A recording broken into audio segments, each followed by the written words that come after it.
Welcome to a giant compilation of hiking, mountaineering, and outdoor-related mysteries. In this video, I'm going to cover stories from all the way up in the death zone of Mount Everest, all the way down to a hotel outside of Yosemite National Park. Folks, these stories are scary, they're real, and a lot of them are going to leave you kind of scratching your head, wondering what the hell happened. So with that said, make sure you buckle up, make sure you hit the subscribe button. It's for your own safety. You're just going to have to trust me on that one. And let's head together to the highest point, the highest mountain in the entire world. Let's go right now. On May 25th, 2006, Lincoln Hall, Thomas Weber, and a few other climbers in their group reached the summit of Mount Everest. For a few brief moments, they were literally on top of the world. And yet just a few hours later, they found themselves absolutely, excuse my language, on the way back down from the summit, Weber suddenly collapsed and he died on the spot. And shortly after this, Lincoln Hall found himself heading for the same fate. He too fell to the ground with the other members of his expedition pleading for him to get back to his feet. Everybody knew that if Hall couldn't get moving again, they would have no choice but to leave him for dead and continue down the mountain before they too became victims of Mount Everest. In a desperate final attempt to revive him, Hall's climbing partners poked him directly in the eyeball, hoping to get any response from him. This yielded nothing, and thus Lincoln Hall was left for dead. The news of his death quickly spread, and because of this, the next day, a group of climbers that were making their way up the mountain were fully aware that they would likely be stepping over the dead body of Lincoln Hall at some point on their climb. When they were only 2 hours shy of the summit, they noticed a frozen man sitting up in the middle of a knife-edge ridge, and when they approached him, this man introduced himself as Lincoln Hall. He was somehow still alive, but all the climbers knew that this wouldn't be the case for much longer unless something drastic happened. There's no ambulances or air rescues up in the death zone on Mount Everest, so these men knew that the only way Hall would survive is if they took immediate action to get him down the mountain. They also knew that this would make it impossible for them to summit Mount Everest, something that they had spent months and months training for and spent more than $20,000 each in order to achieve. These men had accidentally stumbled into a disturbing moral dilemma. Do they continue on and achieve their lifelong dream of summiting the highest mountain in the world, or do they abandon that dream just to give a complete stranger on the verge of death a slightly better chance of survival? As other groups of climbers passed by, keeping their distance because they didn't want to get involved, the men who had come to the aid of the dying Lincoln Hall made their decision. This is the harrowing story of Lincoln Hall.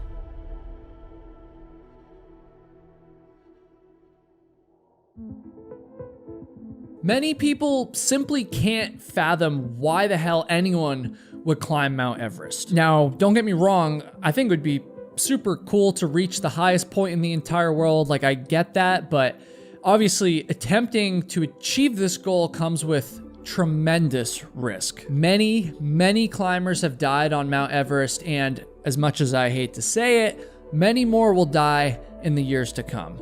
In 2006, Lincoln Hall would have definitely been aware of this risk when he set out on his second ever attempt to reach the summit. Lincoln Hall was from Canberra, Australia.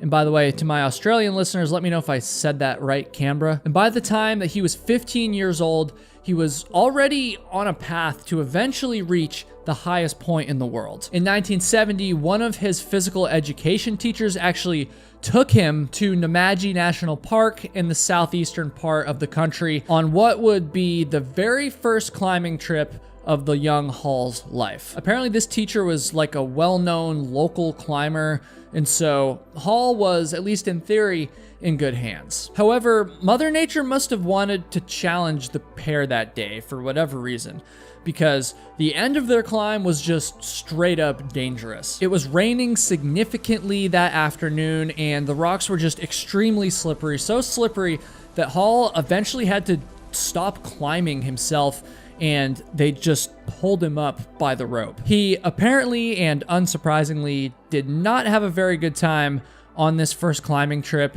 and this might not sound like it would be the start of a climbing career that would eventually lead him to Mount Everest, but despite his initial miserable and straight up dangerous experience, Mount Everest is eventually where Hall would end up.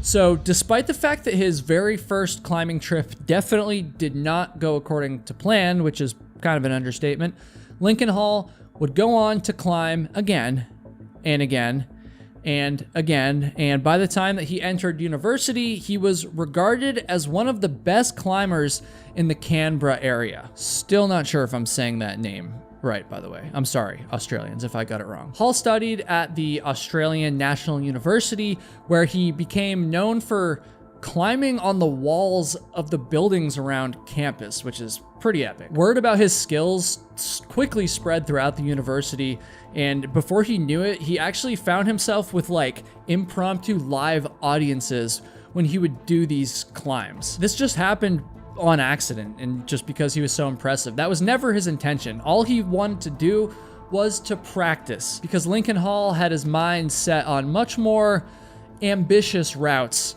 we'll say, than just the walls of the ANU library. Eventually, Hall made the transition from a climber into a proper mountaineer. In 1978, he traveled to the Himalayas as part of his very first expedition ever, and boy, would it be an eventful one. Now, this expedition's goal was to reach the summit of a mountain called Dunagiri. Again, I could be pronouncing that wrong, I'm sorry. And this mountain stands just over 23,000 feet in elevation, or around 7,000 meters. Due to some very bad weather, the summit attempt was eventually called off. The expedition basically decided to just give it up. But Lincoln Hall and one of his fellow classmates named Tim McCartney Snape were actually assigned to climb up the route in order to gather the ropes and the equipment that had been placed by the expedition. And while they were in the process of doing this, the two men ended up making a very bold, some would even say dangerous decision when they found themselves in an unanticipated window of good weather. The two men made an on-the-spot decision to push for the summit, and McCartney Snape would actually end up making it to the top, but unfortunately Lincoln Hall wouldn't. Not only did he not make it to the top, he almost wound up dead. Hall became severely frostbitten, and by the time that he made it back down to base camp, he was in such a bad condition that he actually had to be airlifted to the nearest hospital. He couldn't even walk out himself. Thankfully, he did end up surviving somehow, although he lost a few toes in the process. Remember, this is his very first expedition. Now, I'm willing to bet that for most people, or for myself anyways, I'll speak for myself, a brush with death like this on your very first time trying something would probably mean that you wouldn't do it again, ever. That was definitively not the case for Lincoln Hall. In fact, literally the exact freaking opposite thing happened.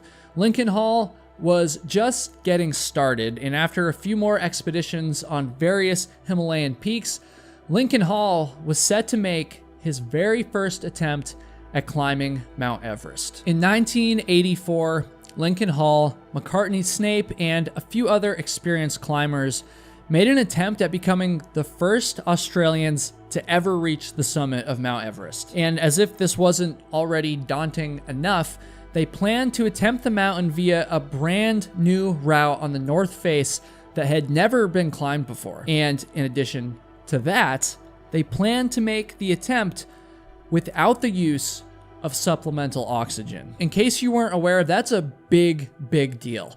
Now, I'm a backpacker, I'm not a mountaineer, so I've never had to use supplemental oxygen, and I'm far from an expert on it, but my understanding is that once you get above, say, like 26,000 feet or around 8,000 meters in elevation, oxygen levels are just so thin. They're like less than half of what they are at sea level, and because of this, it just becomes very difficult to breathe and just to survive, for that matter. I mean, you're on borrowed time at that elevation. The team spent months preparing for the summit push, preparing both logistically and physically. While digging a snow cave at around 22,000 feet, which I guess was to be used as a future campsite on their actual summit push, Lincoln Hall would experience yet another brush with death when an unexpected avalanche nearly buried him alive. This experience was actually so traumatic that one of his fellow climbers, an extremely experienced and accomplished mountaineer, by the way, decided that he no longer wanted to make an attempt at summiting the mountain. However, Lincoln Hall, McCartney Snape, and a few others on their team were still determined to make it all the way to the top, and so they continued to acclimate, fix ropes, and set up campsites along their planned route. Eventually, Hall and McCartney Snape actually dodged a severe winter storm, descending back down to advanced base camp just before the storm hit. And though they missed like the worst of the storm and they were fine, the storm still left an impact on the expedition and particularly on Lincoln Hall. After this storm, Hall developed a chest infection, and this left him just hacking and wheezing and just severely weakened. He would go on to slowly recover from this infection, but he was never able to fully regain his strength. Eventually, that expedition member that had temporarily dropped out rejoined the push for the summit, and actually on October 3rd, 1984, Hall, McCartney Snape, and 3 other climbers made their push for the summit of Mount Everest. Hall made it past 26,000 feet, or again, roughly 8,000 meters, but he eventually had to make the very wise decision to turn around. Just like had happened on his very first expedition, he was once again suffering from frostbite, and he understandably did not want to lose any more toes or lose any more fingers or anything like that. McCartney Snape and a climber named Greg Mortimer ended up successfully summiting Mount Everest before turning around and meeting Hall back at their highest camp. Even though Hall had turned around shy of the summit, his presence was still like completely indispensable as the climbers spent the next couple days descending back down the mountain. Greg Mortimer had actually started to deteriorate physically, and without the help of Lincoln Hall, he likely would have died on his way down the mountain. So this expedition was a massive deal in Australia. I mean, they had made history. They were the first ones from the country to ever summit, and their expedition would actually go on to be written about in articles and books and discussed in movies and documentaries for years afterwards, even to this day. And even though he hadn't made it to the summit, Lincoln Hall was a part of that expedition, and so he had essentially cemented his place in Australian climbing history. He would go on to summit a few more peaks, including the 5th highest in the world, and he would also become an author. He would publish multiple books about Mount Everest and about various mountaineers who had tackled it. He settled into a prospering career, and he also started a family, and yet despite this comfortable place in his life, he couldn't quite shake his desire to reach the summit of Mount Everest and to reach the tallest spot in the entire world. Now, the reason that I've told you Lincoln Hall's background in such extensive detail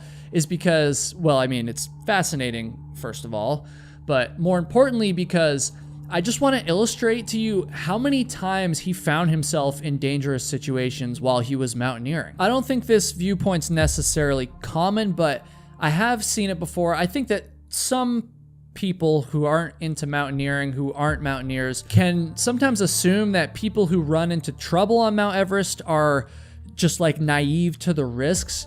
And I'm just going to tell you, this is not true the vast majority of the time. After surviving multiple near-death experiences in the mountains, any future Everest attempts that Lincoln Hall made would come with a full understanding of all of the risks involved, obviously. And just in case he forgot about these risks for some reason, all Lincoln Hall would have had to do is simply look down at his bare feet. In 2006, Lincoln Hall was given another chance to summit Mount Everest.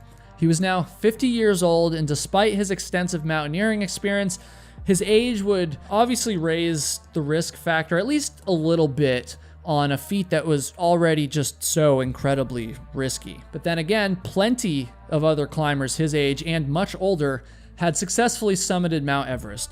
So it's not like it was unheard of for someone who was 50 to do it either. And so he arrived at Everest Base Camp in April of 2006, and he was going to be accompanied on this expedition by a man named Richard Harris and Harris's 15-year-old son, Chris. Now, this is significant because Chris was actually attempting to become the youngest person to ever reach the top of Mount Everest at the time, and Hall, one of the most famous mountaineers in Australia, was invited on the expedition to help oversee this history-making accomplishment. Now, that's not to say that he was the leader of the expedition. He wasn't, but his experience and his expertise would be completely indispensable for a successful and safe summit attempt. The team spent the rest of April and most of May training and acclimating, and in the process of doing this, they would have heard about the disturbing and controversial story of British climber David Sharp. Sharp became incapacitated while he was high up on Everest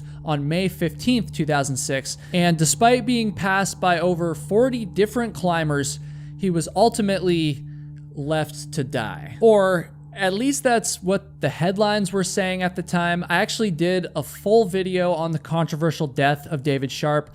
I'll have a link above, or is it here? One of these places, and also in the description in case you haven't seen that video. The death of David Sharp had ignited the already fiery debate about what obligation climbers had to assist other climbers, especially when it meant putting themselves at heightened risk in the process. Just days after David Sharp had died, and while this debate was still raging, Lincoln Hall and the rest of his expedition began their final push for the summit of Mount Everest. Along with the Harrises, Hall's team also included 5 Sherpas, a Dutch guide, and interestingly enough, a visually impaired German climber named Thomas Weber. Weber also had a photographer climbing with him as well. Things didn't start off very strong for this expedition. They quickly began losing members when Richard Harris came down with an intense cough. I mean, this was a bad cough. It got so bad that he actually couldn't eat. I mean, imagine that. That's brutal. If you can't eat, you obviously won't have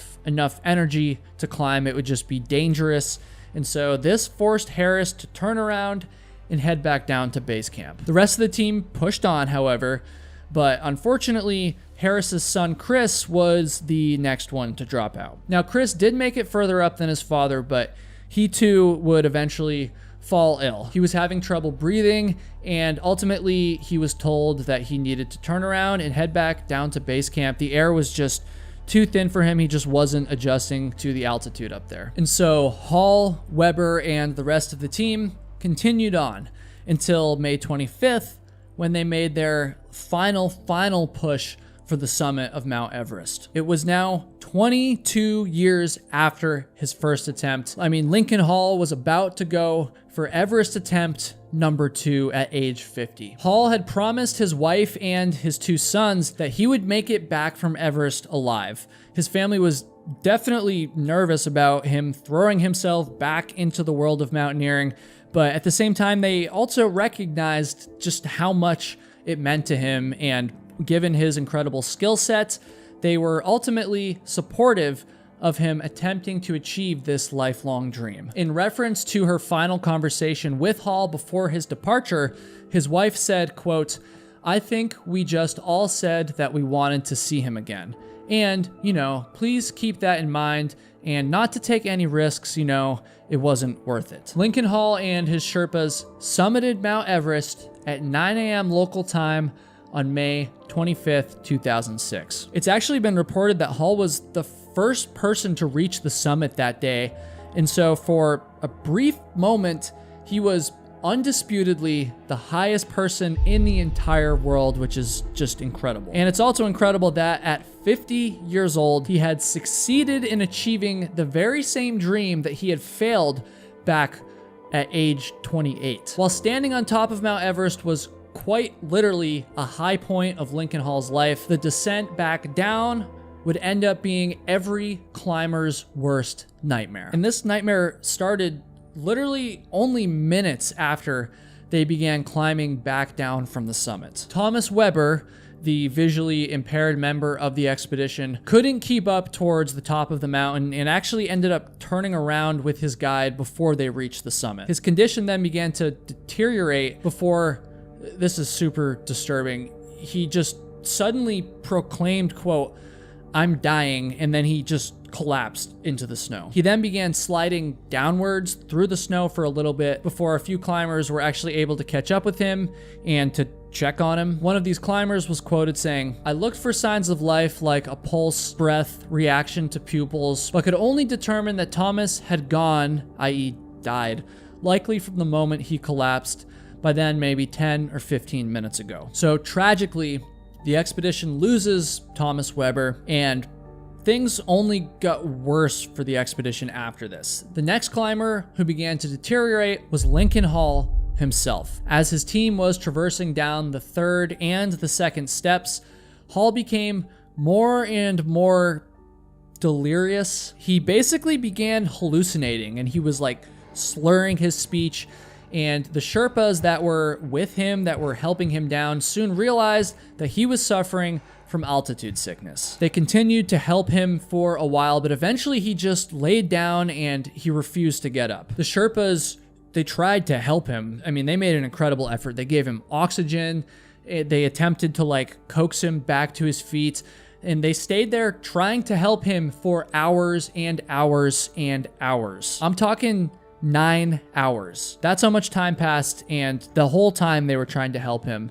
And the entire time, their own conditions were starting to deteriorate as well. After being stranded in the same spot at such high elevation for so long, they were starting to run extremely low on bottled oxygen, and it was also later in the day now, and it was starting to get dark. This entire time, Lincoln Hall made no improvements, quite the opposite, actually. And so by 7 p.m., the Sherpas basically concluded that he was dead. He was gone. But in a last-ditch effort to assess his condition, the Sherpas actually pulled open one of his eyelids and they just poked him directly in the eyeball. The reason that they did this is because, I mean, surely if there was any life left in him, he would have responded to this, at least in some way, and they could have been able to tell that he was alive. But unfortunately, I mean, they poked him directly in the eyeball and he still didn't respond. And so with that, in order to save their own lives, the Sherpas had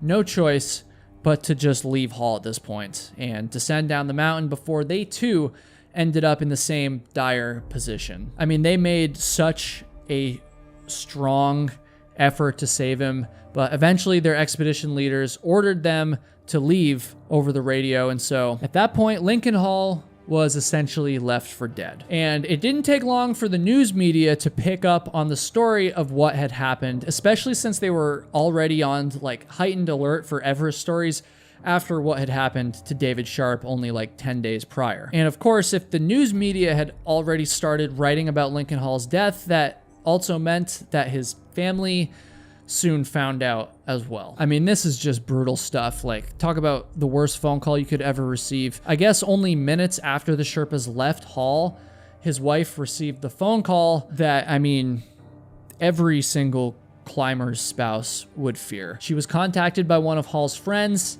and she was quoted saying his voice, referring to the caller, was broken up. He said, "I don't know how to tell you," and I said, "Well, you don't have to. I think the worst part of what he told me was that Lincoln had only passed away 20 minutes earlier. You know, while I'd been sitting there waiting, my husband had been dying." Talk about an absolute freaking punch to the gut, dude. So Hall's wife and his 2 sons then spent the next few hours sobbing, trying to come to terms with the major loss that their family had just taken. I mean, as far as they knew, Lincoln Hall had become yet another frozen body on the side of Mount Everest, and he would likely stay there for a long, long time, perhaps forever. As they began to face this cruel reality and as they began to grieve, they would have had no way of knowing that Lincoln Hall was not actually dead. He probably should have been at this point, but Lincoln Hall had made a promise to his family before he left for Everest. He promised that he would return alive, and now as he sat all alone high up on Mount Everest in the pitch dark, he was fighting off death in order to keep this promise. Hall's hallucinations were just fierce. He was imagining conversations. He was imagining that he was in like a completely different place, like in a boat or something like that. He imagined that he was surrounded by various people that he knew. But after existing in this state for hours and hours and hours, all of a sudden he just snapped back into reality. Okay, maybe not like full reality, but by some miracle, Lincoln Hall was all of a sudden able to assess where he was and assess the state that he was in. This was a crucial step in the right direction, but he was still unable to like do simple things like move his feet, let alone stand up. And so he realized that his only hope was if somebody came across him the next day. He used what remained of his strength to kind of sit up and then cross his legs, and he did this in an effort to conserve his body heat. And then he waited and waited and waited. Because the news of Hall and Weber's presumed deaths traveled so quickly, teams that were poised to climb the mountain on the morning of May 26th learned that they would likely be encountering the men's dead bodies as they made their push for the summit. And so, with this in mind, that very same morning, a team consisting of 4 climbers, Dan Mazur, Miles Osborne, Andrew Brash, and Jangbu Sherpa, well, these men made their way towards the summit of Mount Everest, the highest point in the world. And when they reached the top of an obstacle known as the first step, what they found absolutely shocked them. Dan Mazur was quoted saying, "I saw in the distance a little bit of yellow fabric on the ridgetop, and I thought, what is that? A tent or something? And then I got a little closer and I could see that it was a person." So at the first step, this group of climbers found a man in very bad shape, but still alive, sitting up, legs crossed. And when they got up to him, this man reportedly said to the group, quote, "I imagine you're surprised to see me here." Shockingly, he then told them that his name was Lincoln Hall. Mazur said, quote, "I have never seen anything like that before. The thing that struck me was how he was holding his hands up and he had no gloves on. You could see his fingers had frozen and they were sort of a waxy yellow. And then below that, it looked like normal skin, and he was holding up his hands like this and sort of looking around.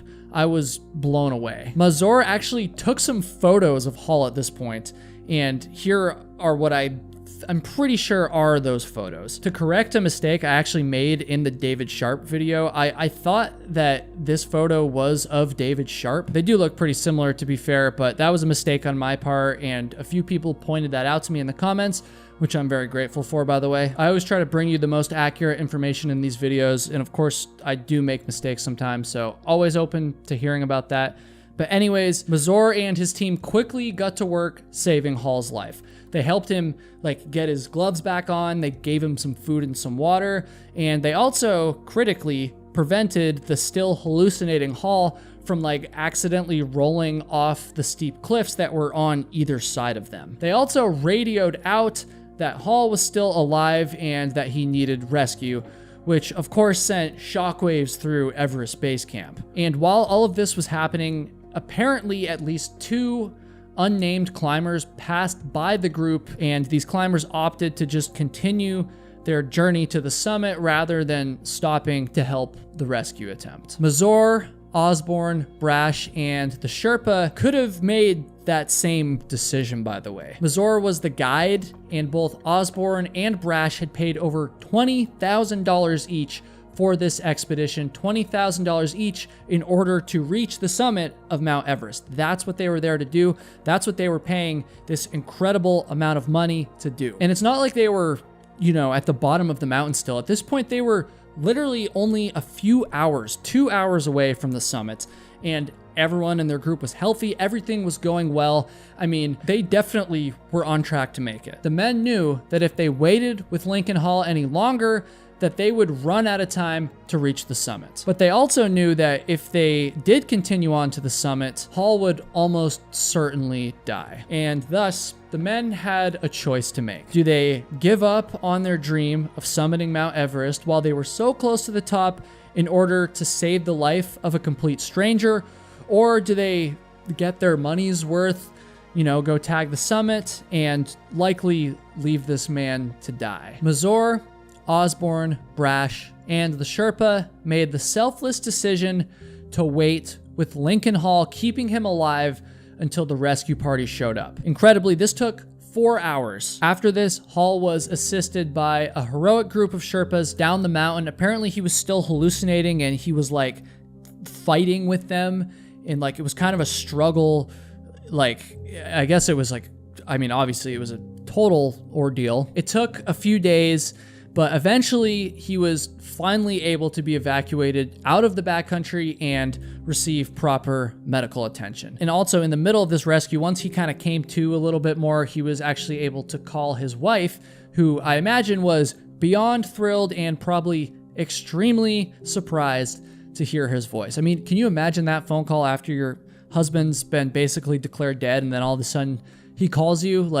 Man. So the group of men that day saved Hall's life. I mean, there's no question about it. And when asked about this, Lincoln Hall said, quote, "Chances are that had they not been there, I would have died. But people who are sort of committed mountaineers, those people know that the summit isn't the most important thing, and getting down alive is the most important thing. And that includes getting other people down alive as well." Lincoln Hall would end up losing one of his big toes to frostbite, as well as the majority of his fingertips. He also suffered a paralyzed vocal cord, which fortunately actually returned to normal function after a few months. He would go on to write and speak extensively about his Everest experience, and he also maintained a close friendship with the men who saved his life on the mountain that day. Tragically, in March of 2012, Lincoln Hall passed away after suffering from mesothelioma. He was only 56 years old at the time, so it's super sad, but he did leave behind a stunning legacy that I think we can all learn from and be inspired by. Let me know what you think of his story and what you think of the men who gave up their summit attempt after paying so much money and going through so much just to save him. And also let me know how you think I did covering this story. I'm really fascinated by Mount Everest, and I'd like to get better at telling these stories as I do them more often, and so I'm always open to constructive feedback. May Lincoln Hall rest in peace, and my heart goes out to his friends and his family. Now, before we get into our next story, I want to lighten up the mood a little bit. I mean, that was some pretty heavy stuff, and I want to tell you about my childhood. Hear me out. So when I was a kid, like many of you, I used to eat cereal all the time. But then when I became an adult, I pretty much gave it up because, well, it's full of sugar and it doesn't have any protein in it. And again, I know many of you are in that same boat, and if that's you, I have some good news. I need to tell you about this video's sponsor, Magic Spoon. I'm so excited to tell you that if you're looking for a high protein and wholesome breakfast, you can now do that by eating cereal. Magic Spoon is literally cereal reinvented. It has that great taste that you'll remember from your childhood, but it has 0 grams of sugar, 13 to 14 grams of protein, and 4 to 5 net grams of carbs in each serving. And most importantly, it tastes amazing. Just to tell a little story here, my parents are very carb conscious, and they first found out about Magic Spoon through the ads I've done in previous videos. So they found out about it because of that. And then a few months later, I went to visit them and I opened the pantry, and lo and behold, it's full of Magic Spoon cereal and treats. Now, I believe my parents bought their Magic Spoon cereal and treats at the grocery store, which you can also do. But if you want to get a better deal, listen up. What you want to do is click the link in the description. Do it right now. Or you can use code HIKING at checkout, and when you do that, you're going to get $5 off of your order. You can also scan the QR code that's on the screen right now, by the way. They have so many amazing flavors. I love peanut butter. I love fruity, just to name a few, but they have so many flavors. It's actually insane. You'll find something you love. One more time, magicspoon.com/hiking, or click the link in the description, or use code hiking at checkout. You'll get $5 off your order. Thank you so much to Magic Spoon for sponsoring this video and for keeping myself and my parents fed. And with that said, let's get back to the stories. Just after 3 p.m. on the 4th of July, 2012, runners in Seward, Alaska gathered at the starting line. And folks, this was not your typical 5K or fun run. The race that they were about to compete in was the infamous Mount Marathon race. A race so intense that locals insist that if you're not bleeding by the time you cross the finish line, you didn't try hard enough. One of the runners in 2012 was 65-year-old Michael Lemaitre, and despite being in phenomenal shape for his age, the odds were stacked against him. Not only was this his first time running in the Mount Marathon race, but he had never even climbed the mountain before. Both of those things despite numerous warnings from the race directors that rookies should absolutely not, under any circumstance, have their first trip up Mount Marathon be during the race. That's a scenario ripe for disaster, and sure enough, in 2012,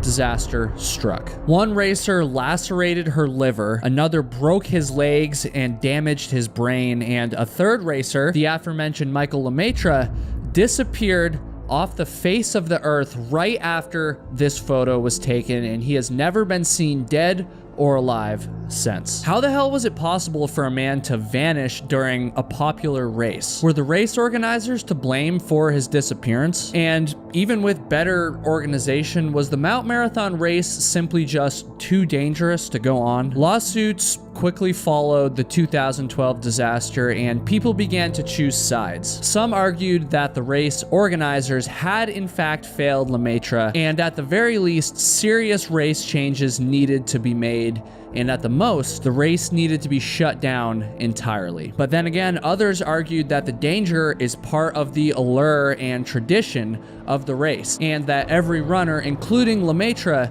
needed to be prepared for that. Safety versus thrill, improvement versus tradition. These are the things that were debated following the infamous 2012 Mount Marathon race. And at the forefront of all these debates in Seward, Alaska, were these two simple questions. How the hell and why the hell did a man vanish halfway through a popular mountain race? This is the controversial story of the 2012 Mount Marathon race and the disappearance of Michael Lemaitre.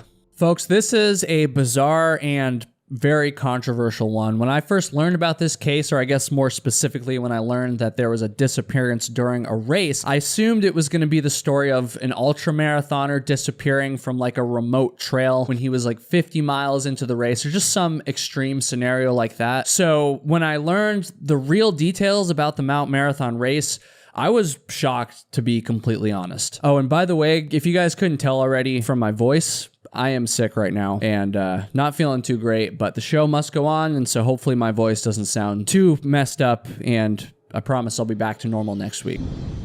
Approximately 125 miles south of Anchorage is the small town of Seward, Alaska. There's not too much going on here. Less than 3,000 people call Seward home, and most of those who visit from elsewhere are doing so either as tourists or commercial fishermen. But regardless of if they're a resident, a tourist, or a fisherman, or anything else for that matter, all who visit Seward can't help but notice the rising slope of Mount Marathon, which dominates the landscape on the western side of town. And though Seward is usually quiet, the 4th of July is a major exception to this. Seward is home to the Mount Marathon race, which is one of the oldest races in the entire world, and it's largely considered to be the oldest mountain race in all of the United States. Every year since 1915, racers start at the center of town, and then they shoot up and then back down Mount Marathon on foot. Now, I want to stress that though this is a mountain race, this is not like an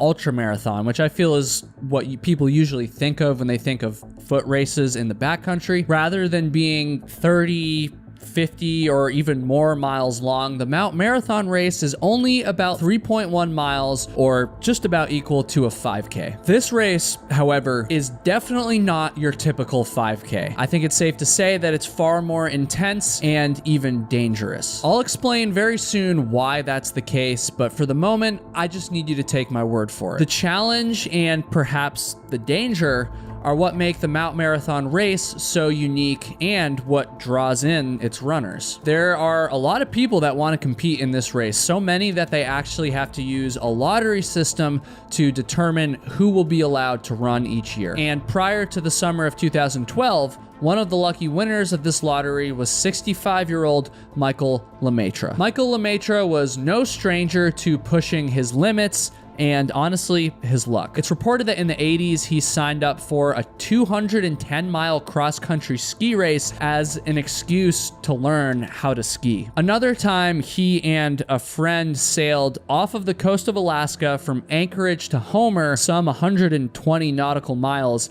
in a leaking, jerry-rigged boat. And that's just the tip of the iceberg. Michael clearly enjoyed the risk, and to his credit, he did manage to survive it all the way until the age of 65. After all of the things that he had been through, a 3-mile, heavily regulated race must have not seemed to be that extreme, right? Now, I don't know exactly what was going through his head. I'm just taking a guess there, but one thing that's not a guess is that the Mount Marathon race is quite extreme. In fact, when Michael Lemaitre received the letter congratulating him on winning a spot in the race, the letter came with a warning. Quote, "Do not make the July 4th race your first trip up Mount Marathon." The Mount Marathon race starts in downtown Seward, and it then winds through the streets of the town for about a half mile before it finally enters the woods. From there, the course goes straight up, gaining some 3,000 feet over loose shale and mud while weaving in between cliffs and drop-offs. Then, once the climbing is done, runners reach a false summit known as Race Point, and once there, they have to turn around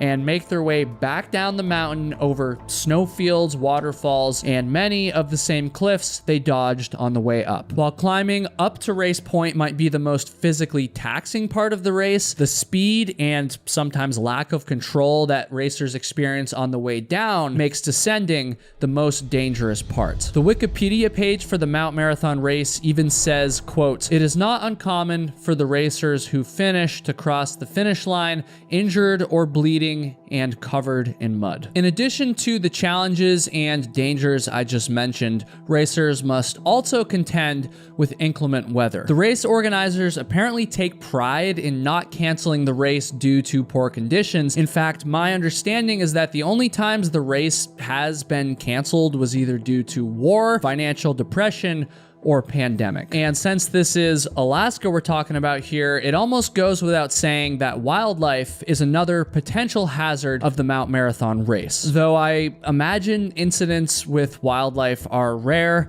I did read at least one account of a racer escaping a less than pleased bear. So, given everything I just presented to you, it might be easy to call for the end of the Mount Marathon race before we've even gotten into the details of the 2012 event. And to that I'll say the race may be too dangerous for some people, maybe even for most people, but for others, especially folks similar to Lemaitre, the danger of the race is almost what makes it fun. The brutality of the race certainly makes it unique, and sometimes a bit of risk is worth it in order to feel alive. After all, if we wanted to just play it as safe as possible, we could just sit inside all day and never do anything. That would definitely be safe, but it wouldn't be very fulfilling, would it? It seems as though the runners of the Mount Marathon race are more than happy to accept some level of risk in order to be a part of something special. There's also a lot of people who, at least on paper, have no objections to the race, but they sure as hell wouldn't want one of their loved ones competing in it. Now, I can't say this with certainty, but that seems to be how Michael Lemaitre's family felt leading up to the race in 2012. His wife and daughter reportedly tried to convince him not to run, but Michael didn't listen. And thus, on the 3rd of July, 2012, he, along with his wife, found themselves at a pre-race safety meeting in Seward, Alaska, the night before the race was going to take place. At this meeting, there was allegedly yet another warning to those who had never hiked up Mount Marathon. One of the organizers was reportedly quite blunt with the audience, actually, saying, quote, "If you have not been up that mountain before, you should consider going home right now, and you should not be in the race." Michael Lemaitre's wife apparently doesn't remember hearing this warning, though there were several others at that same meeting who do. It's unclear to me exactly what went on here, but we do know that the Mount Marathon race organizers made a considerable effort to warn first-time runners about what they were about to undertake. And so the next afternoon, on Independence Day 2012, Michael Lemaitre, along with 175 other racers, began their charge up Mount Marathon. They started running, and the half mile of pavement through the downtown area quickly gave way to a steep, muddy incline as everyone began scrambling up to race point, eager to turn around and begin their descent down the mountain. And while I'm sure that Michael was just as eager to do this as everybody else, his pace didn't necessarily reflect that. At 4:30 p.m., a race photographer stationed halfway up the mountain snapped this photo of Michael. He's covered in mud, he's soaked, but it sure looks like he's having a hell of a time, doesn't it? It's important to note here that apparently at the time that this photo was taken, Michael was reportedly in dead last in the race. There were no other runners behind him, and this photo would end up being his last. The photographer who snapped his last photo would not be the last person to see Michael alive, however. There was a timekeeper stationed at race point, which again is the turnaround point, and around 5 p.m., a racer came through and told this timekeeper that he was in last place. This racer was not Michael Lemaitre, however. I guess this person was just confused, and so just to be safe, the timekeeper actually waited another 45 minutes, standing there in cold, windy, and rainy conditions with no tree coverage, by the way, before finally making the judgment that no other racers would be coming up. It seemed like a reasonable judgment, I'm not gonna lie, but unfortunately, it was wrong. After descending about 200 feet below race point, this timekeeper actually noticed a man dressed in light running clothing that was still slowly making his way up the mountain. And one thing to note here, I got some conflicting reports about whether there was just one singular timekeeper or if there was like a group of multiple people. I'm not really sure. But either way, the timekeeper and this final runner still making his way up were not face to face, but were rather about 100 yards apart on different routes. But they were above the tree line, and so the runner actually yelled out and asked if it was too late for him to finish, to which the timekeeper told him it wasn't. Once again, they were only about 200 feet below the turnaround point, and despite the bad weather, it was still apparently visible through the clouds. Though the man was moving slowly, the timekeeper didn't notice anything that suggested that he was in distress, and the runner didn't ask for any help. The timekeeper shouted out and asked him for his bib number, to which the runner replied 548. The timekeeper apparently texted race organizers that were back in town and told them that this last racer would be finishing up in roughly an hour and a half. It would turn out that bib number 548 belonged to Michael Lemaitre, and once the timekeeper continued to descend down the mountain, Michael was now all alone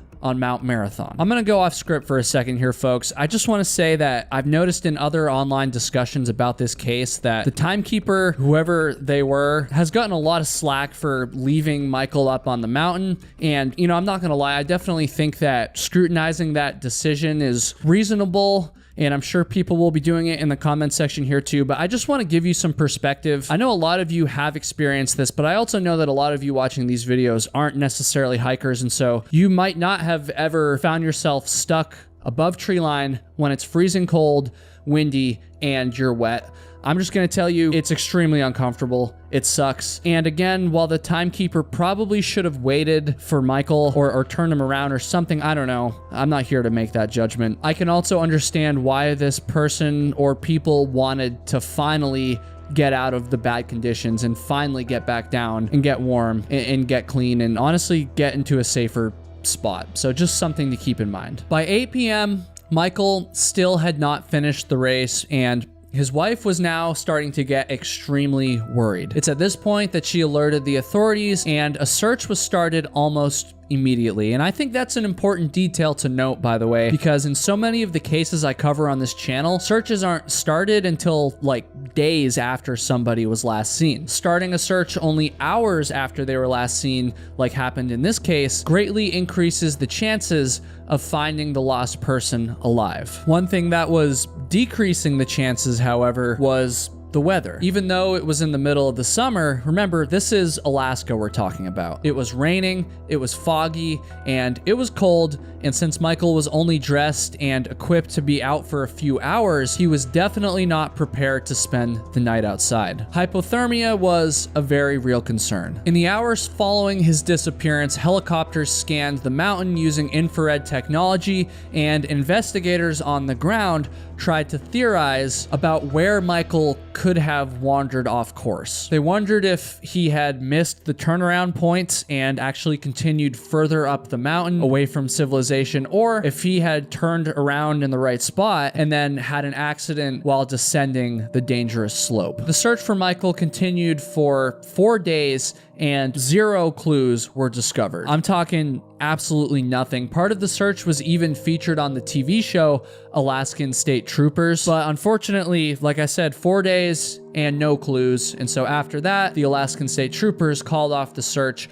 but the Seward Volunteer Fire Department, as well as Michael's friends and family, pressed on. They looked over aerial photographs, and they even brought in cadaver dogs. That's never a good sign, and it seemed at this point that they were likely looking for a body, and the chances of finding Michael alive were very, very slim. Weeks went by, and still with no sign of Michael, the unofficial search slowly dissipated. It's also my understanding that at some point in the weeks, or I don't remember exactly, months, I'm going off script here if you couldn't tell, that followed his disappearance, eventually his family had him legally declared dead. And as this happened, and as the search slowly dissipated, controversy was starting to brew about the 2012 Mount Marathon race, both in relation to Michael, but also in relation to its lack of safety generally. Michael Lemaitre's disappearance was not the only serious accident in the 2012 race. A female Iraq war veteran was descending during the women's race, and she accidentally slid off a cliff. This resulted in several broken ribs and a lacerated liver. And as if that wasn't bad enough, later that day, another runner, this time a man, fell off the same exact spot, breaking his legs and suffering severe brain damage. So all that in addition to Lemaitre's disappearance and presumed death, obviously a lot of questions were starting to be asked about the Mount Marathon race. Was there anything that the race organizers could have done to prevent these accidents? Should the timekeeper or timekeepers have told Michael Lemaitre to turn around even though he was only 200 feet away from race point? Who was responsible for his disappearance and presumed death? And who was responsible for the other accidents that happened at the race that year? Just about a year after the 2012 disaster, Michael Lemaitre's wife actually sued the race organizers. These organizers were actually the Seward, Alaska Chamber of Commerce, and Lemaitre's wife claimed that she was owed $5 million due to their negligence during the race, playing a role in Michael's disappearance. She argued that the timekeepers had abandoned their positions at the halfway point before the last runner, Michael, had reached it. She also argued that the race should have been called off that year due to the inclement weather that they experienced, but that race organizers had neglected to do so. The race organizers, the Seward Chamber of Commerce, fiercely defended their actions and the race itself in court. They argued that since Michael's body had never been found, it's almost impossible to pinpoint exactly what happened and blame the race. They also argued that his poor vision meant that he was ill-prepared to be running in the first place. Apparently, Michael was suffering from glaucoma at the time, and he was actually in the process of recovering from a recent eye surgery. I will note that Michael's wife pushed back against this and claimed that his vision was improving. The race organizers' strongest argument was that Michael, and every other racer for that matter, had been warned repeatedly about the dangers of the race. Every racer was told very specifically that they should not attempt the race if they had never climbed Mount Marathon before, and racers also signed a waiver of liability in order to compete. Michael Lemaitre did not heed the race's warnings about first-timers who had never climbed the mountain before. Ultimately, the lawsuit ended up being settled for $20,000, far less than the original $5 million that Michael's wife was asking for. The accidents in 2012 also resulted in a few safety changes made to the race itself, most notably that racers are now kept away from some of the dangerous cliffs. There's also a time limit for racers to reach the halfway point, I'm assuming to prevent any stragglers from getting left behind again. And apparently the racers are also monitored much more closely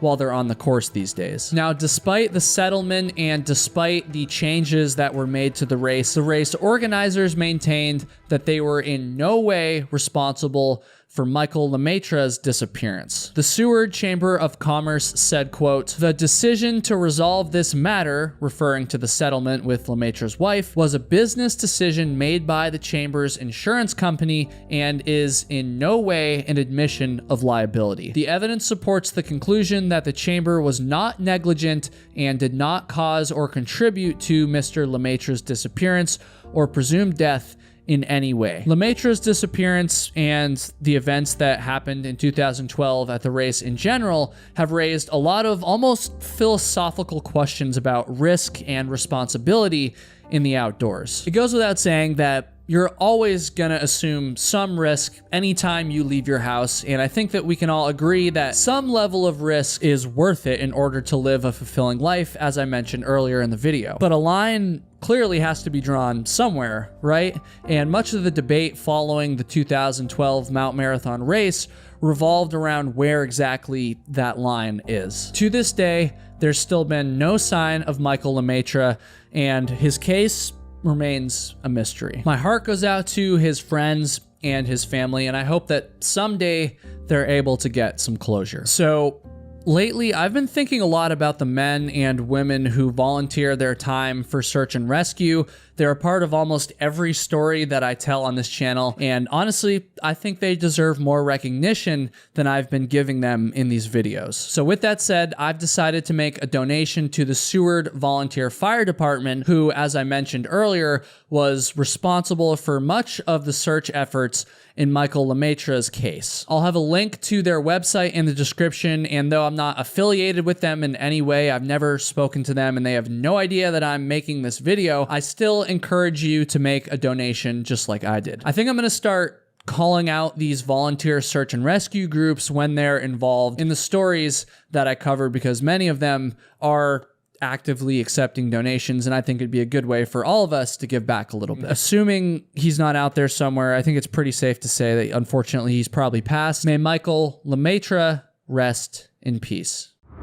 This river is a death trap. It's the very river that blocked Christopher McCandless from Into the Wild from returning to civilization, which ultimately led to his slow and painful death. That occurred in 1992, and then just about 18 years later, this very same river struck again. A young European couple, intrigued by Into the Wild, were trekking through the Alaskan wilderness in an effort to reach the famous bus where Christopher McCandless met his ultimate fate. Bus 142, it's called. This couple had almost made it, too. There was only one thing left standing in their way, which was the swollen and raging Teklenika River. A previous hiker had strung a rope across the river, and so Claire Ackerman and her boyfriend tied themselves to this rope and began wading through the chilling waters. They inched their way closer and closer to the other side, but when they found themselves about halfway across the river, something,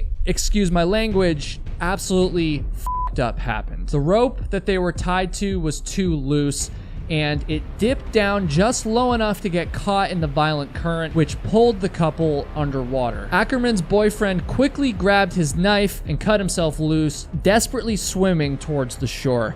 He was able to reach the river's banks, but once he realized that Claire was still in the water, he sprang back into action. He swam back out, but tragically, by the time that he reached her, she had already drowned and it was too late. The death of Claire Ackerman is scary and it's sad, and unfortunately, it's not the only death that has occurred in relation to the story of Christopher McCandless. From the dangerous river current sweeping hikers away to ill-fated copycat attempts modeled after McCandless, or at the very least inspired after him, there's been a wake of tragedy following the popularization of his story. But with that said, is Chris McCandless himself to blame for all this chaos and death? Or is it the fault of each individual seeking to visit Bus 142 or mimic McCandless's lifestyle? Or is it nobody's fault at all, and these deaths are just an unavoidable consequence of an otherwise inspiring and powerful, at the very least entertaining, story? I can't answer those questions for you. Those are going to be up for you to decide for yourself by the end of this video. This is the dark side of Christopher McCandless' story, the side without the romance and without the charm. This is going to definitely be a pretty difficult story for me to tell, and the reason for that is because it's essentially the story of the fallout from another story. It's really going to take the entire video for me to kind of pull everything together, and so please watch until the end, and then I want you to leave a comment and let me know what you think about all of this craziness. And so with that said, I invite you on a trip to one of, if not the most beautiful state in all of the United States. That would be Alaska. This trip is free, but if you're a repeat viewer of my channel and you haven't already done so, you gotta hit that subscribe button to cover your admission. Our ultimate goal is to get to 1 million subscribers, and we've got a long ways to go, and so if you appreciate this content, subscribing to the channel is a free way to give back. In the spring of 1992, Chris McCandless set off into the Alaskan wilderness on the Stampede Trail, and once he took a step into the woods and left the trailhead, he would never be seen alive ever again. The 24-year-old McCandless was in the middle of a pilgrimage of sorts,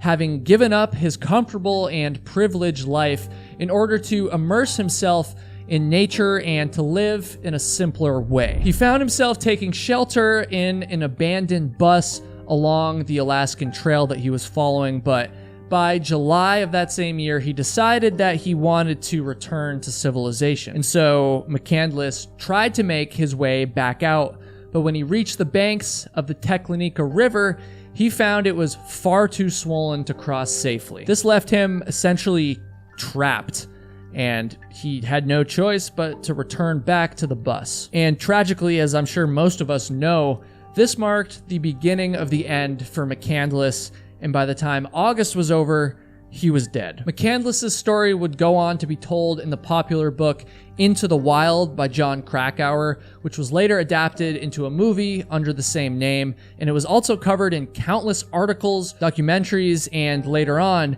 YouTube videos. The story of Chris McCandless has become so popular that I'm not even gonna tell you the rest of his story in this video. Instead, we're gonna start by focusing on why his story has resonated so strongly with people, and then we're going to get into the deaths that have come in its aftermath. With that said, let's now get back to discussing why the hell people were so captivated by Chris McCandless' story in the first place. So it's difficult to sum this up coherently, I'll be honest, but I think we can probably all see the romantic appeal of just dropping everything and heading off into the wild, right? On the surface, this sounds so freeing and so simple. You don't have to worry about bills, deadlines, politics, or even what society thinks of you as a whole. I think that when things get tough and when people feel, I don't know, stuck in their current place in life, it's easy to fantasize about just up and leaving it all behind.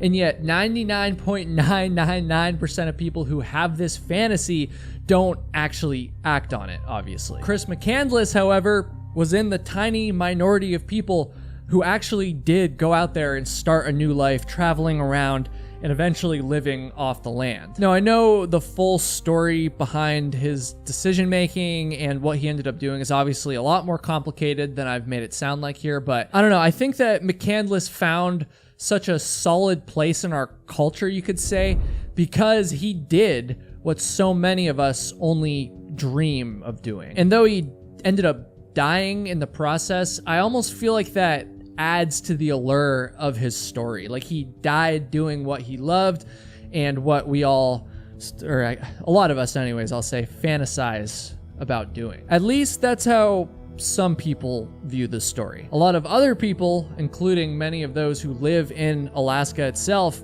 have a very different view on McCandless and his pilgrimage. Many of these people would tell you that he was reckless at best and just plain stupid at worst. They'll point out the fact that he was woefully unprepared when he set out into the Alaskan wilderness. They'll accuse him of breaking into cabins and stealing food and possessions from locals in the area.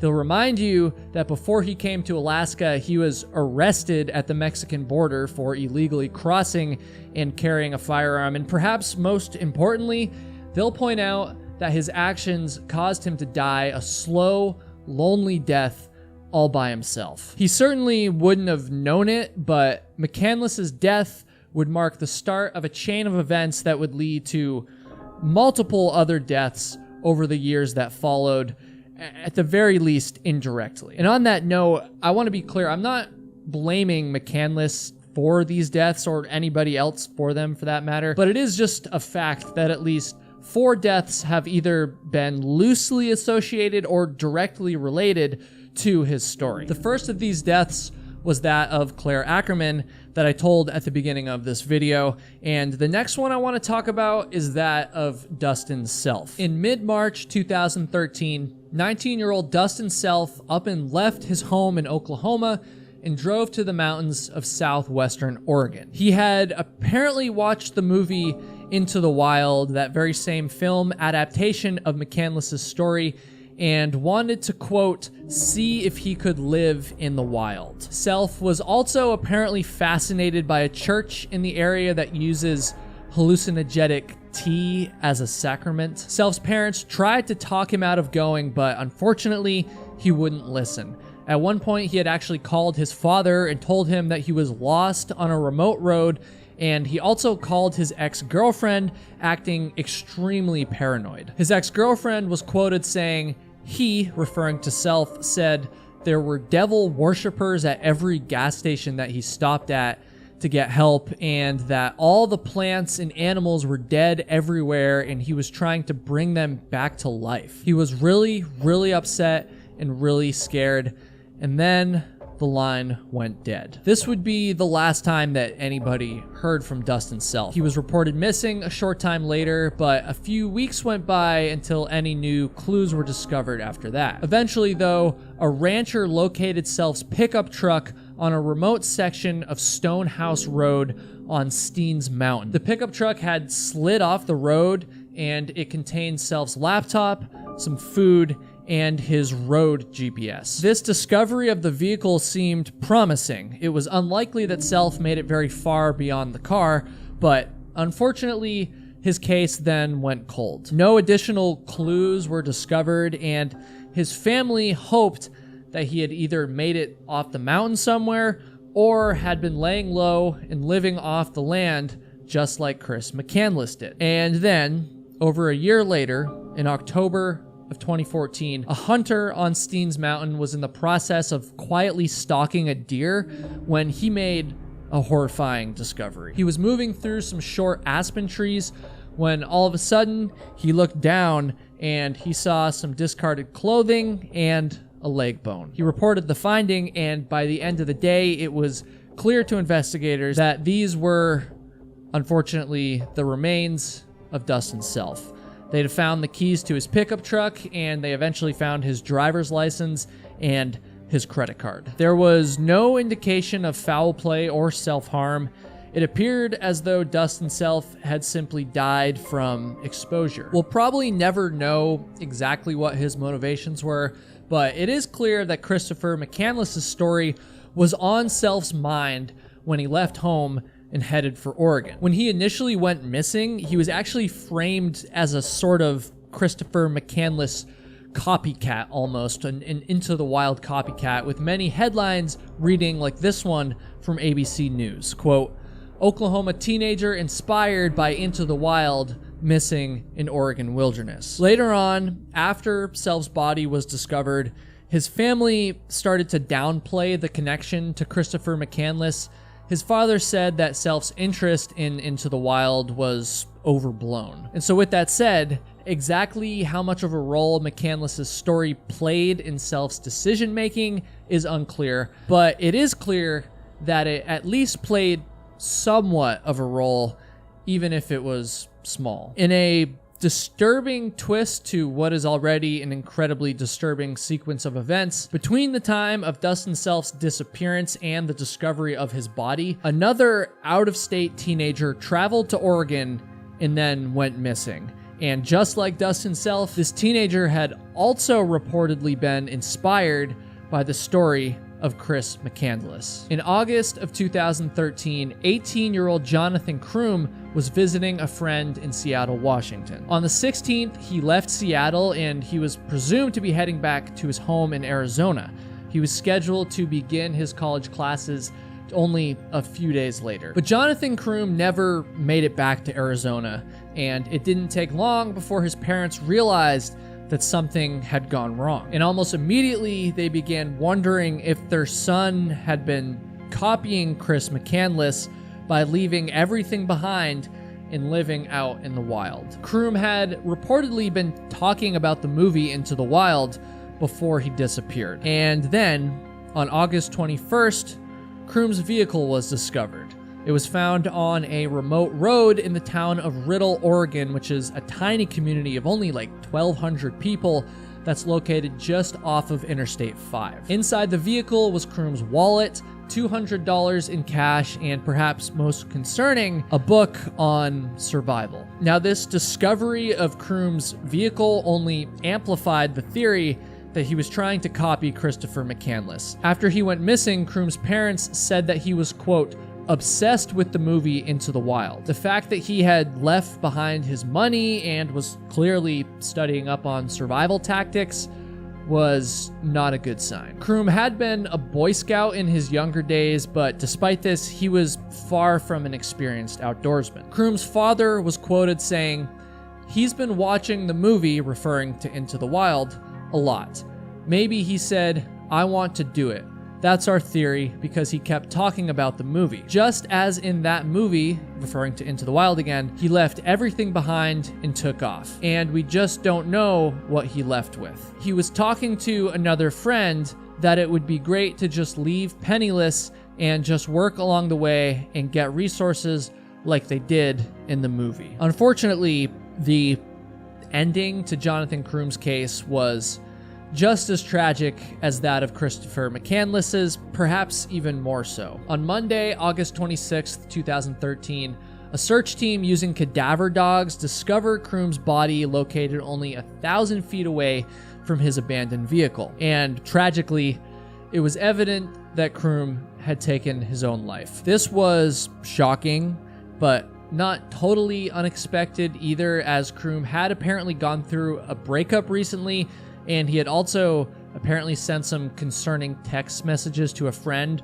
around the time of his disappearance. Much like the story of Dustin Self, it certainly wouldn't be fair to say the entire situation was inspired by Christopher McCandless, but it's also abundantly clear that McCandless's story once again played a small role at the very least. I'm just speculating here, but if anything, maybe it gave the boys that final boost of confidence that they needed to run off into the woods. This next story, however, was definitely directly related to Christopher McCandless.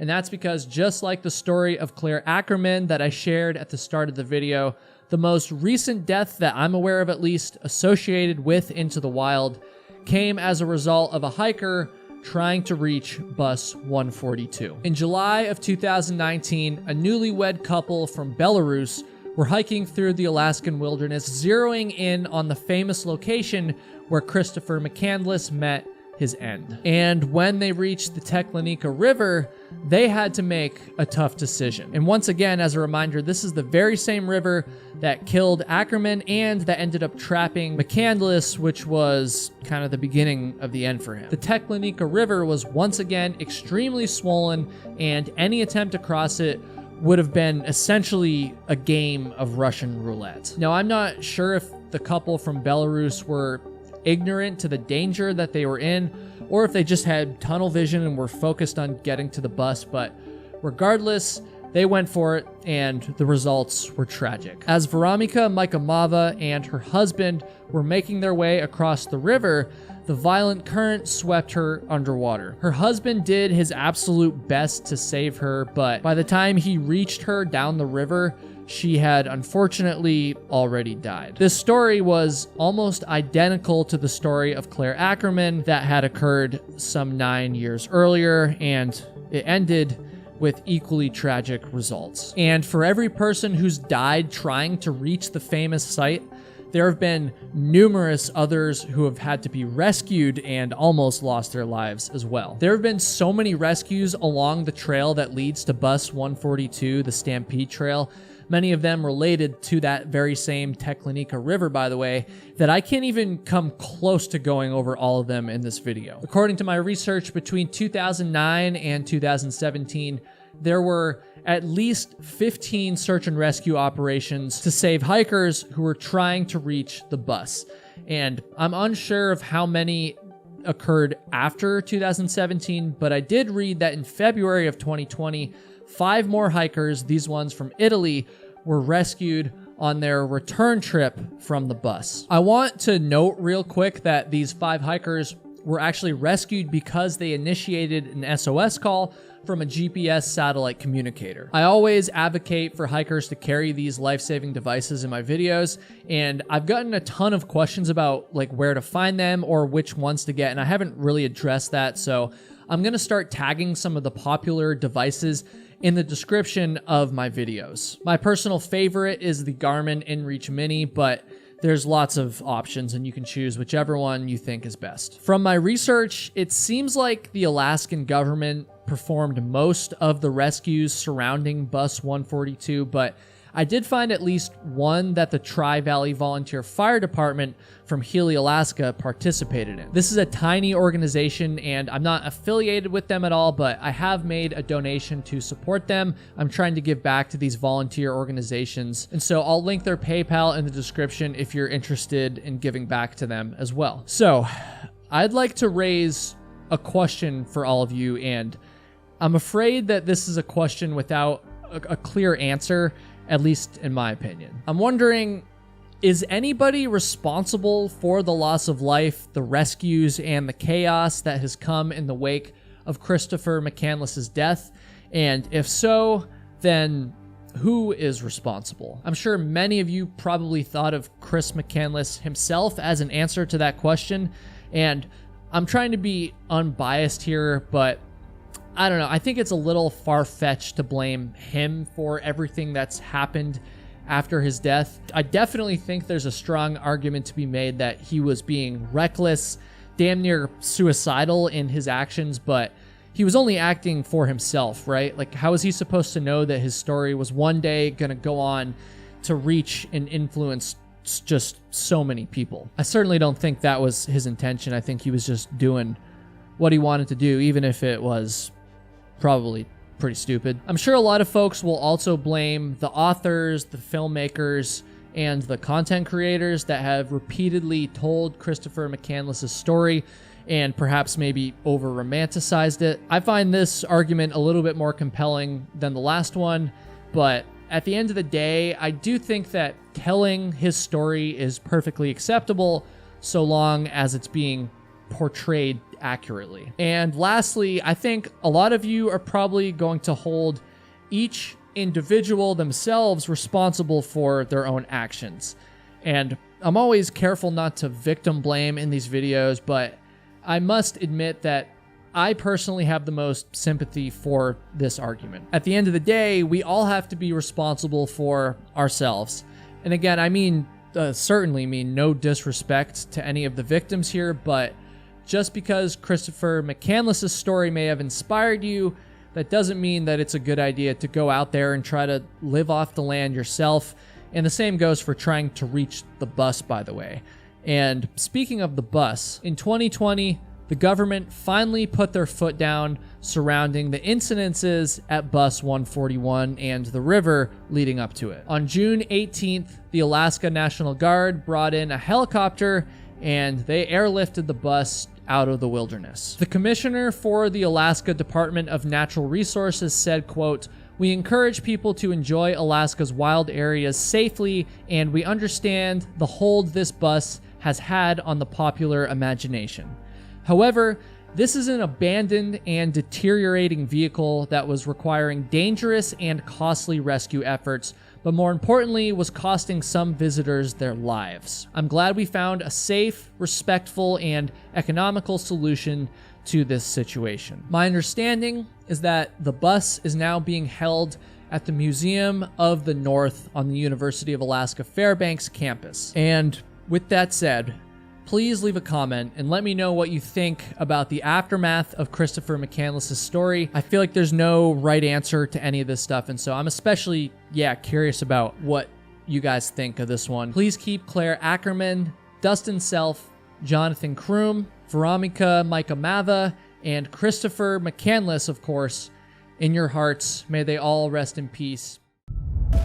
In May of 1998, Kathy O'Dowd was climbing high up on the slopes of Mount Everest when all of a sudden she noticed something out of the corner of her eye. It was the sprawled body of another climber, which was definitely a disturbing sight, but it was also one that O'Dowd, an experienced climber, had encountered many times before. However, when she took a closer look, she quickly realized that this was a much more, I'm just gonna say it, up situation than anything she had encountered on previous climbs. She assumed this was just another dead body that had been left on Mount Everest, but then while she was looking at it, this supposed dead body, well, it twitched. It turns out that this climber was not dead, at least not yet, and O'Dowd's team now had to decide if they could or even should attempt to save the climber. O'Dowd knelt down next to the climber and was actually surprised to see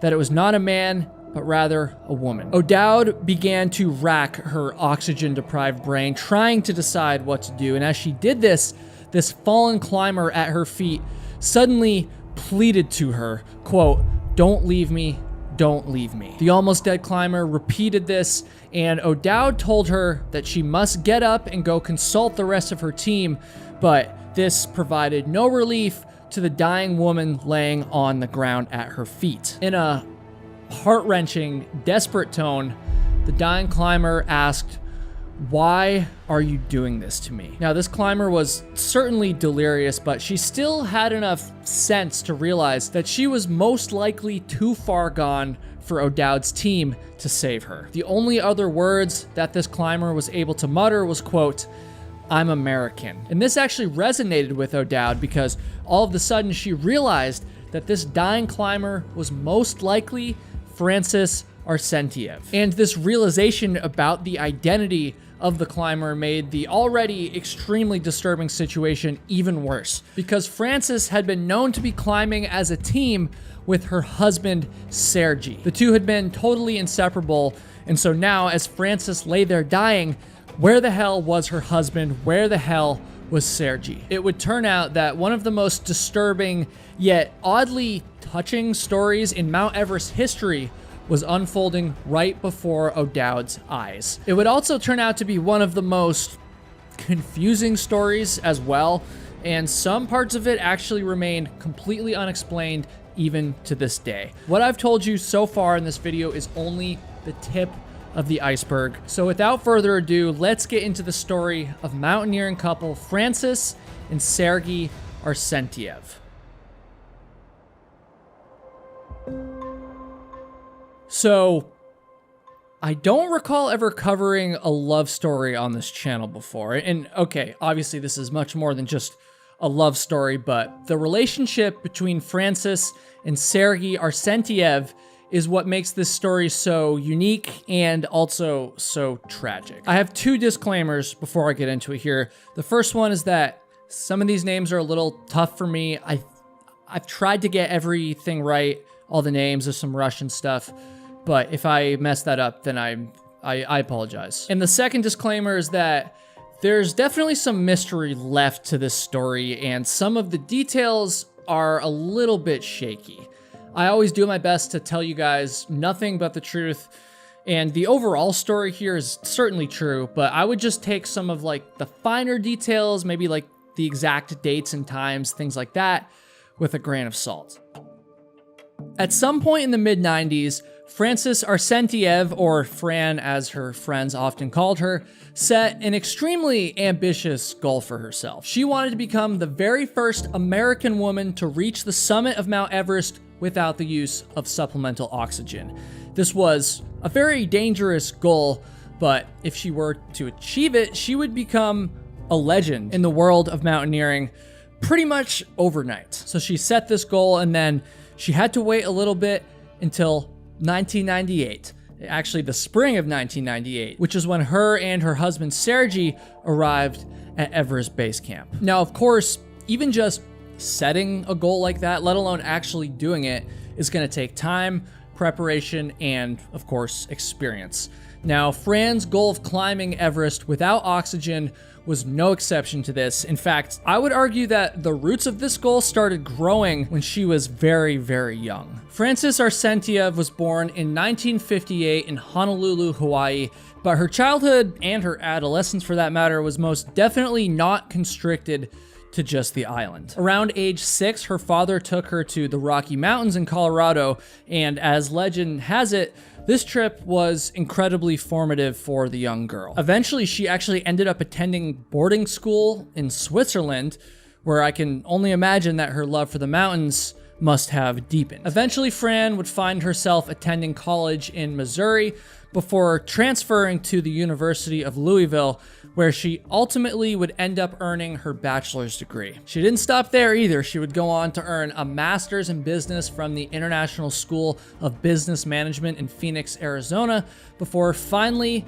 getting back to the mountains in Telluride, Colorado. This is where she sort of settled down, if you will, where she worked as an accountant for an unknown period of time during the 1980s. I'm not gonna lie, I wasn't really able to find much else about her early life. I do believe that she had a brief marriage in like the late 70s, and she also gave birth to a son named Paul at some point, probably around then, but there isn't really much else that's public about her life prior to the 1990s. However, 1991 is when Fran's legacy would truly be set into motion, you could say. And the reason I guess I say that is because 1991 is the year that she met her future husband, who was named Sergey Arsenyev. I could only find one source that provided details about how Fran and Sergey met, so definitely take this with a grain of salt, but allegedly, in 1991, Fran and a boyfriend at the time traveled to Nepal in order to summit a few peaks, and I guess Fran had recently gotten into mountaineering, and at some point on this expedition, she met Sergey. Now, Sergey was not American. Sergey was a native of St. Petersburg, Russia, and by the time that he met Fran, he was already an extremely accomplished mountaineer. In fact, according to one source I found, the year before he met Fran, he had summited Mount Everest without the use of supplemental oxygen, becoming the very first Russian climber to ever do this. He had also earned the nickname Snow Leopard after successfully climbing the 5 highest mountains in the Soviet Union. I mean, this guy clearly was just a total beast. And just in case you don't believe me, those two accomplishments, while obviously incredible, were literally just like a snapshot of what Sergey had achieved. He was one of the most well-known and well-respected mountaineers in all of the Soviet Union, and I mean, I don't know this for sure, but I can imagine that Fran was probably pretty enamored with him when she first met him. And this feeling must have been mutual, by the way, because despite the, I don't know, awkwardness, clumsiness of an American and a Russian getting together only like a few years after the end of the Cold War, well, they married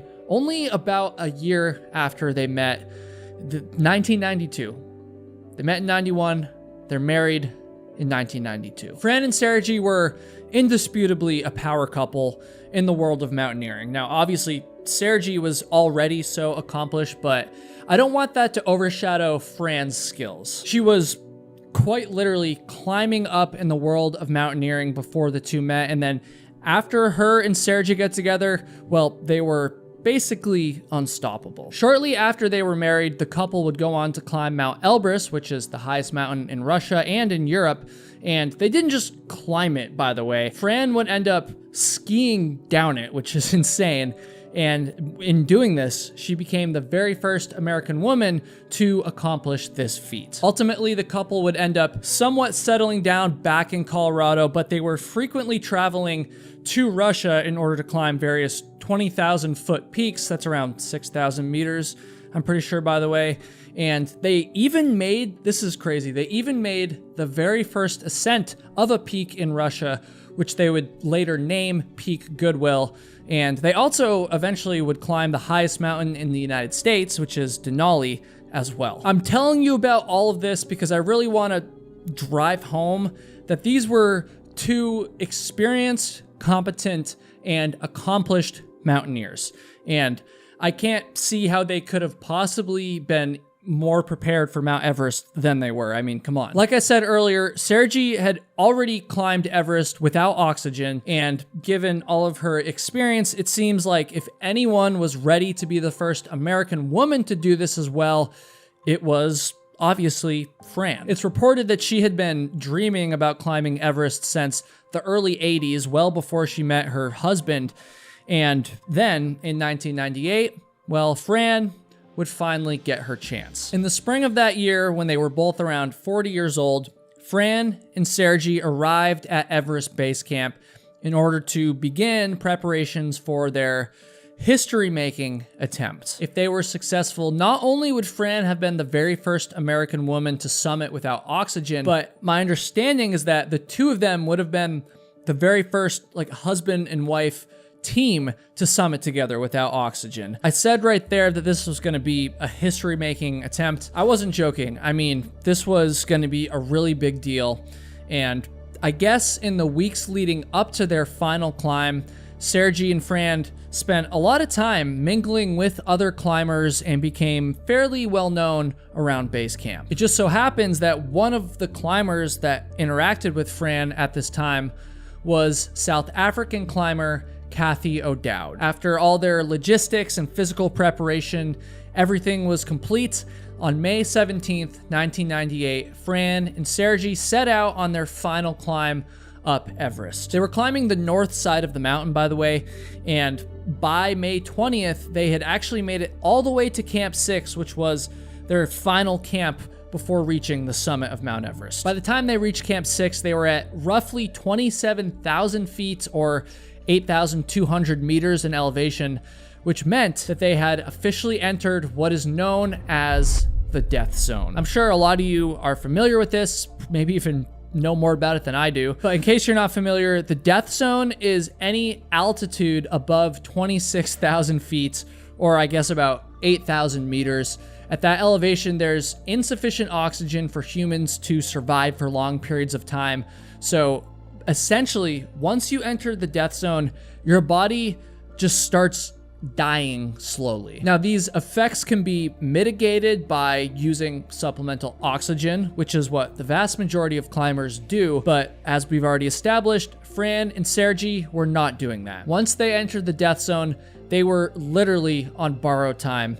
And so on May 20th, they made their final push up to the summit of Mount Everest. Folks, this summit attempt did not go as planned. Fran and Sergey made it to an obstacle known as the first step before they had to turn around and head back to Camp 6 due to their headlamps failing. I don't know why or how this happened, but the very next day, May 21st, they made yet another push for the summit, but this time they only climbed about 100 meters out of camp before turning around again and heading back to Camp 6. And it's unclear to me why they turned around this second time. I know even less than I do about their first time, but either way, this means that they spent an extra 2 nights in the death zone without any supplemental oxygen, and that is a really big deal. Now, they were making these attempts in a window of really good weather for Mount Everest, and on May 22nd, this weather was still good. Because of this, the couple made their third summit push, this time leaving Camp 6 around 2 or 3 in the morning, and it is reported that they were moving incredibly slow out of camp, likely due to just fatigue and of course the lack of oxygen.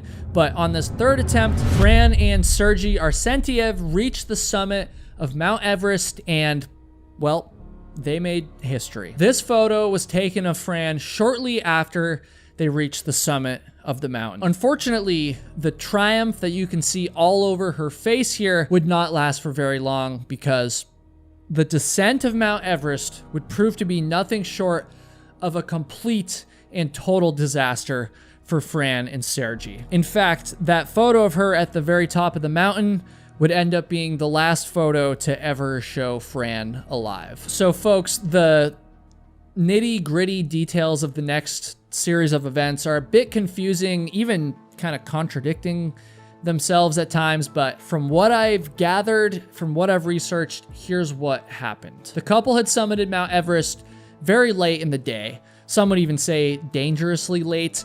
And while they were nearing the top, they actually encountered a climber from Uzbekistan who reportedly commented on how late they were pushing it. Sergei apparently responded to this concern by telling the climber that he shouldn't worry because the couple had cached a tent, some warmer clothing, and an emergency bottle of oxygen between the first and second step obstacles. This climber from Uzbekistan continued descending, and eventually he actually reached the cache that Sergei was talking about. And the climber was again concerned after reaching the cache because it was apparently much less equipped than Sergei described it as. It supposedly only contained one bottle of oxygen, and there was no tent or clothing, I guess. The mystery tent was later found further down the mountain and not where Sergei had said it was. So that was very strange. And perhaps even stranger is that the couple never reached Camp 6 the night after they reached the summit, which means that they spent a third night in the death zone, but this time they did it without extra warm clothing or a tent to protect themselves from the elements. Early the next morning, 5 more climbers from Uzbekistan were making their way up towards the summit of Everest when they encountered Sergei around 27,500 feet, or I guess 8,400 meters in elevation. In hindsight, this was a very disturbing encounter because Sergei was completely alone. His wife was nowhere in sight, and Sergei actually asked the group if they had seen her. The couple had somehow become separated on their way down Everest, and Sergei was under the impression that his wife was actually somewhere up ahead of him. One of the mysteries of this entire story is that we don't really know why or how they got separated. It's been suggested that Fran might have been suffering from snow blindness, and maybe she just kind of like wandered off because she couldn't really see. But as far as I could tell, it's really unknown how the separation between the two of them happened. Sergei and the Uzbekistan climbers parted ways eventually, Sergei going down, the other climbers going up, and Sergei did eventually make it back to Camp 6, again, by himself. I mean, at this point, he must have been completely exhausted, but he was apparently still, like, perfectly coherent, and, you know, other than just being tired, he was healthy. And it seems as though he almost certainly would have made it down the mountain safely if he had stopped and rested a little bit and then continued on. Unfortunately, you're about to find out that that is not at all what would end up happening. The Uzbekistan climbers continued up the mountain, and after they traversed the first step, they found Fran in dire condition. She was reportedly on her feet, but like slumped over on a rock, kind of fading in and out of consciousness, and without her harness on for some reason. It's really impossible to confirm any of this stuff, but the climbers alleged that they spent an hour trying to assist Fran, giving her oxygen and various medicine, before 3 of the 5 ended up continuing on towards the summit. At this point, Fran was obviously suffering from altitude sickness, and she was also becoming extremely frostbitten. The 2 other climbers remained with Fran for another hour or two before finally setting off themselves as well. But before they left, they reattached Fran to the fixed rope, and they also left her with an oxygen mask on her face. All these climbers would go on to reach the summit, and when they climbed back down to Fran's position, these men reportedly stopped once again to try and help her, but at this point they were running really low on oxygen themselves and becoming extremely fatigued. They weren't really in the best condition to try and rescue Fran, but two of them did actually attempt this. They tried to like lower her down the mountain, but they weren't really able to move her very far, and eventually they stopped, fearing that if they continued with this rescue, they would end up putting themselves in a life or death situation, much like Fran was in at the moment. And thus, they gave Fran yet another bottle of oxygen, they fixed her to the rope, and then they left her, and they headed back down to camp. The first of these Uzbekistan climbers to arrive back at Camp 6 alerted Sergei of his wife's location and her dire condition, which reportedly sent him into a frenzy. I mean, this must have been just brutal news for him to hear.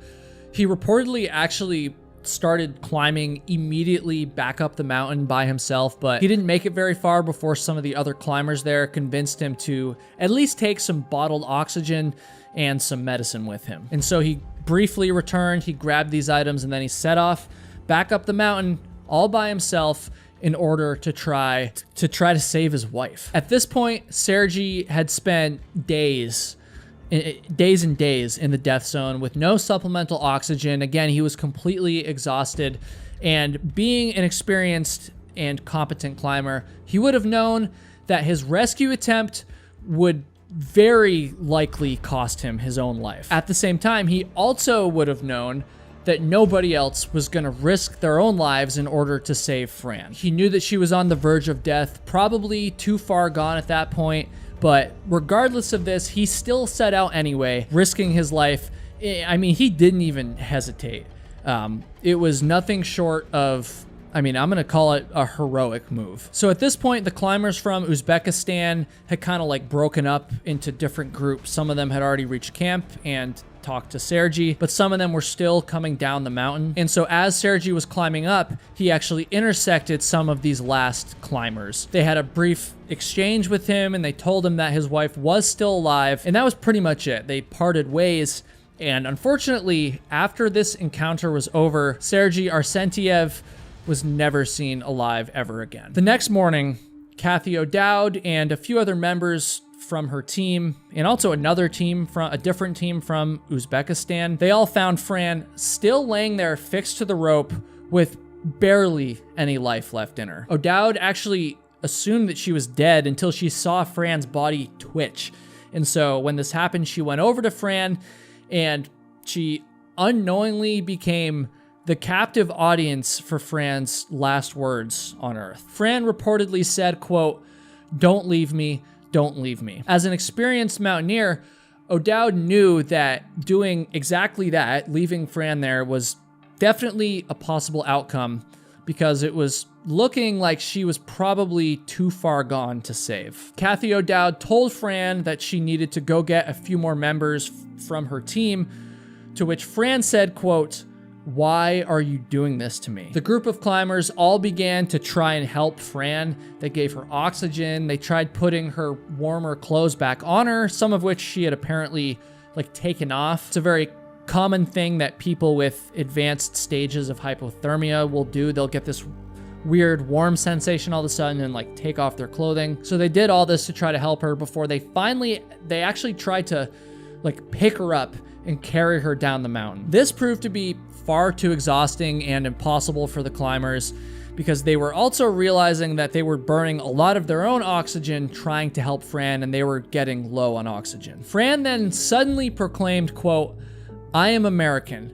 I am American." Now, up to this point, O'Dowd and the rest of her team didn't know who this woman was. They didn't know her identity. But after Fran said that she was American, O'Dowd actually realized who the woman probably was. I guess her and Fran had actually interacted a little bit back down at base camp. And because of this, O'Dowd also knew that Fran and Sergei were climbing together as a team, which was disturbing because, well, he was nowhere to be found. The climbers all did their best, but ultimately there was really nothing that could have been done to save Frances Arsentiev. And thus, tragically, she died. She died right there and then, and soon after that, O'Dowd and her teammates called off their summit attempt. They began descending, and as they did, there was a lot going through O'Dowd's head. I mean, she was wondering about how Fran had ended up in such a dire situation. And of course, again, she wondered what the hell had happened to her husband. Before the climbers left Fran, they allegedly discovered Sergei's ice axe and his rope laying only a short distance away from her. Again, this is one of the things that I'm not 100% on. There was some conflicting reports about it, but it seems likely that this did happen, and I sure hope it did, because if that's true, that means that Fran and Sergei at least got to spend a few more moments together before they both died. The fate of Sergei Arsentiev remained a mystery for the rest of the year 1998. And then the following year, an expedition was sent out to search for the bodies of George Mallory and Andrew Irvine, who had disappeared in 1924 while attempting to climb Mount Everest for the first time in history. This was a very famous expedition, and they actually would end up recovering George Mallory's body on it. And they also accidentally discovered the body of Sergei Arsentiev as well. I mean, we'll never know exactly what happened, unfortunately, but with the discovery of his body, we are able to kind of like generally piece together what might have happened.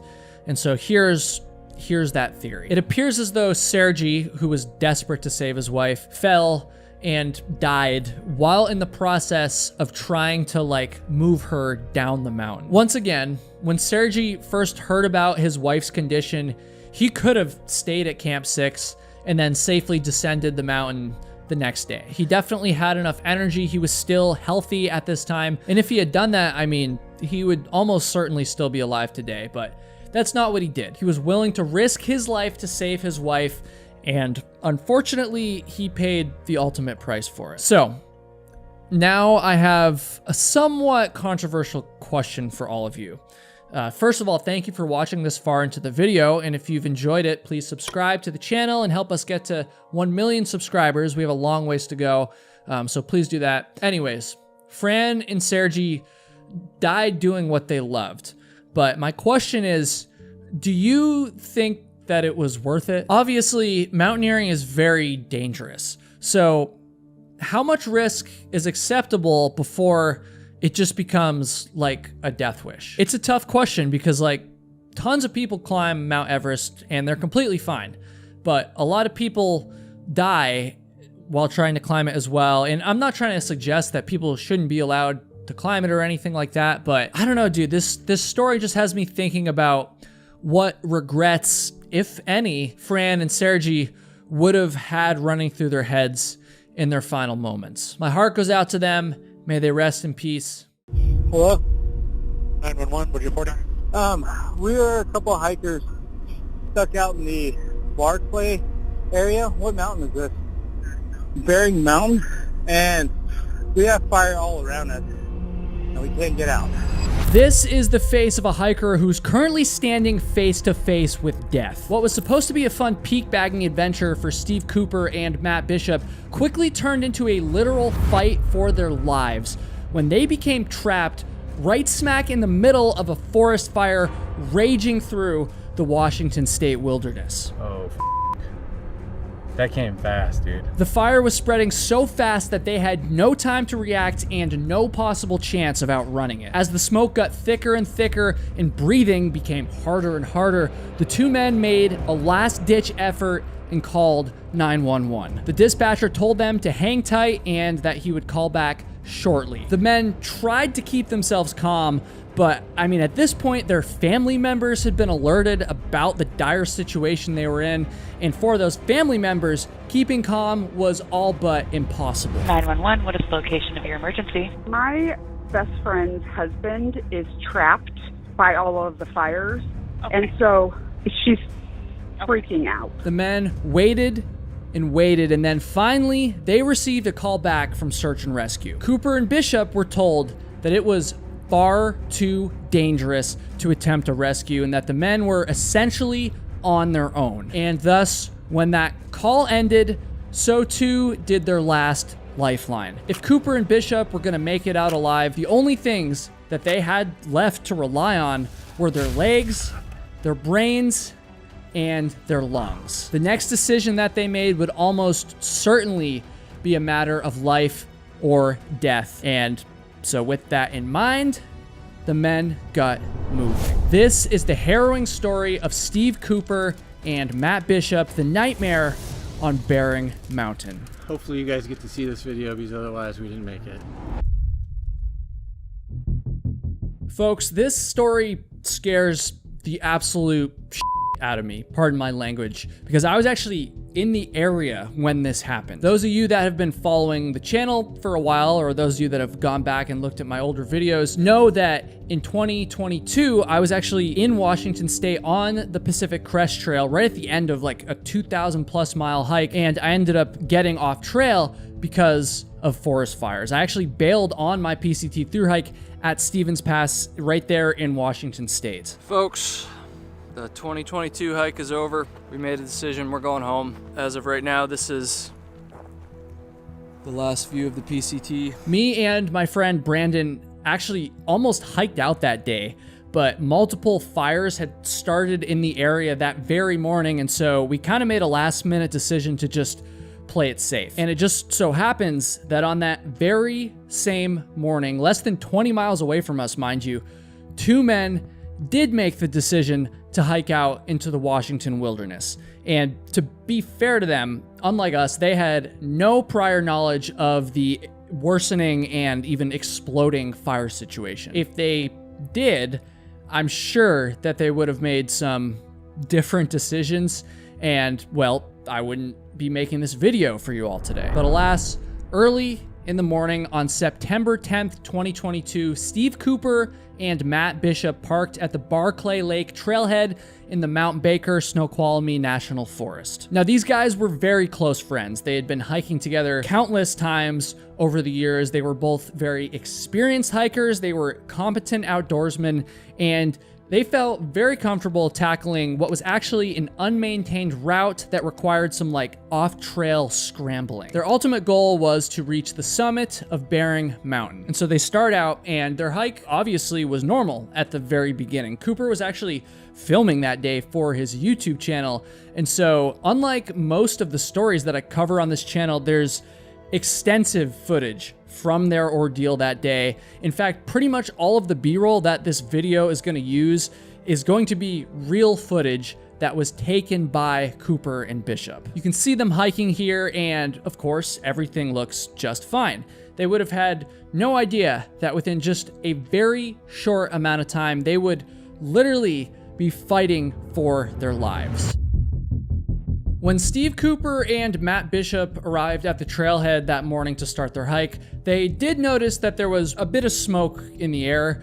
Now, in hindsight, it's easy to say that maybe they should have turned the car around and drove home right then and there, but the full story is much more complicated than that. Those of you that live in states that frequently have wildfires know just how far smoke can travel through the air. I mean, a fire could be hundreds of miles away, even thousands of miles away, but if the wind conditions are right, that smoke can just carry far, way over to communities and hiking trails for that matter, that aren't in any danger of burning up from the fire. And so when Cooper and Bishop noticed the smoke in the air that morning, they basically just brushed it off. They assumed that it was from a few known fires that were burning further east in the state, fires that were actively being battled. The dirt Forest Service road that they had traveled in on that morning was not closed, it wasn't gated shut, and the men hadn't received or noticed any information about new fires that had popped up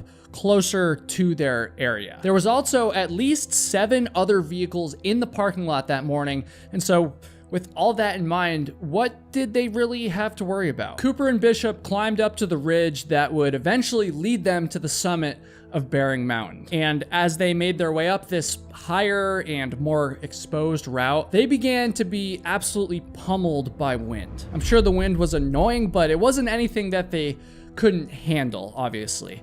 With that said, wind is always a big factor in the spread of wildfires and a potential warning sign that something could go wrong. At this point, the men were definitely hiking through some light smoke, but they hadn't yet noticed any glaring red flags. That unfortunately would not be the case for much longer, however. Now, it's impossible to predict exactly where and when a fire is going to pop up. However, the government had issued fire warnings for the weekend that Bishop and Cooper were hiking. Dry and windy conditions made it possible that fires would start and spread very quickly.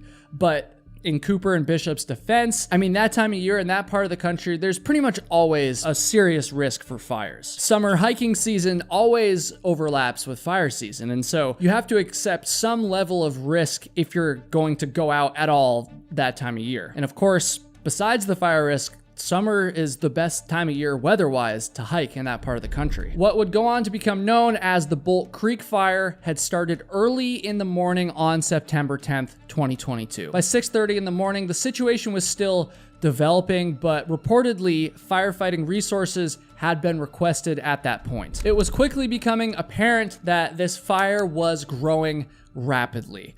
And so, with that in mind, evacuation warnings were sent out to the public. Unfortunately for Cooper and Bishop, however, these warnings weren't sent out until after 8 in the morning, and by that point, the men were already deep in the backcountry with no cell connection. Cooper and Bishop climbed through an area known as the V-Notch, and then they began their final push up to the summit. I mean, at this point, they were so close, they were making really good progress, and they were also getting really good views of the mountains around them. So they're up there, they're almost at their goal, they're just taking everything in, and then suddenly, one of the views that they came to completely stopped them in their tracks. They were now able to see much further beyond just their immediate area, right?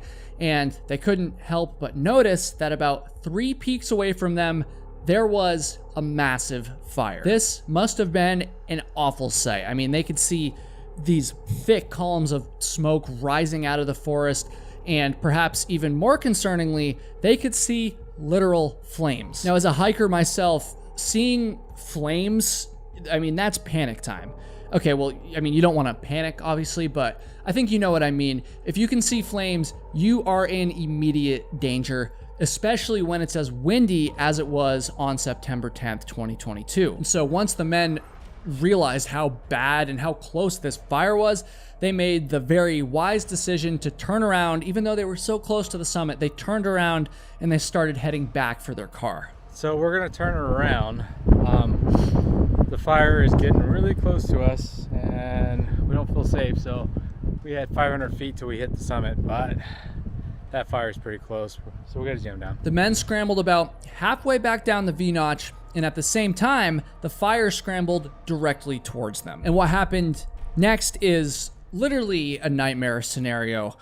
I mean, Steve Cooper and Matt Bishop watched in horror as the fire suddenly popped out right below them and completely engulfed their path back to the car. I mean, whew. And so the route that they were following, which had now turned into their escape route, by the way, was completely on fire and completely blocked. Oh, that came fast, dude.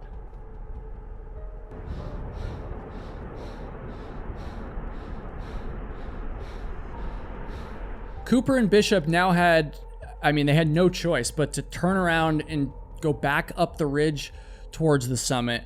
Now, I haven't hiked this particular mountain myself, but in case you couldn't tell from the videos and the photos, I mean, this is some difficult terrain. They're scrambling over loose rocks. Their route is incredibly steep. I mean, I'm sure adrenaline had kicked in when they realized how close the fire was, but I mean, just scrambling over all this stuff must have been absolutely exhausting. Not to mention, they're breathing in more and more smoke, which is going to make it harder. I mean, it's just brutal. And before the men turned around and started scrambling away from the flames, Bishop actually sent a very ominous text to his wife, who had noticed the fire herself from down in town earlier. This text read, quote, "We're trapped." Yeah, not the kind of thing you want to be receiving from your husband while he's hiking in the forest during a spreading wildfire. I mean, so while the men were making their way back up the peak, they were going in and out of cell connection. I mean, they're in the mountains. Connection's obviously not going to be reliable. They were definitely in a very dangerous situation. And so while they were scrambling back up, they came to terms with the fact that they had pretty much exhausted all of their options. Therefore, when they found another spot with cell service a few minutes later, they hit the SOS button on their satellite communicator, and they also called 911. Hello? 911, what are you reporting? We were a couple of hikers stuck out in the Barclay area. What mountain is this? Bering Mountain. And we have fire all around us, and we can't get out. The trail is completely burnt. The fire's coming up the ridge, and we're up on the ridge trying to take shelter, and there's a fire coming from the opposite direction. Okay, what trail are you on? It's the Barclay Mountain. Oh, Bering, sorry. It's Barring. How far up the Bering Mountain Trail are you from the? We are at the last part where we go up to the summit. So it's like a giant rock boulder field. I don't know much of what anyone can do. I mean, it's pretty rugged terrain. Okay, so I'm gonna get this information out to our search and rescue guys. Leave your phone on because they'll probably want to call you back if you haven't heard from them in 20 minutes or so. Give us a call back, all right? The operator told the men that search and rescue would be notified and that they should just hang tight and wait for a call back within roughly 20 minutes. And so, with their life on the line, Cooper and Bishop just waited. And they waited, and they waited. They even took this selfie while they waited. Now, as you heard on the 911 call there, the smoke was getting so intense that the men were having trouble breathing. I mean, they were pouring water on their extra shirts, and then they were using those to cover their mouths, as you can see in this photo. I mean, this should illustrate just how desperate they were at this point. Bishop actually sent this photo to his wife, and then he turned off his phone to save his battery. I mean, I can't even imagine what was going through his wife's head when she got this photo, but I do know that she was freaking out. And I'm not just making that up. I mean that she was literally freaking out. She was actually with one of her friends at the time, and this friend ended up calling 911 to try and learn more information about what the hell was going on with Cooper and Bishop. 911, what is the location of your emergency? Hi, my name is and my best friend's husband is trapped by all of the fires. He was able to text out his coordinates, and so she's freaking out. So, okay, one moment here. I'm going to put you on hold to speak to my supervisor. Okay. Okay. Thank you, honey. One Appreciate moment. it. Sure. Okay. Thank you. After waiting for about half an hour, search and rescue finally called the men back, and when they did, they told them some very devastating news. Volunteers from King County Search and Rescue had tried to formulate a plan to come rescue the men. They'd even traveled to the forest, but conditions were just too dangerous for the rescuers to hike into. Cooper and Bishop also learned perhaps some even worse news on this phone call. They learned that it was also going to be impossible for a helicopter to reach them either. The call was basically a good luck, we can't help you kind of call. And so the men were now truly on their own. At this point, they had no remaining choice but to take their lives into their own hands. This is a tough spot to be in because basically whatever decision that they made next would determine if they lived or if they died. We just got off the phone with 911 in search and rescue, and they cannot rescue us. They said it's too dangerous up here, the wind's too bad. And so we are going to attempt this and get down to the trailhead so that we can get out of here safely. So the men initially tried to skirt down the side of the V-notch that they had come up, but they quickly realized that the fire and the smoke was just too thick. At this point, they knew that they would need to find an entirely new route down the mountain. And this was not going to be an easy task, by the way. They had no idea how far the fire had spread, and they had no idea what sections of the forest were currently burning or where it was going to burn next. They also knew that following a brand new off-trail route would be very dangerous. They would be bushwhacking, and they could easily reach a dead end or even worse, a cliff that would basically just stop them in their tracks. But they had to do it, and so knowing that they could be potentially heading right into the fire, they decided to follow an extremely steep and dry creek bed, which would hopefully lead them down the mountain and eventually back to the Barclay Lake Trail. And once they reached this established trail, they just had to follow it back to their car, and hopefully following an actual established trail would be a lot quicker. And so with this plan in mind, they set out, choking on smoke every step of the way, mind you. The men made some progress, but just as I explained a second ago, they did eventually end up being stopped in their tracks by a massive 200-foot cliff. So they're standing at the top of this cliff trying to decide what to do. And as they're doing this, they actually got a very surprising call from the King County Sheriff's Office. Cooper and Bishop were told on this call that a helicopter was actually going to try and rescue them, and that in order for this to happen, they needed to get into an open spot. Cooper was then instructed to hang up the phone and then call 911 in order to get more information. But when he did this, he was accidentally routed to Snohomish County instead of King County. I hope I said that right. Snohomish? I don't know. Snohomish County obviously had no idea what was going on with the men. I mean, they hadn't been involved in this operation until right now. What I'm seeing here, though, for phase 1 is that you are in Snohomish County. You know what? I'd like to talk to you, but the fire's coming down. I got a jam. Okay. Are you able to talk to my supervisor? They may be able to assist you a little better than I can. Well, I can't stay on the phone. The fire's coming down the ridge, and we got to get off this ridge. Okay, I'm going to go ahead and get you over to my supervisor, okay? All right. And they'll be able to...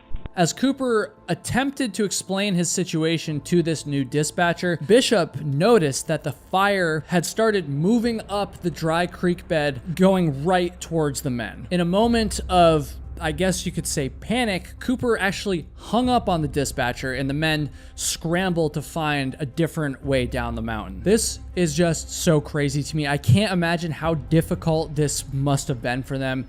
I mean, again, they're going down like loose boulders. They're off trail. It's extremely slippery. It's extremely steep. This whole time, they have no idea what obstacles are coming next. They're so close to the fire. They're breathing in heavy smoke. They're feeling the heat from the fire as well. And at this point, they had completely run out of water. Despite all of these difficulties, the men pushed on. And as they were trying to beat the fire down the mountain, Matt Bishop lost his footing and then almost slid off of another 200-foot cliff. Bishop apparently was just like desperately reaching for tree branches, and by some miracle, he managed to grab one right before he slipped off the edge. All right. We've been hiking for, I don't know, a really long time to try to beat this fire. We had a lot of accidents, a lot of close calls. No, we haven't died yet, but I watched my best friend almost freaking fall off a cliff. And that was freaking scary. The men continued on through thick and unforgiving brush before they finally intersected the Barclay Lake Trail. At this point, all they had to do was just follow this wide and easy trail back until they reached the trailhead and their vehicle. The men were completely wiped at this point, but they were almost in the clear. With that said, they still had no idea where the fire had or would spread to, and so they were still gambling that the short distance back to the parking lot and then the road that they had to drive out of the forest was still going to be untouched by the raging fire. About halfway down the road, the men were met by the sheriff, and at that point, he actually escorted them the rest of the way out. This meant that for the first time in hours, Steve Cooper and Matt Bishop were able to breathe a sigh of relief. They were safe through a combination of grit and also just some dumb luck. The two men had managed to survive. So, anytime I hear a story about hikers almost dying in the backcountry, I always want to know, like, what went wrong? Why did this happen? What mistakes were made? How could it have been prevented? And one of the scariest things about this story is that other than just like refusing to hike at all during the summer in the Western United States, it feels like there isn't really much that could have been done to prevent this. And I'm not the only one who feels like this, by the way. Many of the rescuers who attempted to save Cooper and Bishop that day actually went on record in like local news and stuff to say that the two men didn't do anything wrong. This truly was a wrong place, wrong time type of situation, and that's just incredibly scary. That's not to say that there's nothing that we can learn from this story, however. Searchers were fully prepared to extract Cooper and Bishop via helicopter, and had the men not had any cell service, the only way that they could have called for help was with the satellite communicator that Cooper was carrying. This device was also transmitting the men's location in real time, which allowed their friends and family back home a little bit of peace of mind because they could always tell that the men were on the move and thus still alive. I'll have a few of these satellite devices tagged in the video description. I mean, I think these things are indispensable for anyone who's going to go hiking, so I highly suggest you check them out if you don't already have one. I was absolutely blessed with the privilege of speaking with Steve Cooper. Not only did he reach out to me and tell me about this story, I hadn't heard it before, but he also shared all of his videos and his photos, all those 911 calls with me. And without him, this video would not have came together. And so anyways, I'm talking to Steve and I asked him what he thought could have been done to prevent the situation that him and his friend found themselves in. And he agreed that there wasn't much that could have been done, but that maybe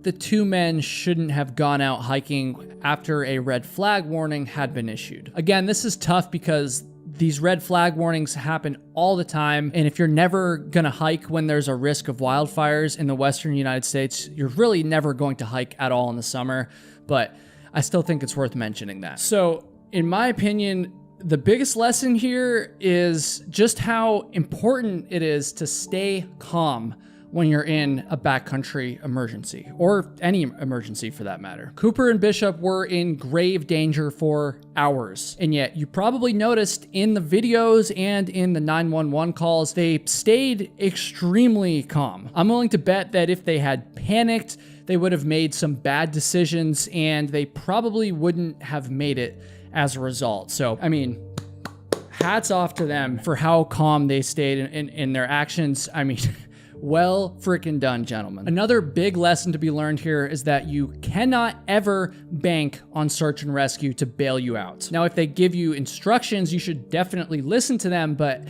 at the end of the day, you and you only are responsible for your safety, not anybody else. I'm sure that most of you probably understand this already, but this is just such an important point that I really just wanted to drive it home. Search and rescue did all that they could to try and save Cooper and Bishop, and had the men been stranded for longer, I do think that there's a pretty good chance that search and rescue would have eventually attempted to extract them with a helicopter. However, search and rescue is never going to put themselves in grave danger to save somebody else.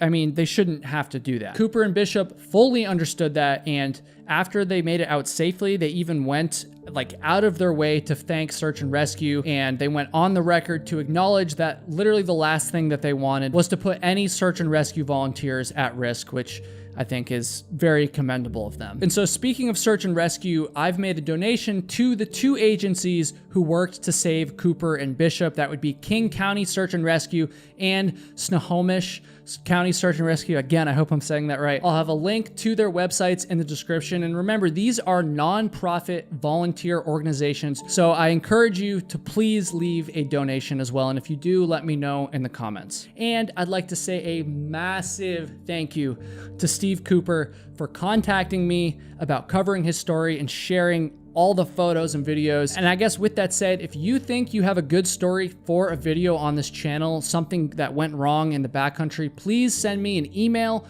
or an Instagram message, and maybe your story can be covered on this channel as well. Excuse my language here, but when I first saw this photo, it scared the absolute out of me. I kind of just stumbled upon it one day when I was just killing time on the internet, and the more I learned about this photo, the more horrified I became. The photo shows a climber trapped high up on Mount Everest, frozen in place inside of a dark, shallow cave. And as if that's not disturbing enough, the story leading up to this photo being taken is one of the most chilling, frustrating, and controversial stories in Mount Everest history. The man in the photo was named David Sharp, and as his name began to circulate in media headlines, it was often accompanied by the words, quote, "left to die." And the reason for this was because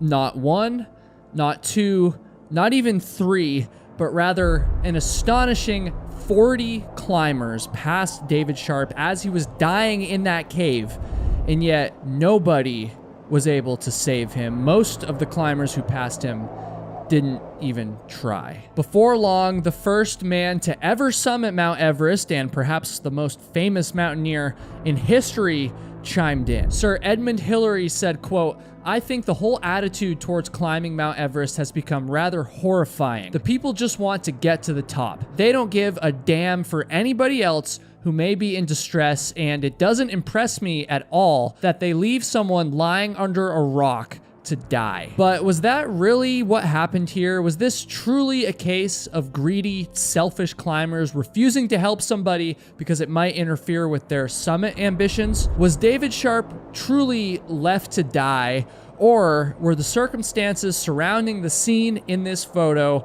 a lot more complicated than the critics in the media proclaimed? I'll attempt to answer all of these questions and more in today's video, which is the terrifying last ascent of David Sharp. So, this is definitely going to be one of the most complicated and honestly controversial stories that I've ever told on this channel. It's no secret that climbing Mount Everest is dangerous, but I think the details of this story will really put into perspective just how ruthless not only the mountain is, but also the process of climbing the mountain is. So, with that said, come with me to a trip to Mount Everest, the tallest mountain in the entire world. If this is your first time watching the channel, then this trip is free, but if you're a repeat viewer, you must hit that subscribe button to cover admission, and you'll also be helping us get to our goal of 1 million subscribers. In May of 2004, David Sharp was fresh off a failed attempt at reaching the summit of Mount Everest. He had made it pretty damn high up on the mountain, but when he realized that his fingers were frostbitten, he wisely decided to turn around. After finally leaving the mountain, he wrote an email to a friend that said, quote, "Don't think I'll be back to the Big E." And maybe he meant that when he wrote it in the moment, but there's also a good chance that he didn't. And I say that because David Sharp's 2004 Everest attempt had not been his first, and it would soon become clear, at least to his friends and family, that it would not be his last. That's right, David Sharp was going to make yet another attempt at reaching the summit of Mount Everest, and unfortunately, this attempt would be his last. David Sharp was born in Harpenden, England in 1972.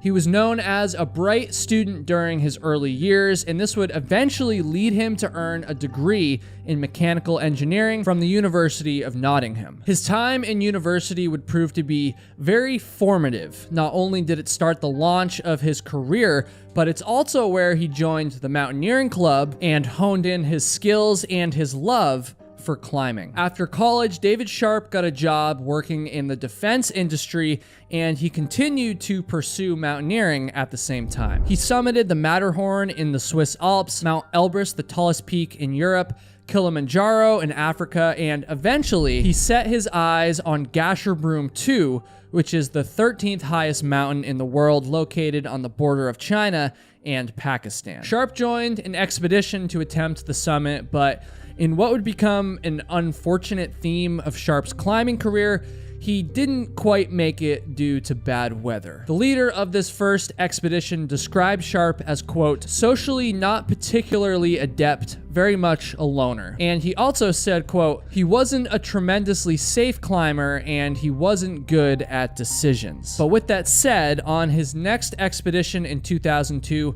Sharp would earn a much better reputation when he successfully reached the summit of Cho Oyu, which is the 6th highest mountain in the world. Sharp did this as a part of an expedition with teams from New Zealand and Northern Ireland. And this time around, he was described as, quote, likable, friendly, and intelligent. His climbing was so impressive on this expedition that one of the leaders actually asked him to join a team that was planning on taking on Mount Everest the following year. And while I'm sure David Sharp was flattered by this invitation, the circumstances surrounding it were not exactly cause for celebration. While the expedition leaders certainly felt that David Sharp was qualified for Everest, the true reason that he had been invited on the expedition in the first place was because during the successful summit of Cho-O-U, one of the expedition's team members had died after falling into a crevasse. Because of this, David Sharp was invited to take this man's place on the next expedition,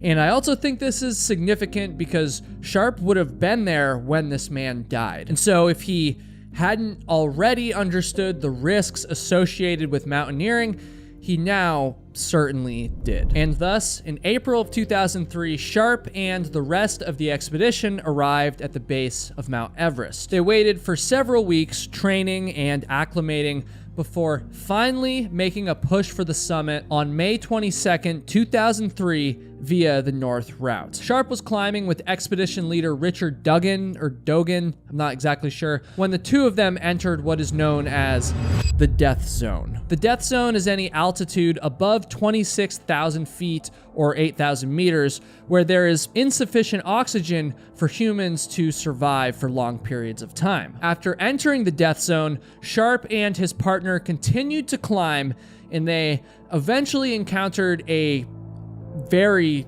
disturbing sight. They stumbled upon a shallow, dark cave that was well known among Everest climbers, and not for any good reason. Inside this cave laid the body of a deceased climber known as Green Boots, who had died in 1996. His body and the cave had become somewhat of a landmark on the route up Mount Everest, and it served as yet another reminder to Sharp about the danger of what he was undertaking. Sharp's climbing partner reportedly said, quote, "He," referring to Green Boots, "looks like he's sleeping," to which Sharp then nodded in agreement. Nobody could have known it at the time, obviously, but that cave, that very same spot, would go on to become very significant to Sharp's story just a few years later, and once again, for all the wrong reasons. The men continued on from the cave, but just below an obstacle known as the second step, Sharp realized that he was suffering from frostbite on his toes. At this point, they were so close to the summit,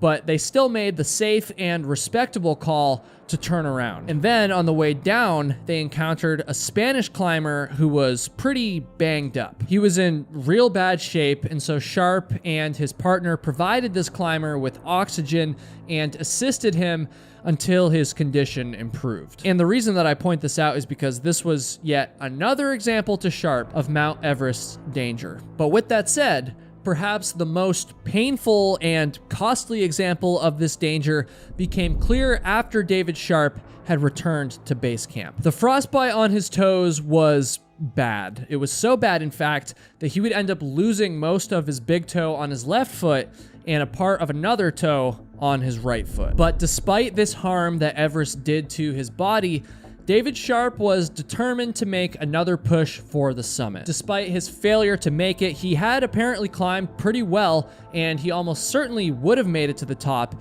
if not for the frostbite. And thus, in the spring of 2004, the next year, David Sharp was back at Everest Base Camp, this time joining a team of French and Austrian climbers. It's unclear to me exactly what Sharp's plans were, but it's reported that there was actually some tension between him and the group's leader due to a few of Sharp's seemingly new beliefs regarding Everest, ones that he hadn't really expressed the previous year. This time around, David Sharp wanted to attempt the mountain solo, and he also wanted to do it without the use of supplemental oxygen. Though it certainly has been done before, climbing at high altitude without oxygen tanks is incredibly difficult and dangerous. And yet, despite this, it appears that David Sharp adopted a somewhat purist view of mountaineering, viewing the use of supplemental oxygen as almost cheating. He wrote in an email to a friend, quote, I'm one of those nutters who don't really approve of the use of oxygen equipment. My philosophy is that if you want more oxygen, climb a lower mountain. It's unclear to me if Sharp brought any oxygen on his 2004 attempt, but it does seem as though he changed his mind about going solo, at least for the moment. He ended up setting out with a few other members from the expedition, but he quickly fell behind, and once again, he became frostbitten, this time on his fingers. At this point, he was well into the death zone for the second year in a row, but he didn't quite make it as far as he had the year earlier. He ended up turning around just below a spot known as the first step, despite the fact that the rest of the group that he started with successfully reached the summit, or at least that's my understanding. After he had returned from yet another failed attempt at Mount Everest, Sharp sent the email that I mentioned at the beginning of the story saying that he would not be attempting Everest again. However, this lack of desire would not last long, or according to some sources, last at all. In 2005, David Sharp took a course in education, and then he spent some time backpacking through South America and Asia. He didn't make an attempt at Everest in 2005, but it does seem as though by the end of the year, he had made up his mind about going back to Everest the following year. 2006 was gonna be the year that David Sharp would make his final attempt at Mount Everest. And so just before Christmas in 2005, he sent an email to a friend who was on one of his previous failed Everest expeditions. And he said, quote, "I'm stupidly contemplating a final attempt of Everest." Given the sequence of events that happened next in this story, I think this email would go on to become just incredibly disturbing. In the spring of 2006, David Sharp arrived at Everest Base Camp for the third time in the past 4 years. This time around, he intended on making good on his desire of ascending the mountain solo. Rather than joining with a traditional expedition team like he had done for all of his previous attempts, Sharp opted to do things mostly by himself. He did end up paying between $6,000 and $7,000 to a company called Asian Trekking, which in return provided him with his permit, travel arrangements, food, oxygen, and transport to Advanced Base Camp. But once Sharp traveled beyond Advanced Base Camp, he was completely on his own. He had no Sherpas to carry his gear, he had no team to work together with, and he had nobody to guide or assist him. Apparently, he did have plenty of money in the bank to hire Sherpas or to join another expedition. In fact, he was actually asked by a friend specifically to join that expedition instead of going solo, but for whatever reason, he declined. David Sharp was determined to summit Mount Everest solo, and the only thing that was going to stop him was Mother Nature herself. In the weeks leading up to Sharp's third summit attempt, he found himself in a bit of a moral dilemma. Just like he had done in 2004, he was once again wrestling with the concept of carrying oxygen tanks with him on his climb. He knew that it would obviously be safer to do so, and that it would make it much more likely that he would reach the summit. But at the same time, he truly felt that a summit of Mount Everest without oxygen, without that support, was the ultimate goal. And so in the end, he ended up compromising. He purchased 2 cylinders of oxygen, but he reportedly was only planning on using them if he found himself in a dire situation or an emergency. After weeks of preparation, training, and acclimating, Sharp made a run for the summit. His first push saw him almost getting into the death zone before bad weather ended up driving him back. He told nobody when he left or when he was planning on returning. In addition to that, David Sharp was not carrying a radio or a satellite phone. My understanding is that this is pretty uncommon. He had no way to communicate with anybody from the mountain and no way to call for help if he needed it. By the evening of May 13th, Sharp had made it well into the death zone, where he was spotted at the highest camp on Mount Everest. Around 11:30 p.m., he began the last leg of his ascent. David Sharp wasn't spotted again until a few hours later, sometime between 1 and 2 a.m.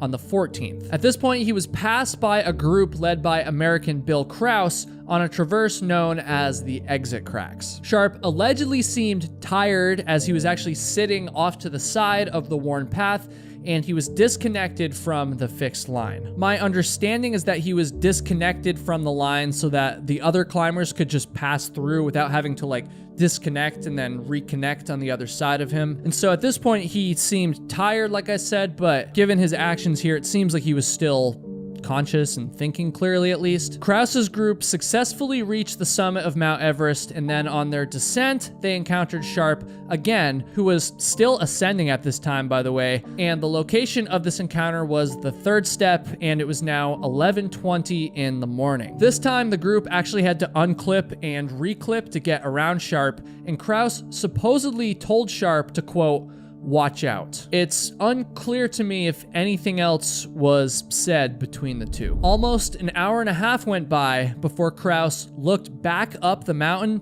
and when he did this, he noticed that Sharp, obviously now way off in the distance, had only moved about 300 feet. At this point, it seemed like Sharp was the last person left that high up on the mountain. Exactly what happened next is unknown, although based on the timeline, it's likely that David Sharp reached the summit of Mount Everest around 2:30 to 3 p.m.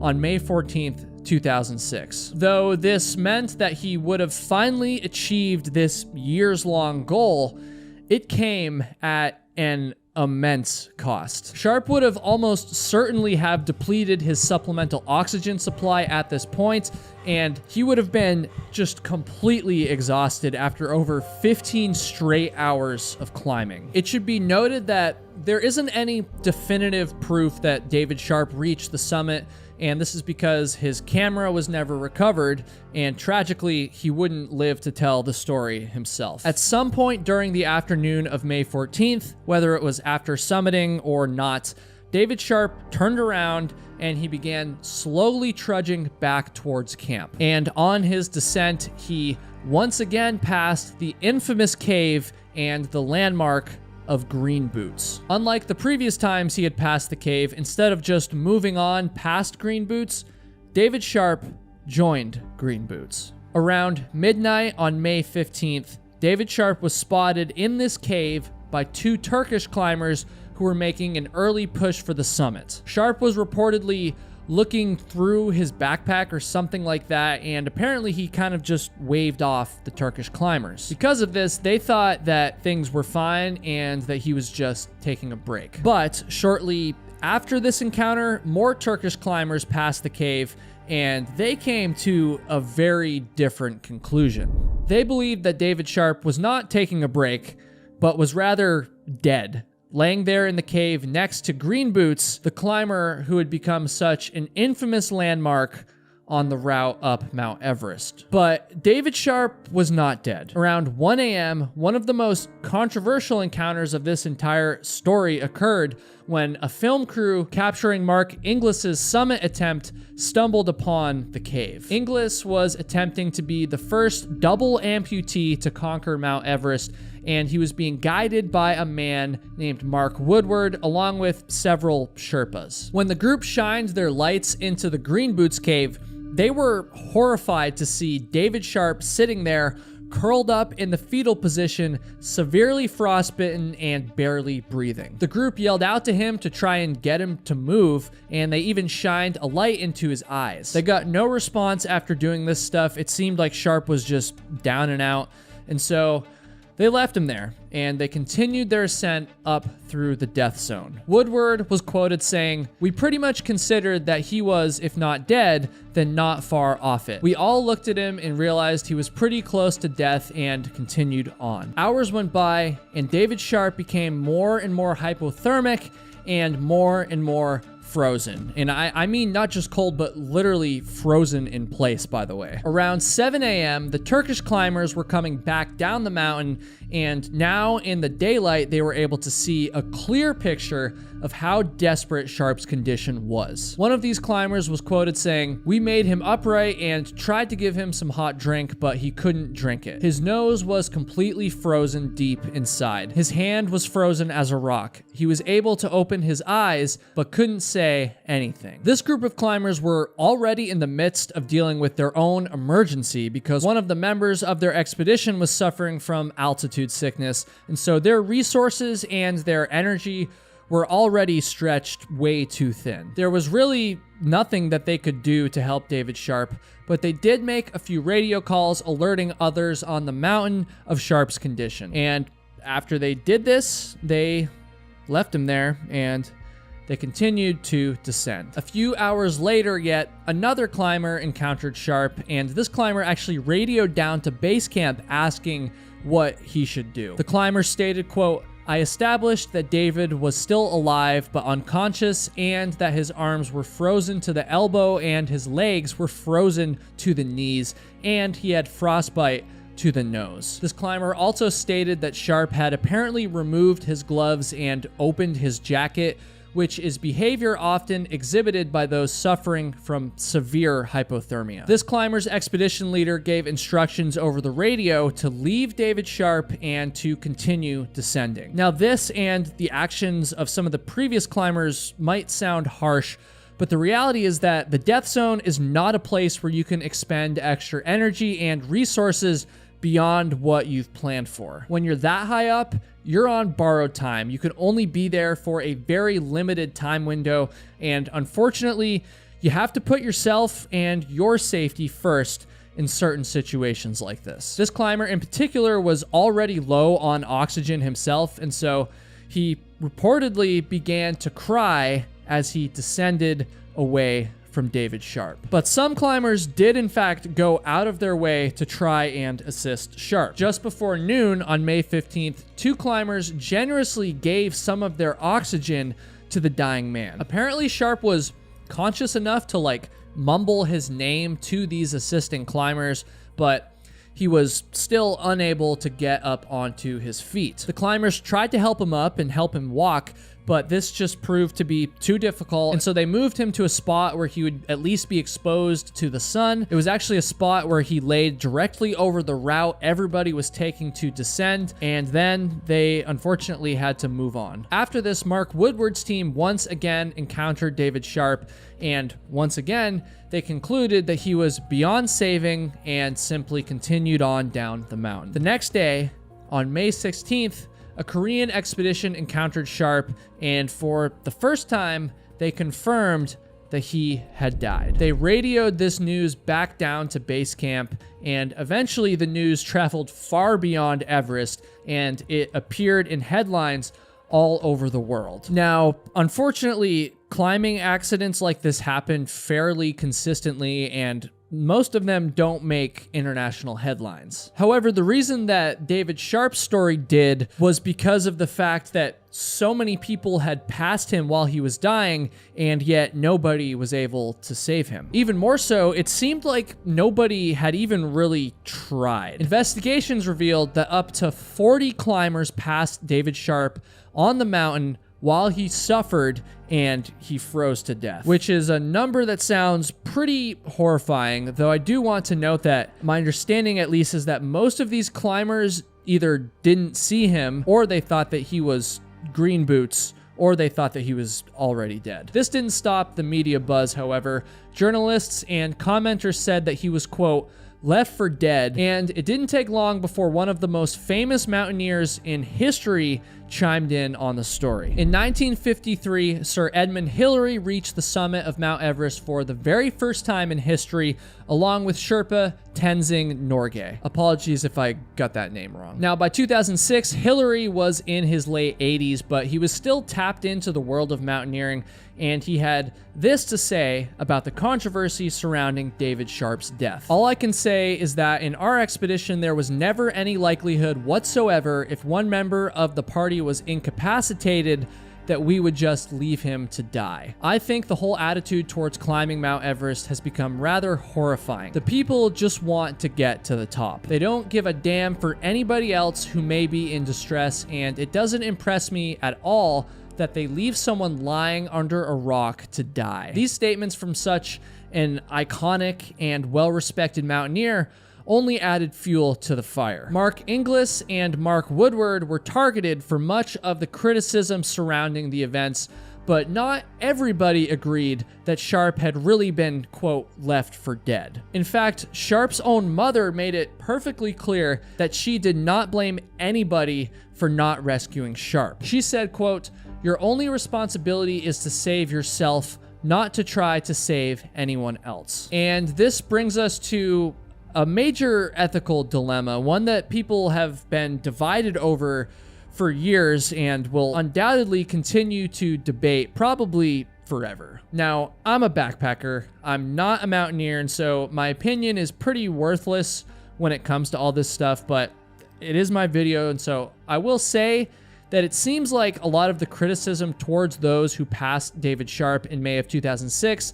has kind of softened over the years, and I think there are two main reasons for this. First of all, the idea that Sharp was just left for dead and that nobody tried to help him is just not true. I mean, clearly, given the story that I've told. Multiple different climbers stopped to call out to him, some tried to give him oxygen and help him to his feet, and multiple radio calls were made about his condition. It's true that like a full-scale rescue attempt was never made, but that never happened because of the second thing I want to highlight here. By all accounts, David Sharp was just too far gone to save by the time that people had encountered him. I mean, sure, I guess rescue could have been attempted, but multiple different experienced and accomplished mountaineering experts that passed David Sharp that day all determined that a rescue mission would have been just reckless. It would have put many other lives in danger, and let's also not forget that it wouldn't even have guaranteed Sharp's survival. Conditions in the death zone are so harsh and dangerous that bodies most of the time aren't even removed because it's just too difficult. David Sharp would have been well aware of all of the dangers of climbing Mount Everest. I mean, like I said earlier, multiple times, he had already experienced frostbite and seen dead climbers and helped assist other climbers who were in bad shape. He was aware of all of these things, and it's certainly sad and awful that he died, and I wish that he didn't. I think we all can agree on that. But at the end of the day, he took on the risk, and unfortunately, tragically, he paid the ultimate price for it. My understanding is that David Sharp's body remained in the cave for about a year before it was finally moved somewhere else and buried, somewhere else on the mountain, where it apparently remains to this day. It's a disturbing and controversial story, the ethics of which are still debated to this day. My heart goes out to David Sharp and all of his friends and family, and may he rest in peace. When I learned the story behind this seemingly normal photo, it scared the absolute out of me. It shows a couple of tourists hunkered down in their hotel room after a day of exploring Yosemite National Park. Roughly 20 minutes after this photo was taken, they got a knock on their hotel room door. Within just a few days, one of the largest searches in Yosemite history was underway, trying to find the women in this photo as well as the one who took it. And tragically, the search didn't last more than just a few weeks before everyone's worst fears were confirmed true. Carol Sund, Julie Sund, and Sylvania Peloso were all found dead, and none of the three deaths had been an accident. Fear quickly spread that a killer could be roaming throughout Yosemite National Park, and yet at the very same time, the police shifted their attention away from the national park and down into the Central Valley. They zeroed in on who they thought were the perpetrators of these killings, but unfortunately, the police were completely wrong. The true killer was still, in fact, up in the mountains, struggling to fight off his deranged urge to claim more victims. And then right after the FBI announced that they had jailed the perpetrators, this true killer would lose his fight, and he would once again turn Yosemite National Park into a murder scene. This is the story of the most dangerous man in national park history. Yosemite National Park is one of the most popular and most beautiful national parks in all of the United States. Located in the heart of the Sierra Nevada mountains, it's home to the famous Half Dome, as well as 70 miles of the Pacific Crest Trail, the northern terminus of the John Muir Trail, and so much more. And so with all that said, I invite you to come with me on a virtual trip to Yosemite. We're gonna go right now, and by the way, this trip costs you nothing except you can hit that subscribe button to cover admission if you're a repeat viewer, and if this is your first time watching my channel, you can cover your admission by leaving a comment below and telling me how you like this video and what you think of this story. Yosemite's natural beauty attracts visitors from all over the US and from the world for that matter. It's not the type of place where acts of violence and evil are supposed to happen. In February of 1999, 42-year-old Carol Sund, her 15-year-old daughter Julie,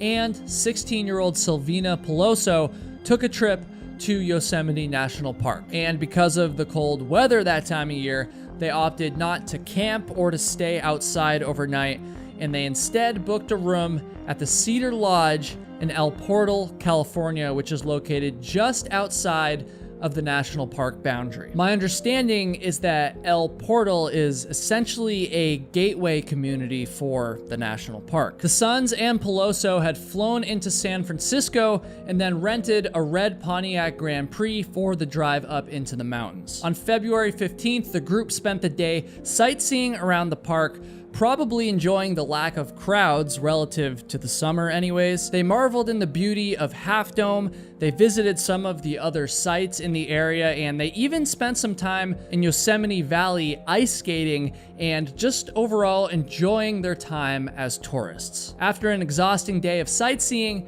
they returned to the Cedar Lodge. They ate dinner at the restaurant there, and they then rented a few movies from the front desk of the hotel. Once they walked out of the lobby with these movies, they were never seen alive ever again. The Suns and Peloso were supposed to check out of the Cedar Lodge on the morning of February 16th. Their hotel key had been left in the room, and their red Pontiac Grand Prix rental car was no longer in the parking lot.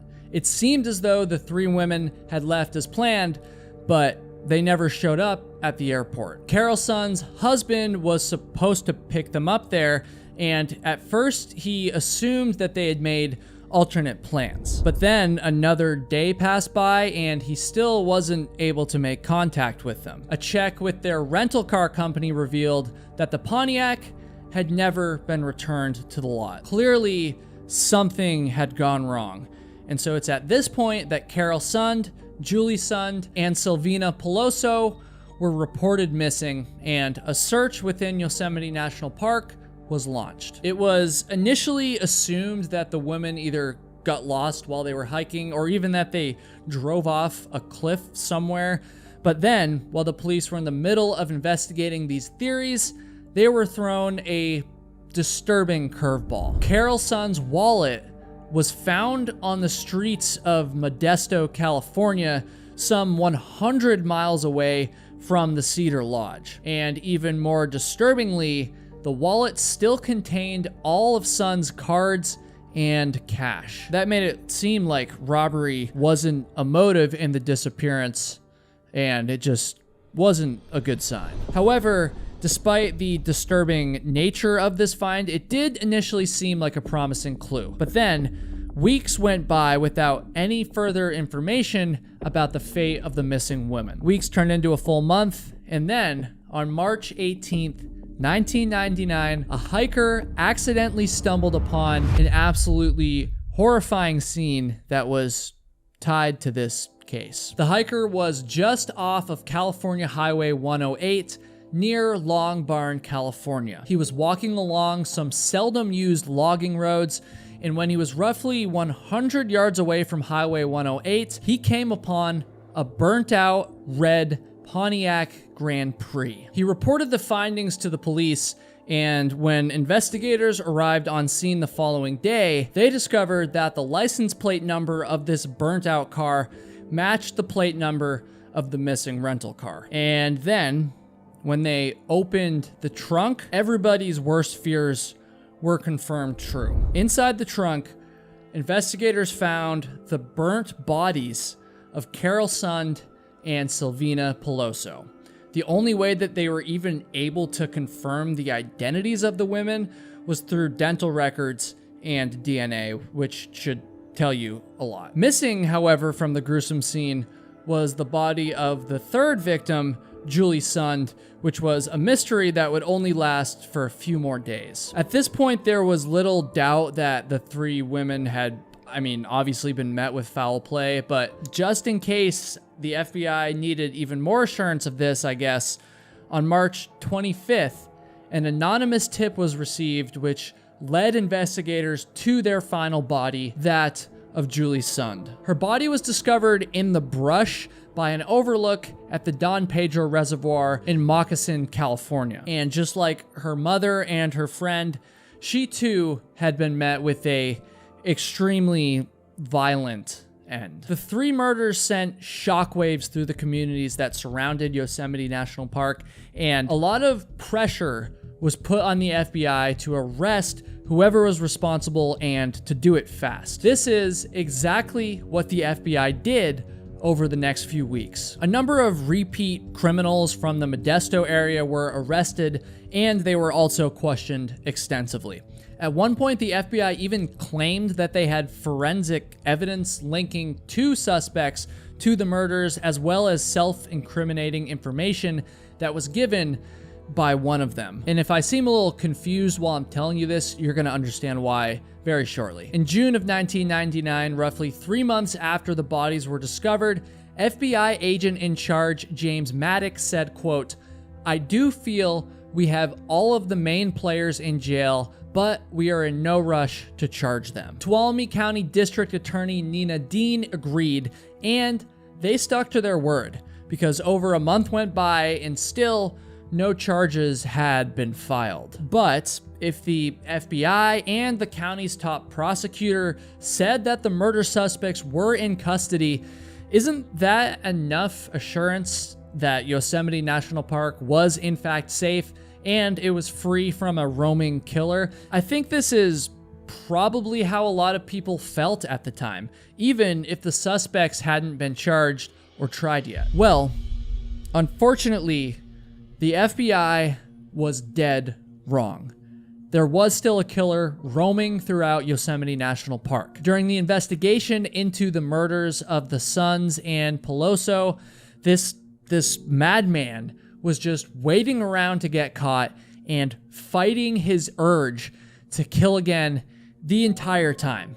And eventually, this is a fight that he would end up losing. In 1999, 26-year-old Joey Armstrong was working at the Yosemite Institute as a naturalist. She was living with her boyfriend and a few other roommates in the small community of Foresta, California, which sits inside the borders of Yosemite National Park. And from my understanding, it's a small collection of park employee housing and maybe a few vacation rentals. In mid-July of 1999, Armstrong had been planning to take a road trip out of the park to go visit with some friends for a few days. Her boyfriend and her other roommates were actually planning on going too, and they had already left.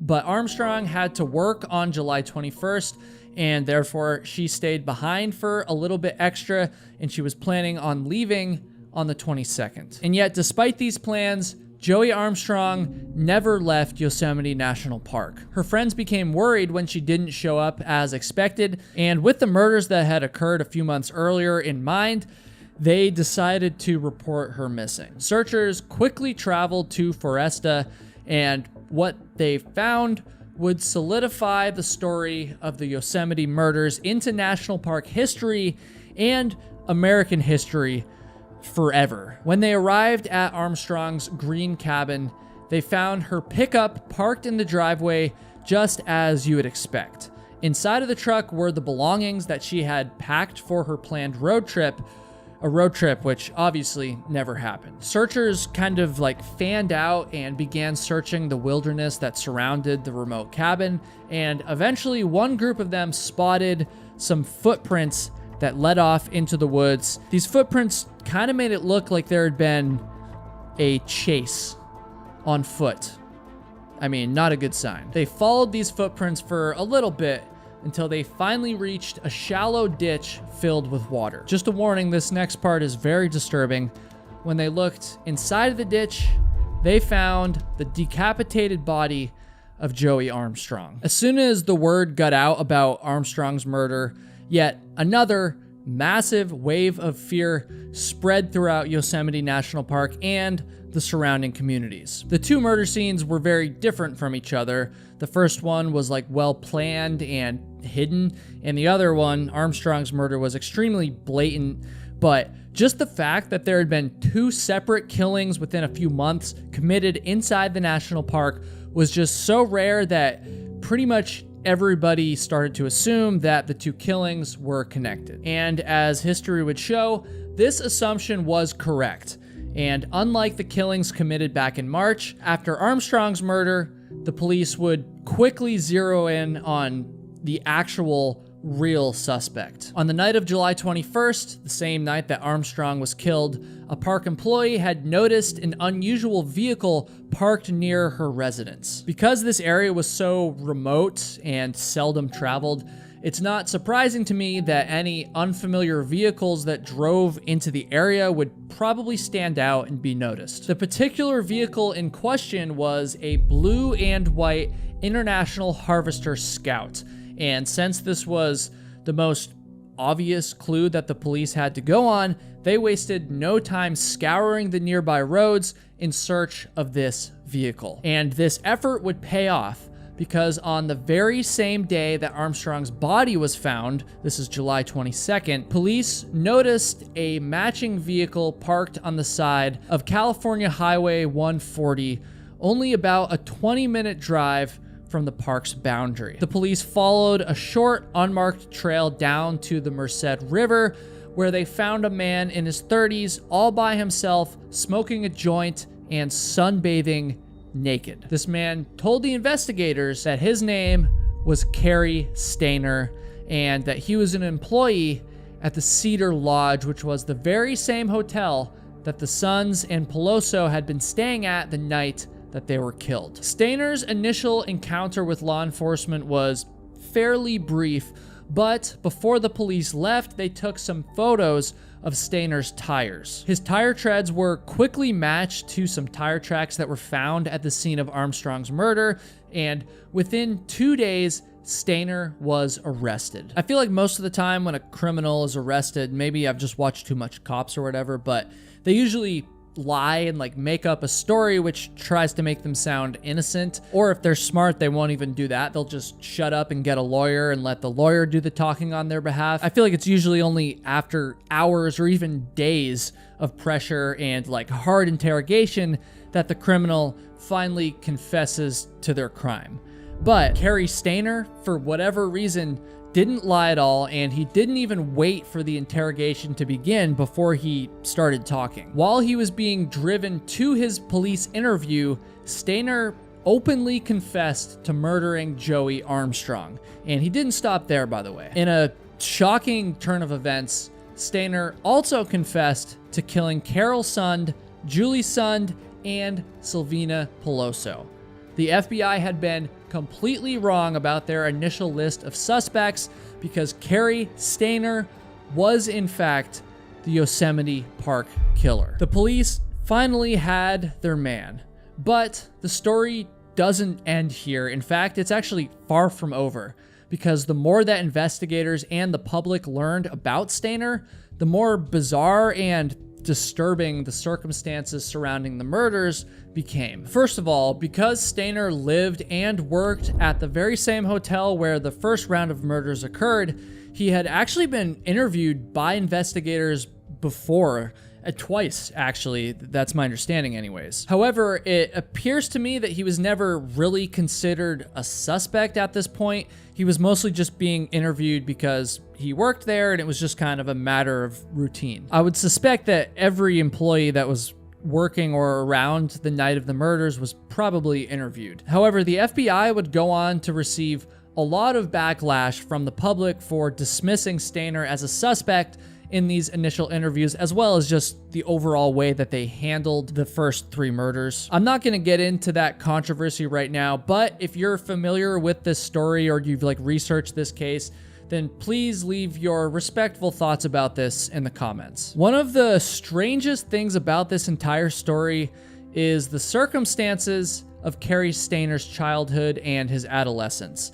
It would turn out that Stainer was no stranger to horrifying acts of crime, but not because he had a history of committing them, but rather because they had been committed against his family, more specifically his brother. The story of Stainer's brother is so disturbingly unique that his brother's name would eventually end up in all sorts of headlines and even have a television series made based on what he went through. In December of 1972, Cary Stainer's younger brother, Stephen, disappeared while walking home from school in his hometown of Merced, California. Stephen was only 7 years old at the time, and despite a tremendous effort by his friends and family, no sign of him turned up for literally years following his disappearance. And this obviously had a tremendous effect on the Stainer family, and I'm sure we can all imagine the impact that this would have had on the 11-year-old Cary Stainer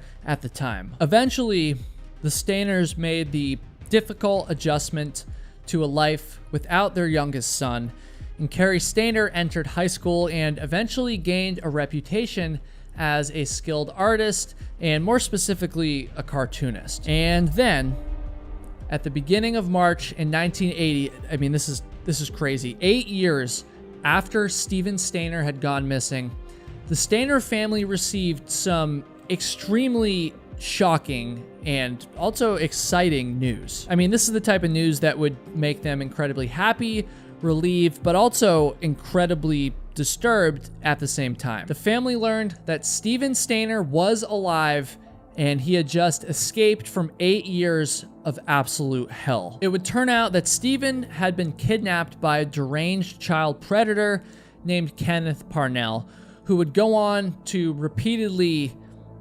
the boy. Parnell began to falsely claim that Stephen was his own son, even enrolling him in school under a false name. Eventually, Parnell became so comfortable with the situation that he would let Stephen come and go unsupervised, and he would let him stay home alone for days at a time while Parnell traveled. Stephen apparently had plenty of chances to escape, but he was too scared and probably confused to do so as such a young boy. However, Stephen did eventually summon the courage to free himself. Parnell ended up kidnapping another young boy named Timothy White, and Stephen witnessed the trauma that White was going through after getting kidnapped, and as the older of the two boys, Stephen decided to take action. One night while Parnell was away working, the two boys simply up and left the house that they were being held captive in, and they hitchhiked their way to a police station. Parnell was arrested the next day, and practically overnight, Stephen Stainer became a national celebrity. The news coverage of Stephen's story was immense. Cameras followed him everywhere. He was repeatedly interviewed, and eventually a television series called I Know My First Name is Stephen was produced about his story. And while all the attention and praise and cameras and all this was focused on his brother, Cary Stainer lurked in the background quietly. He felt left out, he felt jealous, and he felt forgotten. He would often escape to the mountains to smoke marijuana as a way for him to cope with this crazy situation and just cope with the fact that he really was feeling left out. Cary Stainer said, quote, "We," referring to him and his brother, "never really got along that well after he came back. All of a sudden, Stephen was getting all these gifts, getting all this clothing, getting all this attention. I guess I was jealous. I'm sure I was. I was the oldest and all that. Then, all of a sudden, it's gone. I got put on the back burner, you might say. Though we can't say that Cary Stayner's gruesome crimes were like a direct result of the situation with his brother, obviously. I mean, I'm sure that the trauma and later the jealousy that he experienced in his youth played a role. Whether it's a really big role or a small role is up for debate, but I mean, it certainly played a role. We do know that Cary Stayner repeatedly told investigators and the media that he just felt this bizarre and twisted compulsion to kill, one that he tried to control until it finally just boiled over. He said that he had his first violent fantasy about killing women when he was only 7 years old, which is incredibly disturbing. And even more disturbing than that, if that's even possible, is that he also said that he would have continued to kill until he was locked up. So it's a damn good thing that he was caught before he was able to claim more victims. Cary Stayner told investigators that on February 15th, 1999, he noticed Carol Sund, Julie Sund, and Silvina Peloso arrive at the Cedar Lodge, which is where Stayner was not just working, but actually living as well at the time. Around 10:30 p.m., the woman took these photos inside their hotel room. About 30 minutes later, around 11, Stayner knocked on the hotel room door and told them that he needed to come in to fix a leak that was dripping through the ceiling. Carol Sund was initially skeptical, apparently, but she did eventually relent and she let Stayner in. And then shortly after this, he pulled out a gun. He held the women captive for some time, and then he eventually strangled and killed Carol Sund and Silvina Peloso.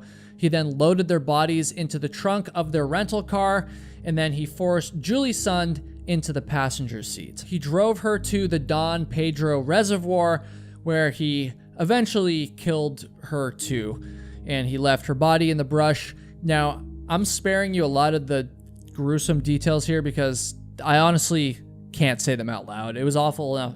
I could barely even read this stuff. I mean, it's just brutal. Next, Stayner drove the rental car to a remote spot off of California Highway 108. He left the car there, and then he walked a few miles back towards civilization, and eventually he took a cab back towards El Portal. He returned a few days later to burn the car, and then he also dropped Carol Sund's wallet in Modesto to try and throw off investigators. He also sent the anonymous letter tipping off authorities about where Julie Sund's body could be recovered. After apparently getting away with these horrific crimes, Stayner decided to kill again. He had been following the news coverage, and yeah, it really looked like he had gotten away with it, and he was kind of just waiting, expecting to be arrested, but that never happened.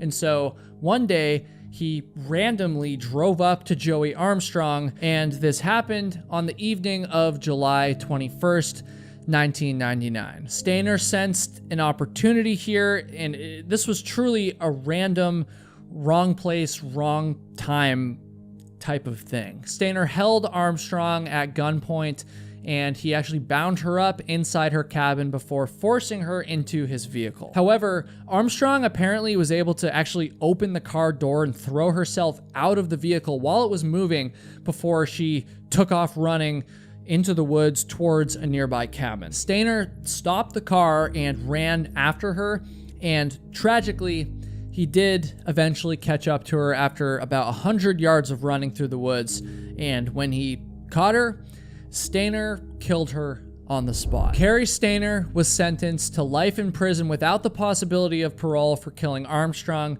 and he was eventually sentenced to death for killing Carol Sund, Julie Sund, and Silvina Peloso. This death sentence was handed down in 2002, but as I speak today in 2024, Cary Stayner is actually still alive. The state of California hasn't executed a prisoner since 2006, and in 2019, Governor Gavin Newsom suspended the practice in the state. And because of these events, it's likely that Stayner will live the rest of his life behind bars and won't be executed. It should be noted that Cary Stayner freely admitted to the 4 murders that I've discussed in this video, but it's also suspected that he may have committed even more. Stayner's uncle, with whom he was living with at the time, was actually killed by a shotgun blast in 1990, and nobody has ever been held responsible for this. Patricia Hicks was also found dead in Yosemite National Park back in the early 80s, but wasn't identified until 2021. That story is very complicated. I think it's one that I plan on covering in a future video, so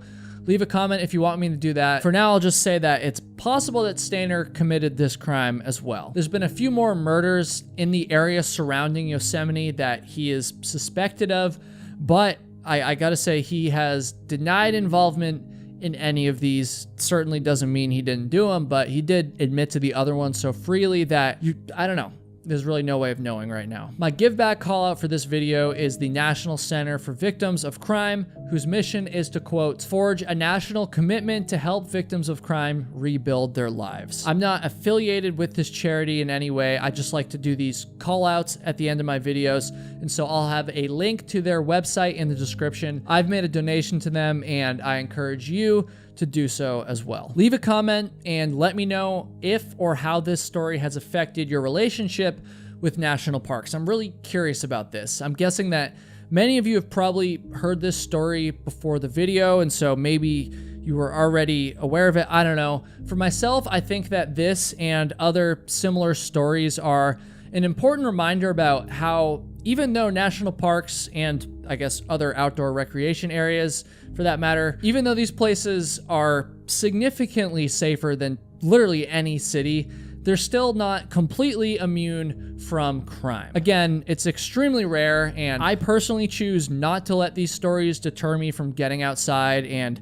enjoying the mountains and stuff, but this crime and these stories do exist, and I don't think that we should hide from that fact either. And may Carol Sund, Julie Sund, Silvina Peloso, and Joey Armstrong rest in peace. In October of 2020, Holly Cordier decided to visit Utah's Zion National Park. She was dropped off by a private shuttle and expected to be picked up to leave the park that afternoon. But when her return shuttle arrived a few hours later, Holly Cordier was nowhere to be found. Within a few short days, searchers were tearing through the park, trying their best to leave no stone unturned. And despite that, days and days went by, still with no sign of Holly. And as the search hours added up, so did the costs associated with it. $10,000 quickly turned into $20,000, which quickly turned into $40,000, and the number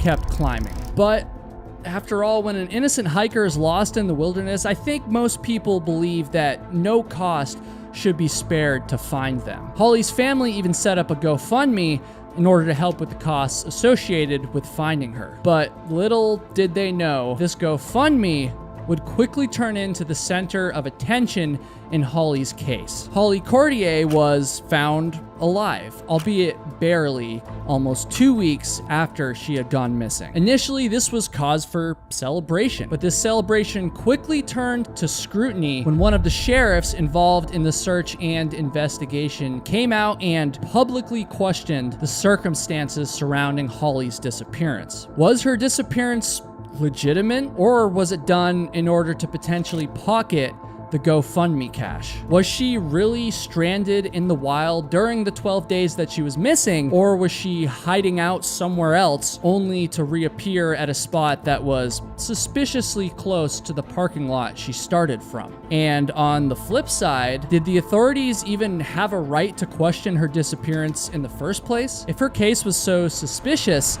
then why hasn't she been charged with anything at all in the years that have followed? What the hell is going on here? I'll attempt to answer those questions and more in this video. This is the bizarre disappearance and investigation of Holly Cordier.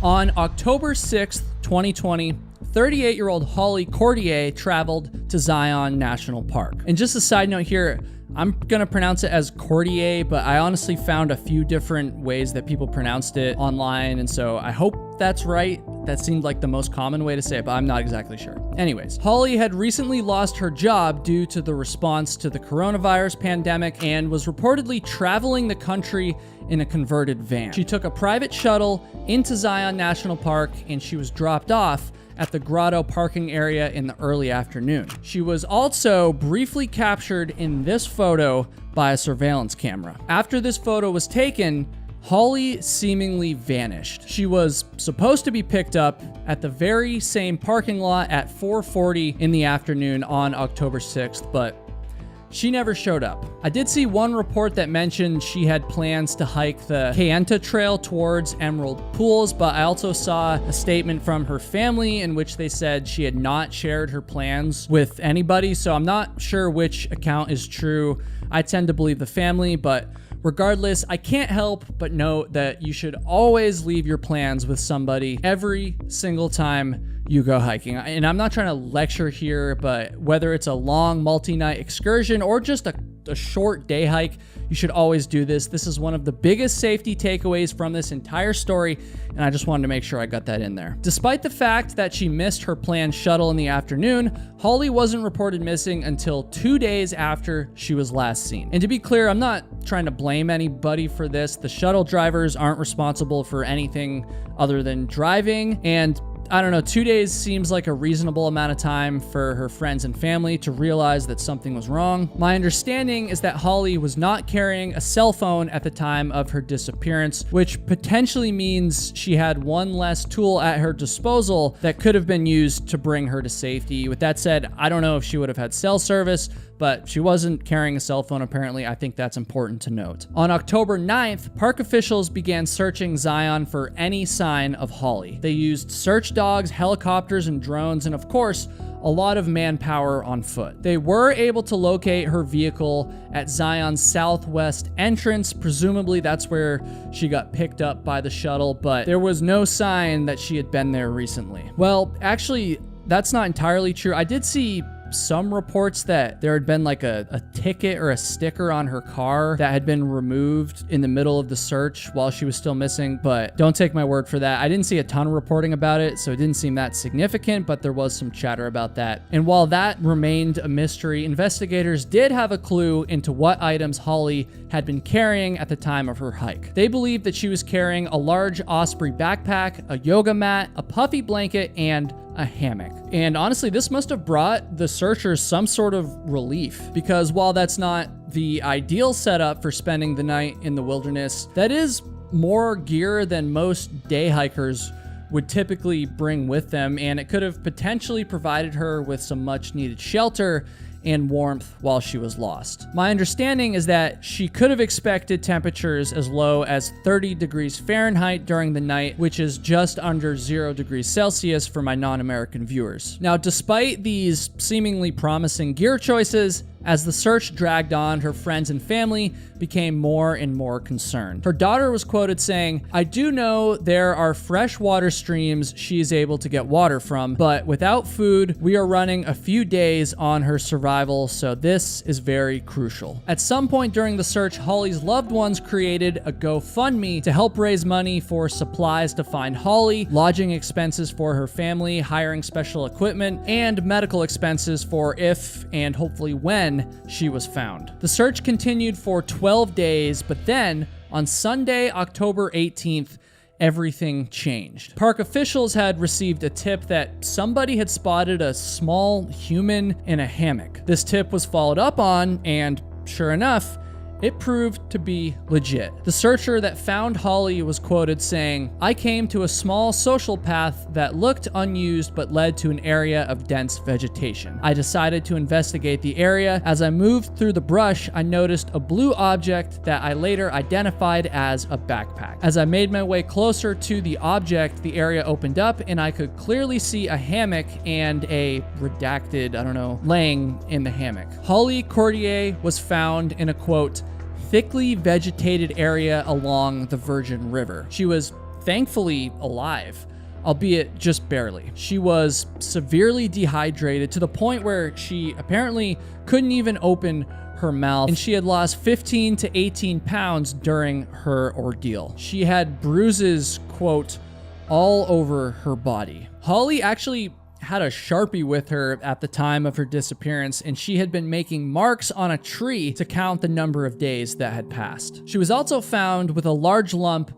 on the back of her head. Apparently, at some point, Holly had actually hit her head while doing something with her hammock, and this had caused her to become disorientated. This seemed like a logical explanation for why she was unable to find her way to safety despite being an experienced hiker. So, clearly, she was in rough shape, but thankfully, she was alive. One of Holly's sisters was quoted saying, "It wasn't until 2 days ago I actually said, I'm starting to lose hope. They had a lot of cadaver dogs out, and I knew what they were looking for was a body, not a person. It was the first time I actually started losing hope." The fact that Holly had been found alive was nothing short of a miracle. Now, one would think that after she had safely been brought home, her discovery would be reported by the media, and then her name would slowly disappear out of the headlines. This is not what happened. As it would turn out, the media storm surrounding the disappearance and discovery of Holly Cordier was actually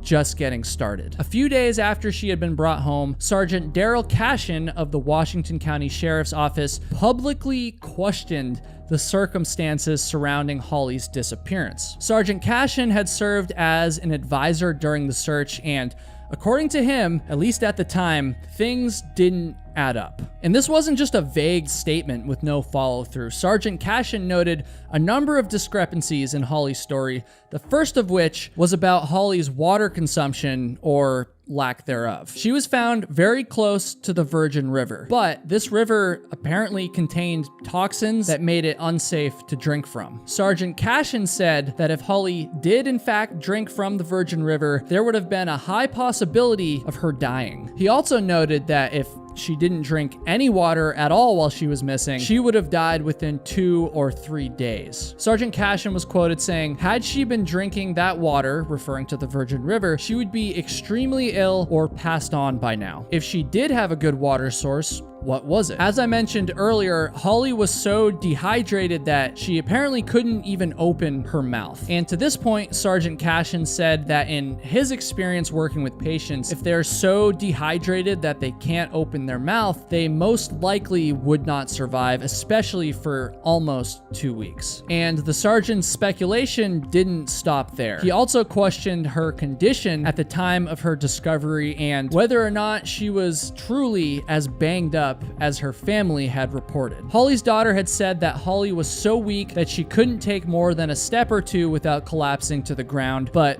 according to Zion National Park officials, she was actually able to walk on her own and only needed minimal assistance after she was located, whatever that means. Sergeant Cashin said, quote, "If we had found somebody in that condition with that kind of severe head injury, we would have at a minimum called for a transport agency to check her out. Physically, she seemed to be in a condition that did not warrant an ambulance. The fact that this didn't happen tells me that they did not find any significant injury to her that would have prompted them to do that." Sergeant Cashin also brought up another strange inconsistency. He questioned the location that Holly was discovered in, which was apparently only about 800 meters from the grotto parking area where she had started her hike in the first place. This is apparently a very heavily trafficked area, and it seemed odd that despite all the searching, she wasn't discovered sooner. Sergeant Cashin said, quote, "She's in that main part of the canyon, which always has thousands of people walking up and down those trails. I'm sure people walked by yelling for her." I'm gonna get more into the response from Holly's family in just a second, but I do think it should be noted that apparently because she couldn't talk, she couldn't open her mouth, she might have heard some people yelling, but she couldn't respond back because of that, so just keep that in mind. Though Sergeant Cashin wasn't shy about pointing out the inconsistencies in Holly's story, he was careful not to speculate on the reason for them. He said, quote, "I don't have all the answers, and I don't pretend to have all the answers. I don't know the motivation behind that. That's a question that only the family can answer and only the victim can answer. I have questions, and I think some people in the public have questions." And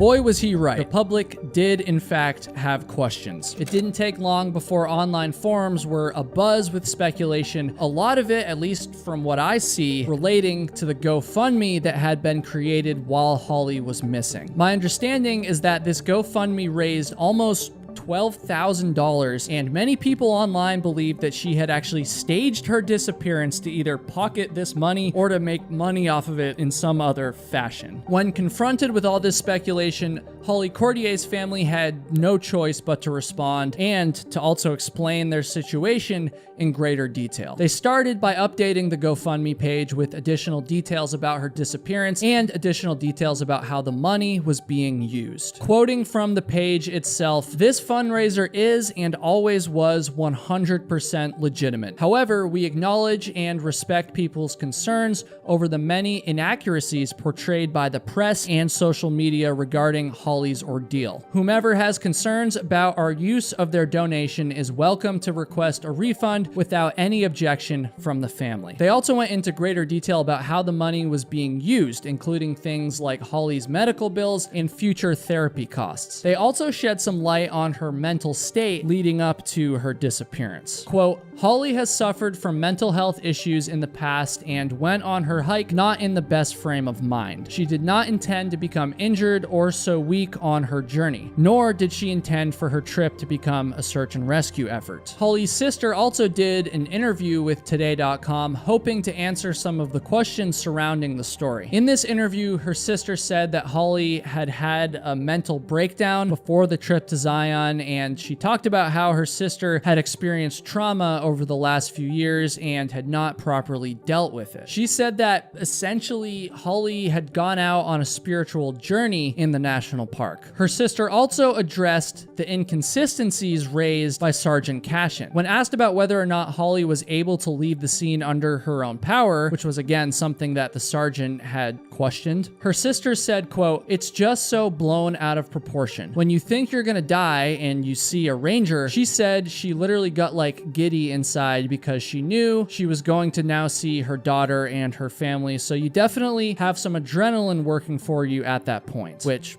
I mean, that's fair. Her sister also clarified that Holly had a ranger standing right behind her on that walkout in order to catch any falls, and that Holly had to stop and rest every 5 feet on her way out. She said that Holly was taken to the hospital not by an ambulance, but rather by her family. So from my understanding, Sergeant Cashin made it sound like she just kind of walked out largely unassisted on her own, but her sister is now saying that while she might have walked out under her own power, it was definitely a lot more complicated than that. Holly's sister also clarified that she did not drink from the Virgin River because, as Sergeant Cashin noted, she likely would have become very ill from it. Apparently, Holly knew that the river had toxins in it. Now, one thing that's still unclear to me is how much clean water she had on her, or how she survived for 12 days without drinking from a natural water source, but that's what her sister said. By the end of October 2020, the Washington County Sheriff's Office had opened a criminal investigation into Holly Cordier. They made it clear that they were not interested in investigating the circumstances surrounding her disappearance, but were rather hoping to find out if Holly had staged the incident to pocket the money through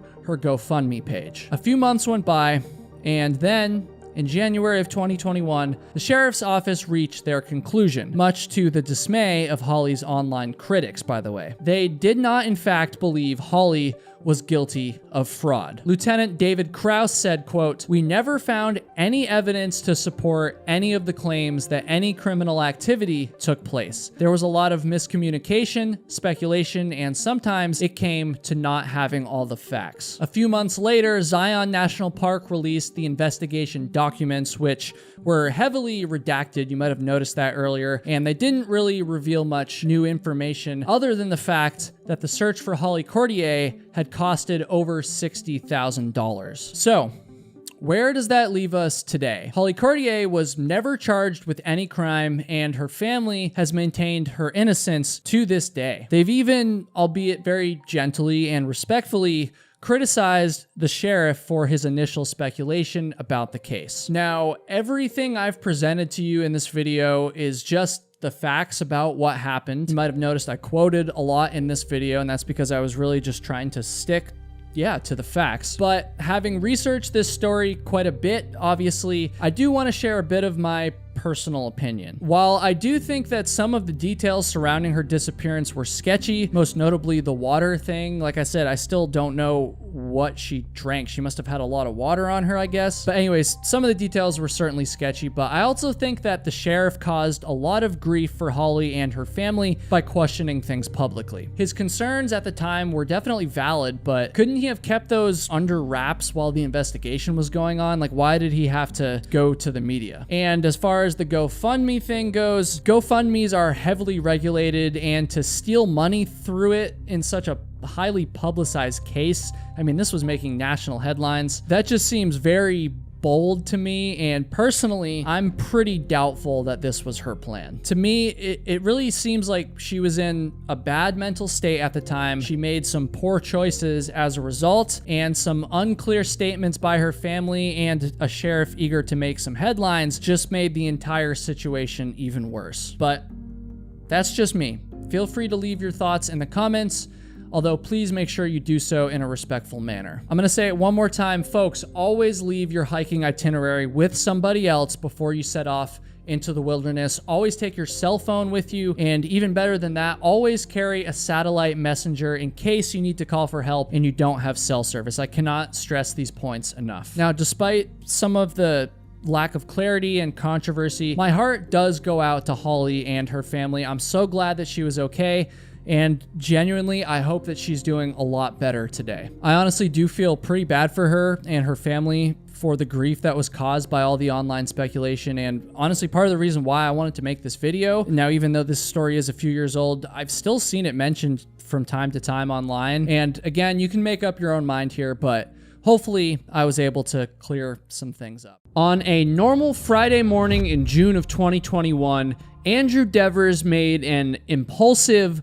life-changing decision. The native Nebraskan turned Washington State resident decided to go for a hike, and so he grabbed his backpack, a water bottle, and a can of SpaghettiOs, and he drove himself to a trailhead that he had never been to before. His hike started normally, but within a few hours, a terrifying realization had sunk in. Andrew had no idea where he was, where the trail was, or how the hell to get back to the safety of his car. What had started as just a short little hike, you know, something to do, had quickly turned into a life or death situation. Night 1 turned into night 2, and night 2 turned into night 3. He could hear voices traveling down the river, but nobody could hear him yelling back. He ate wild berries in a desperate attempt to stay energized, and he also drank from wild streams and rivers, despite the fact that he had no way of filtering the water. A record-breaking heat wave swept through the area,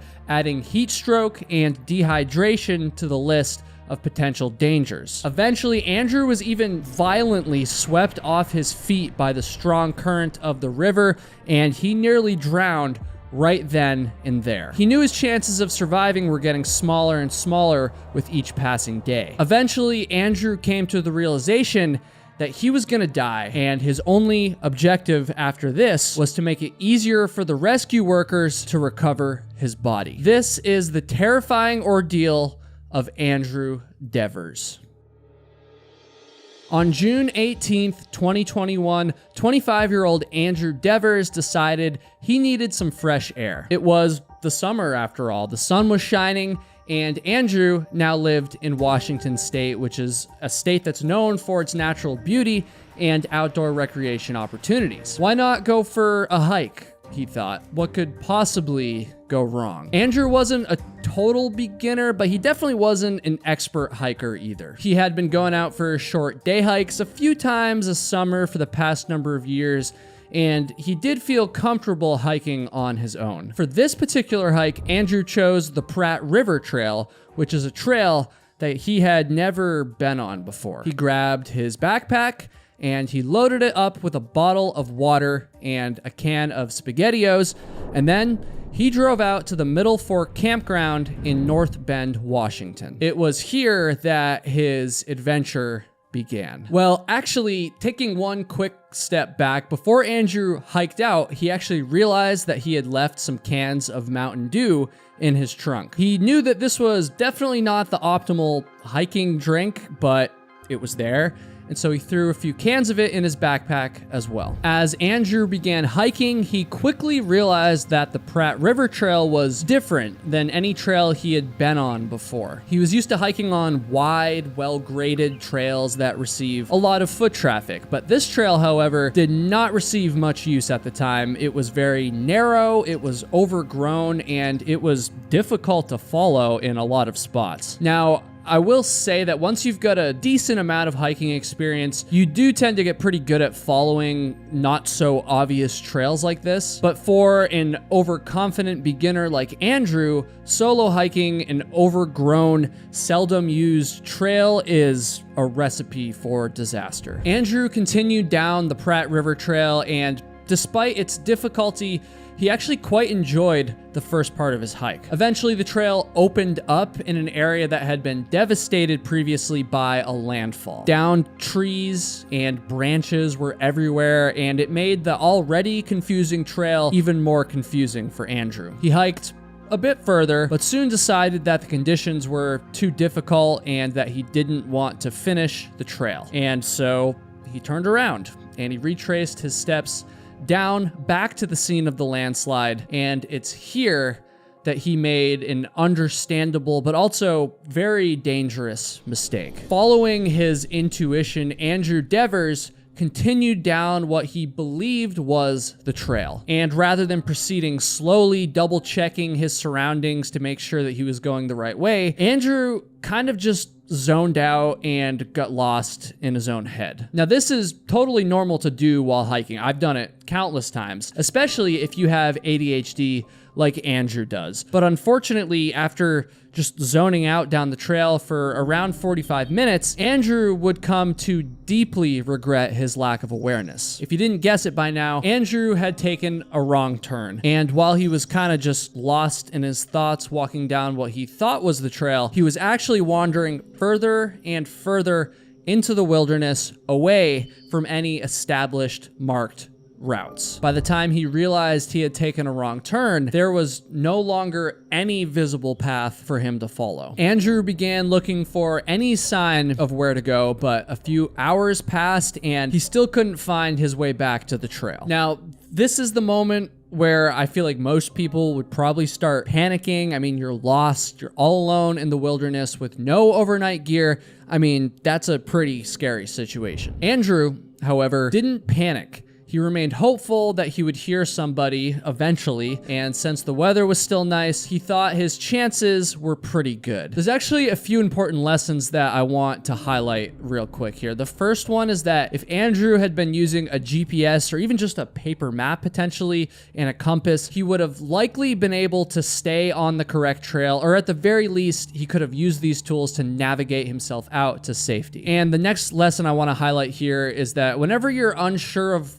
which way a trail goes, you have to proceed with caution. Don't just choose a path and follow it blindly. I mean, you got to take your best guess, but then you should move slowly and continuously reassess if you've chosen correctly. I really don't mean to criticize Andrew here. I really just think that those are important lessons to know. And with that, I also want to highlight something that Andrew did absolutely right in this situation, which was to not panic. This is obviously much easier said than done, but by remaining calm, Andrew definitely gave himself the best chance of survival. And not only did he stay calm, but he was actually pretty damn optimistic, even when it became obvious that he would be spending the night in the wilderness. He genuinely believed that he would find his way out in the morning, and so he settled in. He used his backpack to cover his feet, he pulled down his shirt to cover his torso, and he ended up using his long hair as a pillow. He made it through the night, and by the next morning, Andrew was still feeling pretty confident. It was now Saturday, a weekend, and so surely it would have been a busy day on the trail. He figured that all he had to do was just wait it out until you hear some other hikers, and then at that point, he would be able to make his way out of the woods, no worse for wear. I respect the hell out of Andrew's confidence, and optimism in this situation, but unfortunately, it wouldn't last, and it would actually go in the complete opposite direction. Andrew did in fact end up hearing the voices of other hikers, but when he called out asking for help, he got no response. It's likely that the conversations he was hearing were actually carried upstream from long distances away, and so they sounded much closer than they actually were. This is the point when Andrew's attitude started to change. He didn't realize how far away the conversations were, and he became livid that nobody was responding to his shouts for help. Eventually, Andrew realized that nobody was coming to help him, and unfortunately, he was right. At this point, he had not even been reported missing yet, and so he began moving down the mountain in an attempt to reach the river. Flying helicopters from above would have had no view of the hikers below, and so going to a spot where they would easily be able to see him seemed like an obvious, potentially life-saving move. He was still incredibly angry at his situation, and as a result, he wasn't being very careful as he charged through the brush. Andrew ended up tripping and was shanked by a sharp stick right underneath his kneecap. Whew. Around this same time, he also realized that his water bottle had fallen out of his backpack, and so he now had no way to carry water around with him. I mean, clearly his situation was going from bad to worse. He was now bleeding with no medical supplies to treat himself, and he was at a high risk of dehydration. And folks, in case you lost track of the timeline here, at this point, Andrew had only been lost for a little over 24 hours. This is also about the point where Andrew was reported missing. His then girlfriend, Christina, had been worried when he didn't return from his hike, but for the first number of hours, she kept justifying to herself why he hadn't returned. She thought maybe he had made some friends on the hike or something like that, but eventually reality set in and she did in fact report him missing. I do want to note that she reported Andrew missing much faster than happens in most of the stories I cover on this channel. Another night went by, and on day 3 of his ordeal, hunger was really starting to get to Andrew. He needed to find something to eat, and he needed to do it fast. While searching, he noticed some trees falling down on the other side of the river that he was following. It looked like somebody over there was cutting down trees. And so with his hunger and fatigue growing, Andrew saw this as his ticket to safety. And so he decided to make his way across the fast-moving river to try and go contact these people. He began wandering along the river banks looking for a safe spot to cross, and eventually he found a cluster of rocks that he could use to hop across the water. And it goes without saying, that's much easier said than done. I've rock hopped across many rivers over the years. I know many of you watching have as well, and these rocks are wet, they're slippery, and they're also loose. And so one misstep or one moment of hesitation even could send you plummeting into the current. And as you probably guessed by now, that's exactly what happened to Andrew. He almost made it too. That's the crazy part. He had 6 rocks to hop across, and he was still going strong after rock number 5. The 6th rock got him though, unfortunately. It moved out of place when he stepped on it, and it sent him right into the water where he was pushed downstream. So he's just being sent down the river at this point. His only hope was to grab something on the side of the river in order to pull himself out, which he did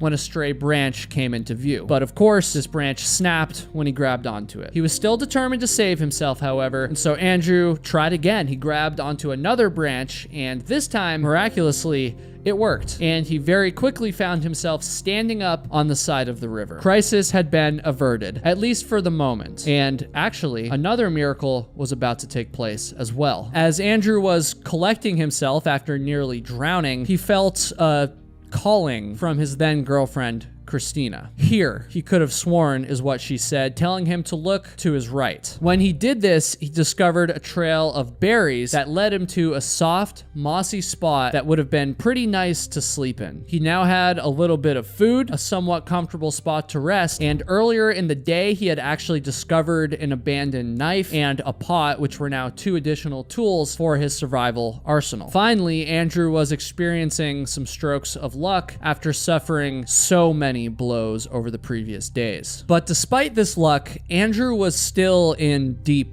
trouble. He decided to stay put in this spot near the berries for 2 days. He rested and tried to let his wounds heal, although the longer he went without proper food, the less effective his body was at doing this. On the morning of day 4, Andrew saw a helicopter fly by above, slowly covering the land across the river from him. He waited an astonishing 9 hours from 7 a.m. to 4 p.m., hoping that this helicopter would come to his rescue. But unfortunately, once the helicopter had cleared its section of land, it immediately flew away. The helicopter had not been assigned to look at the river, and so rather than spotting Andrew and then trying to land or even dropping down a rescue worker, the helicopter just zoomed off without stopping or giving any indication that it had seen him. Andrew thought to himself, quote, "That was your only way out." At this point, he was really starting to run out of hope.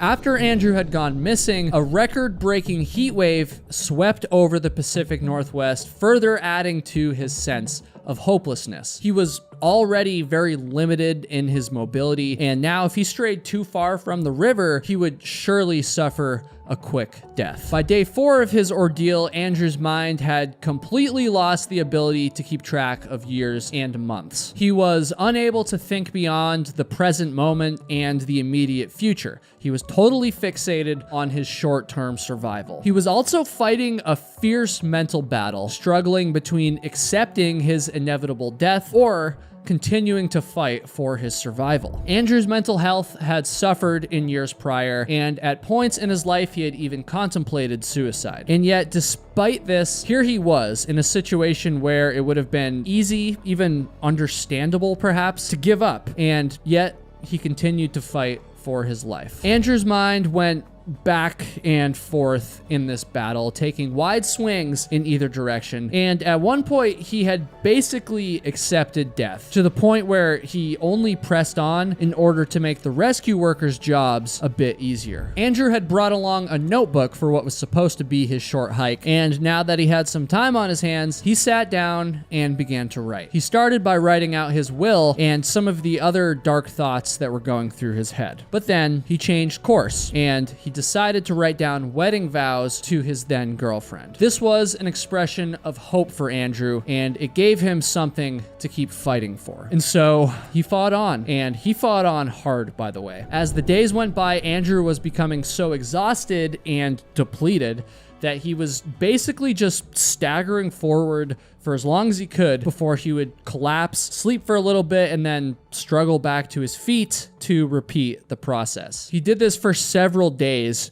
but then on day 8 of his ordeal, something absolutely incredible happened. Maybe it was due to Andrew's perseverance, maybe it was just dumb luck, or maybe it was a combination of both. Either way, during the afternoon of day 8, Andrew just randomly stumbled back onto the Pratt River Trail. He recognized the trail due to his memory of the way the acorns were scattered on the forest floor, indicating a path to follow. This was the very same path that he had formerly lost. When Andrew realized that he had made it back onto the trail that would lead him to safety, he began screaming triumphantly at the top of his lungs. He had somehow, against all odds, won. That's how he viewed it. He wasn't exactly out of the woods yet, but for the first time since he had gotten lost, his chances of survival were actually looking pretty damn good. He began hiking back in the direction of the trailhead, but he was still moving slow. The sun eventually began to set, and so rather than risk further injury or death, Andrew settled down right on the side of the trail for one more night. If they won't help me, I'll put myself right in front of their face. This is what Andrew thought as he curled up confidently on the trail, knowing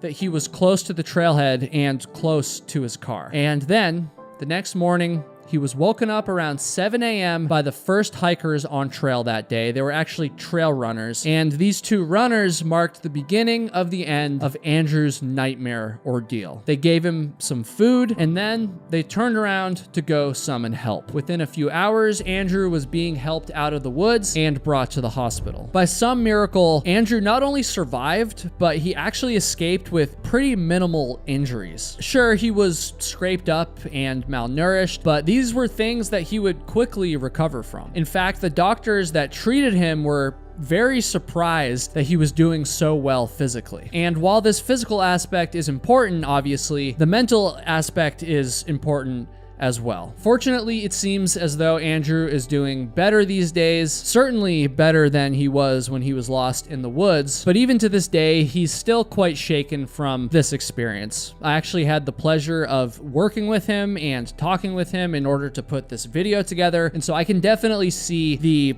emotional impact that this ordeal has had on him. And speaking of working with Andrew, he made it very clear to me, and also in many interviews that he did after this happened, that he regrets a lot of the decisions that he made on that hike. I think we can all agree that he definitely made some mistakes that nearly cost him his life. We can acknowledge that and we can learn from it because it is the truth. But I also think that we should show Andrew some grace. We've all made mistakes after all. Those of you that watched my last video and watch this channel regularly certainly know that I myself made plenty of these mistakes in my younger hiking days, and the fact that Andrew is willing to admit these mistakes and take accountability for them says a lot about his character. It also says a lot that he was even willing to let me cover this story in the first place so that thousands of people can learn from the mistakes that he made. And so with all that in mind, I will say he made it clear to me that he has no problem taking the heat from people in the comments and stuff, but I don't know, please keep these things in mind before you just run off to start ripping on him in the comments section. He's owned his mistakes. I think that's the most that you can do in a situation like this, and I also guarantee that there's nothing you can write that he hasn't heard before. So rather than criticizing him in the comments, I urge you to wish him well. I've decided that I want to start using this channel and my platform to recognize and fundraise for the unsung heroes in almost all of the stories that I cover. That would be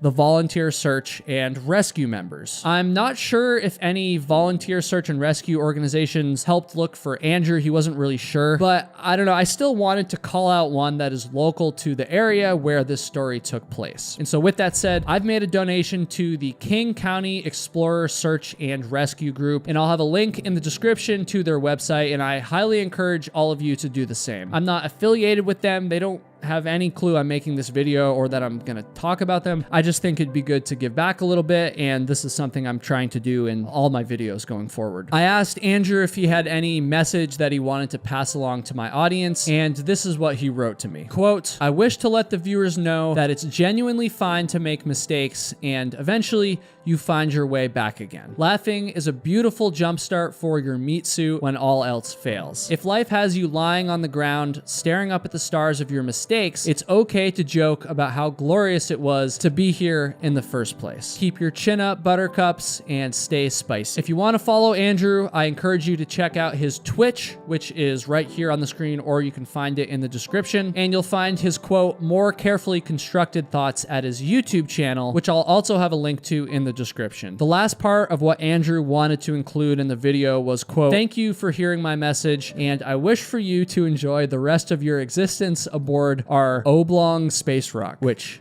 I probably didn't say that right. I don't know, dude. I'm so glad that Andrew made a full recovery, and my heart goes out to him. Today, I'm going to be telling you 5 horrifying and just plain up stories of people whose lives were taken while they were camping. I've honestly been avoiding making this video because, well, I love camping, and I don't like to think that something horrifying like this could happen while I'm doing it. And while you are certainly far safer on a camping trip than you are walking down just about any city streets, it is also true that on rare occasions, people, sometimes even entire families, go out camping and never return alive. These stories are so rare, but they are also very real.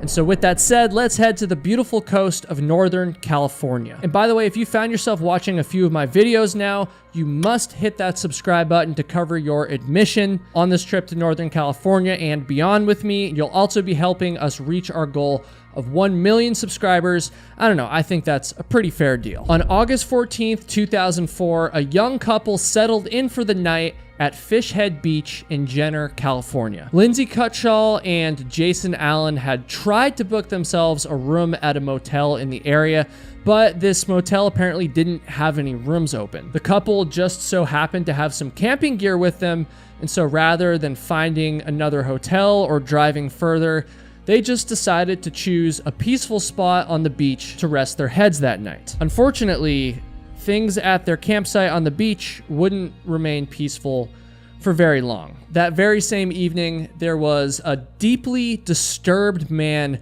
driving up the highway along the coast. This man had been suffering from mental health delusions for years, and he had also been arrested multiple times for violent crimes against humans and animals. He had exhibited every warning sign possible, and yet despite this, he was still free, roaming throughout the world, and on this particular night, he just so happened to pull over and wander down to the same beach that Cutshaw and Allen were camping on. This was a disaster waiting to happen, and the details are extremely disturbing. On August 14th, 2004, Sean Gallen was experiencing a mental health crisis as he drove along Highway 1 in Jenner, California. He spotted a pull-off on the side of the road, and when he did this, for whatever reason, he decided to take it. He got out of his vehicle, and he wandered down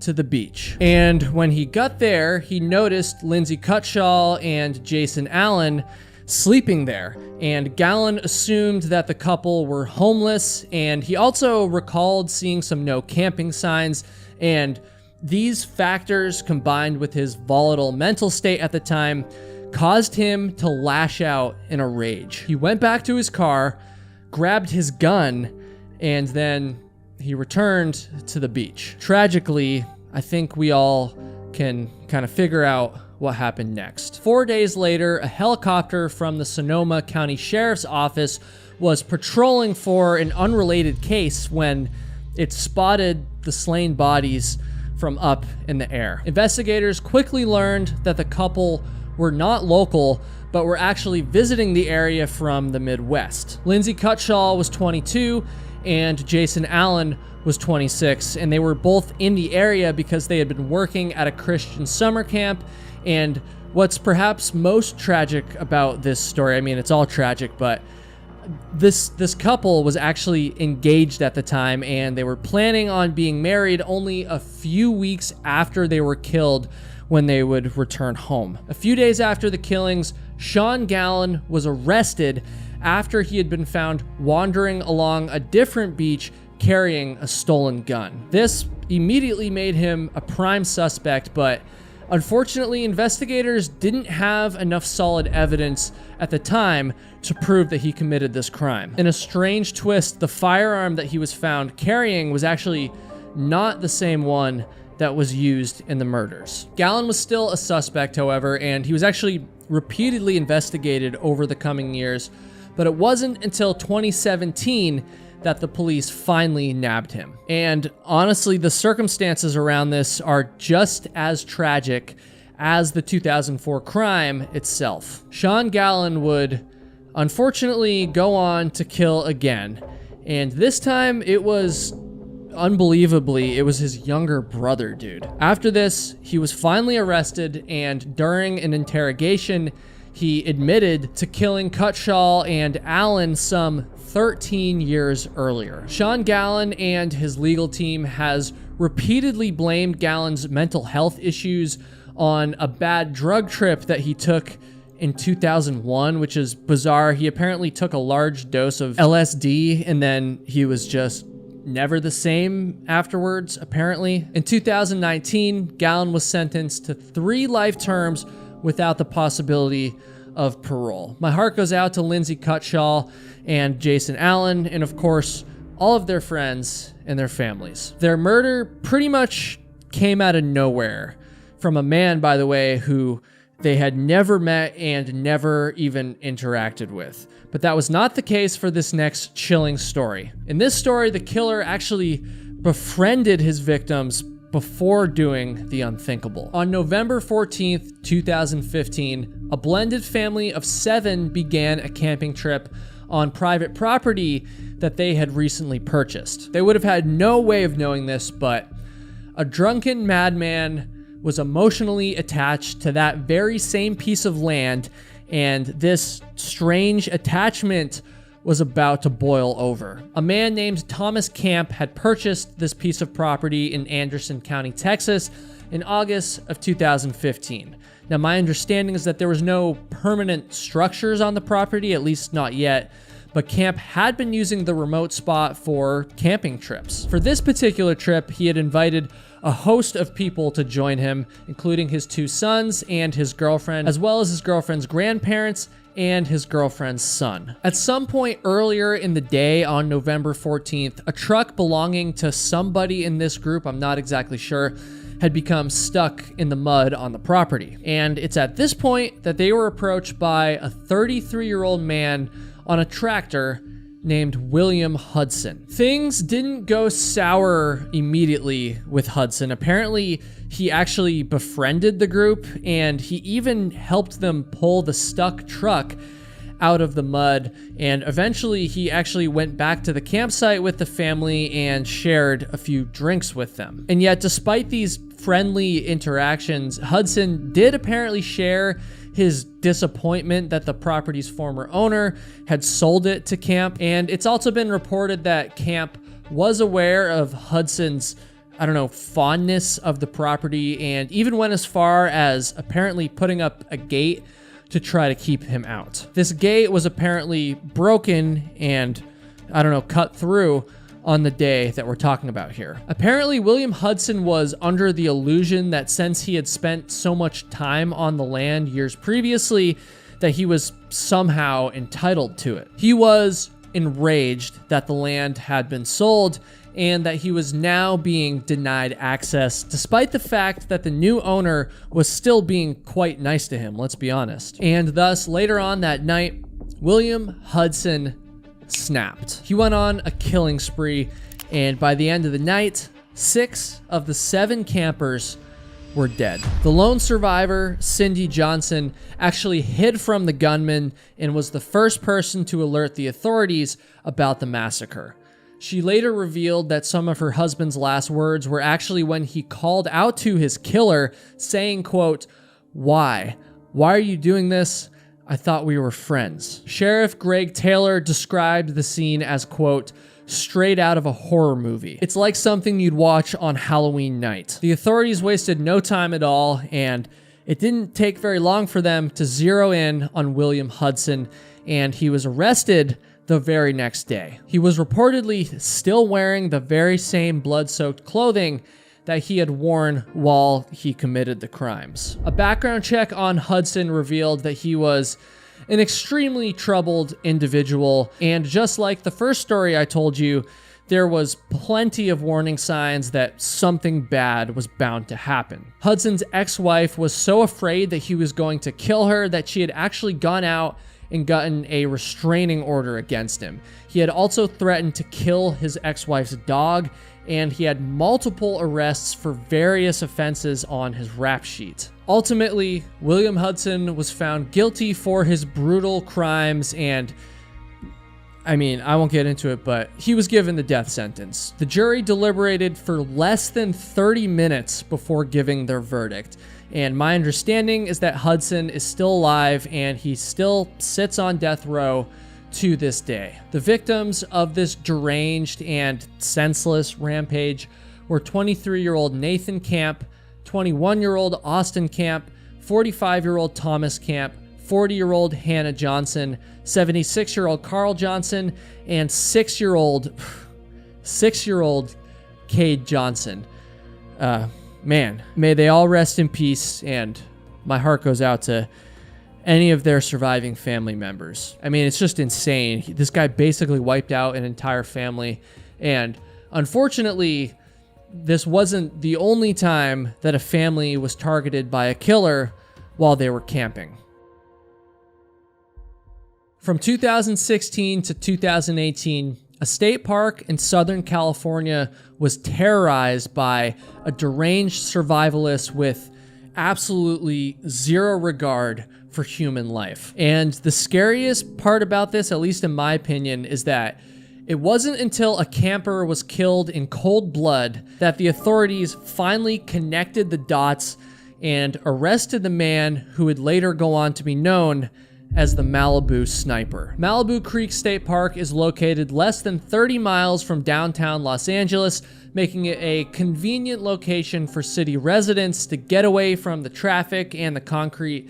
And into some fresh air and some nature. The park is also a popular filming location for movies and TV shows since it's so close to Hollywood. In 2016, a wildlife biologist was sleeping in a hammock at the park when randomly, seemingly out of nowhere, he was struck in the arm with a bullet. And then only 5 days later, an anonymous person who was sleeping in a car nearby the park was also shot at. Fortunately, both these individuals survived, but it served as a chilling reminder that the violence that is usually contained to the city limits could easily spread, over into the surrounding areas. 3 more cars were shot at in the area in 2017, and a string of burglaries were also committed. And then in mid-June of the following year, that's 2018, a Tesla driving just outside of the park was also hit by gunfire. There was a clear pattern of crime and violence in this area, and yet despite this, my loose understanding anyways is that the authorities believed that all these events were actually unrelated. That belief would quickly come crashing down, however, because on June 18th, 2018, 35-year-old Tristan Baudet was shot dead while laying in his tent with his 2- and 4-year-old daughters at Malibu Creek State Park. Fortunately, the 2 girls were not hit, but this senseless crime sent those that frequented the park, as well as the residents in the surrounding area, into a frenzy. And for a few months, the authorities had no idea who committed this murder. But then a few months later, this time in October, authorities spotted a suspicious man kind of hiding in a ravine at the state park. They made contact and they actually discovered that this man was dressed in all black and perhaps most chillingly was carrying a rifle in his backpack. This obviously set off all sorts of alarm bells, which was a trend that continued once the man's identity and criminal history was learned. His name was Anthony Rauda, and he was arrested on the spot. Not for the murder initially, but rather for suspicion of burglary. This was not the first time that Rauda had been arrested. He had a long rap sheet, including a 2006 conviction for possessing explosives, as well as a 2014 conviction for being a felon with a loaded gun. That's just the tip of the iceberg, by the way. At the time of this latest arrest, he was actually out on probation. Ballistics tests were done on the rifle that he was found carrying, and this proved that it was the very same weapon used in Tristan Baudet's murder, as well as the string of shootings that had occurred in the area over the previous 2 years. Anthony Rauda had been sort of a survivalist, you could say. He was living in the outdoors around the area near the state park, and he was getting by stealing food and other supplies. He was initially charged with 1 count of second-degree murder, 10 counts of attempted murder, and 5 counts of burglary. And ultimately, he was sentenced to 119 years in prison, essentially a life sentence, which has allowed Malibu State Park to return to the peaceful area that it was always supposed to be. May Tristan Baudet rest in peace, and my heart goes out to his family, especially his daughters, and man, I just hope that they're doing well now. It's always awful to hear that children are involved in a crime like this, and fortunately in this story the 2 daughters were unharmed, at least physically, but I gotta warn you, in this next story there definitely was a child that was harmed, and man, this next one it's a tough one, folks. A good friend of mine and also an editor and producer for this channel, Luke McKay, was in the middle of his 2021 Appalachian Trail thru hike when he was woken up in the middle of the night by police officers. He was camped on the trail near Boonesboro, Maryland, and the officers asked him if he had seen a man and a little boy in the area. He told them that he hadn't, and then he tried his best to go back to sleep. When he woke up in the morning, he quickly discovered that the area was crawling with police officers and officials, and there was one particular lookout that was guarded and 100% off limits. Clearly, something bad had happened there. As it would turn out, Luke was camped only a very short distance away from an extremely grisly scene. At 10:30 p.m. on June 10th, 2021, a worried mother reported that both her husband and her 2-year-old son had gone missing. She stated that her son had been staying at her parents' house and that her husband had picked him up earlier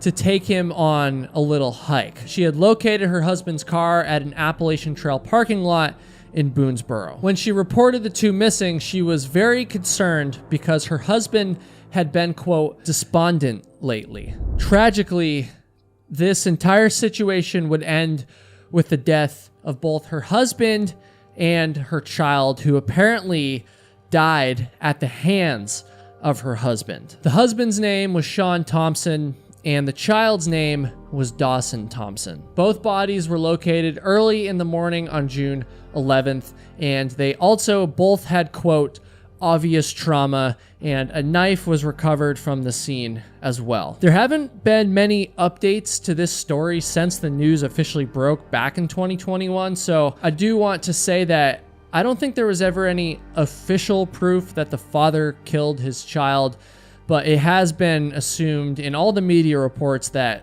that is what happened. And there really isn't any other information about this story, to be honest. It's really just a tragic case with no happy ending whatsoever. Our next story is also extremely tragic, but at least in this story, there is somewhat of a happy ending with a deserving individual brought to justice years and years after he committed an extremely heinous crime. On July 9th, 1976, a young couple went to a quiet park to camp for the night. The spot that they chose was called McClintock Park, and it's roughly an hour and a half north of Green Bay, Wisconsin. At some point after getting their tent set up, David Schuldes and his fiancée, Ellen Matthews, were attacked and killed. Matthews was also, I can't say it because of YouTube, but SA'd, we'll say, as well. The crime scene was absolutely horrific, but the killer's DNA was recovered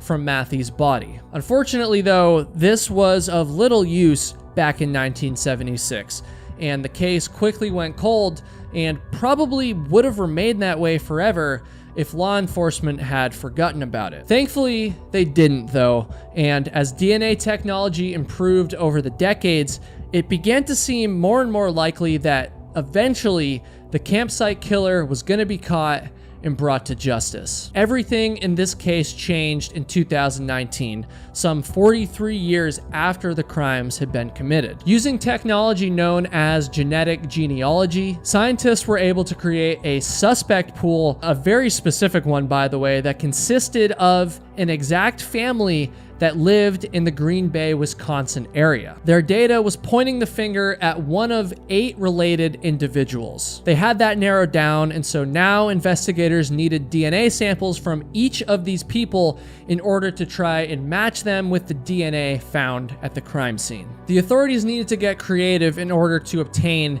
each suspect's DNA, and so they actually went dumpster diving for the first individual, and they were able to obtain an inhaler that he had thrown away by just digging through his trash. This inhaler had some DNA on it, but this DNA did not match the killer's, and so they moved on to the second suspect. The second suspect's DNA was obtained when investigators got their hands on a coffee cup that he had recently used. But his DNA didn't match the killer's either, and so they moved on again, and they really hoped that the third time would be the charm. Investigators got especially creative with their third suspect. The man's name was Raymond Van Evenhoven, and in March of 2019, he found himself with 2 police officers on his front porch. They asked him to complete a, quote, brief survey about policing in the various townships, and they then instructed him to seal the survey shut in an envelope. In order to do this,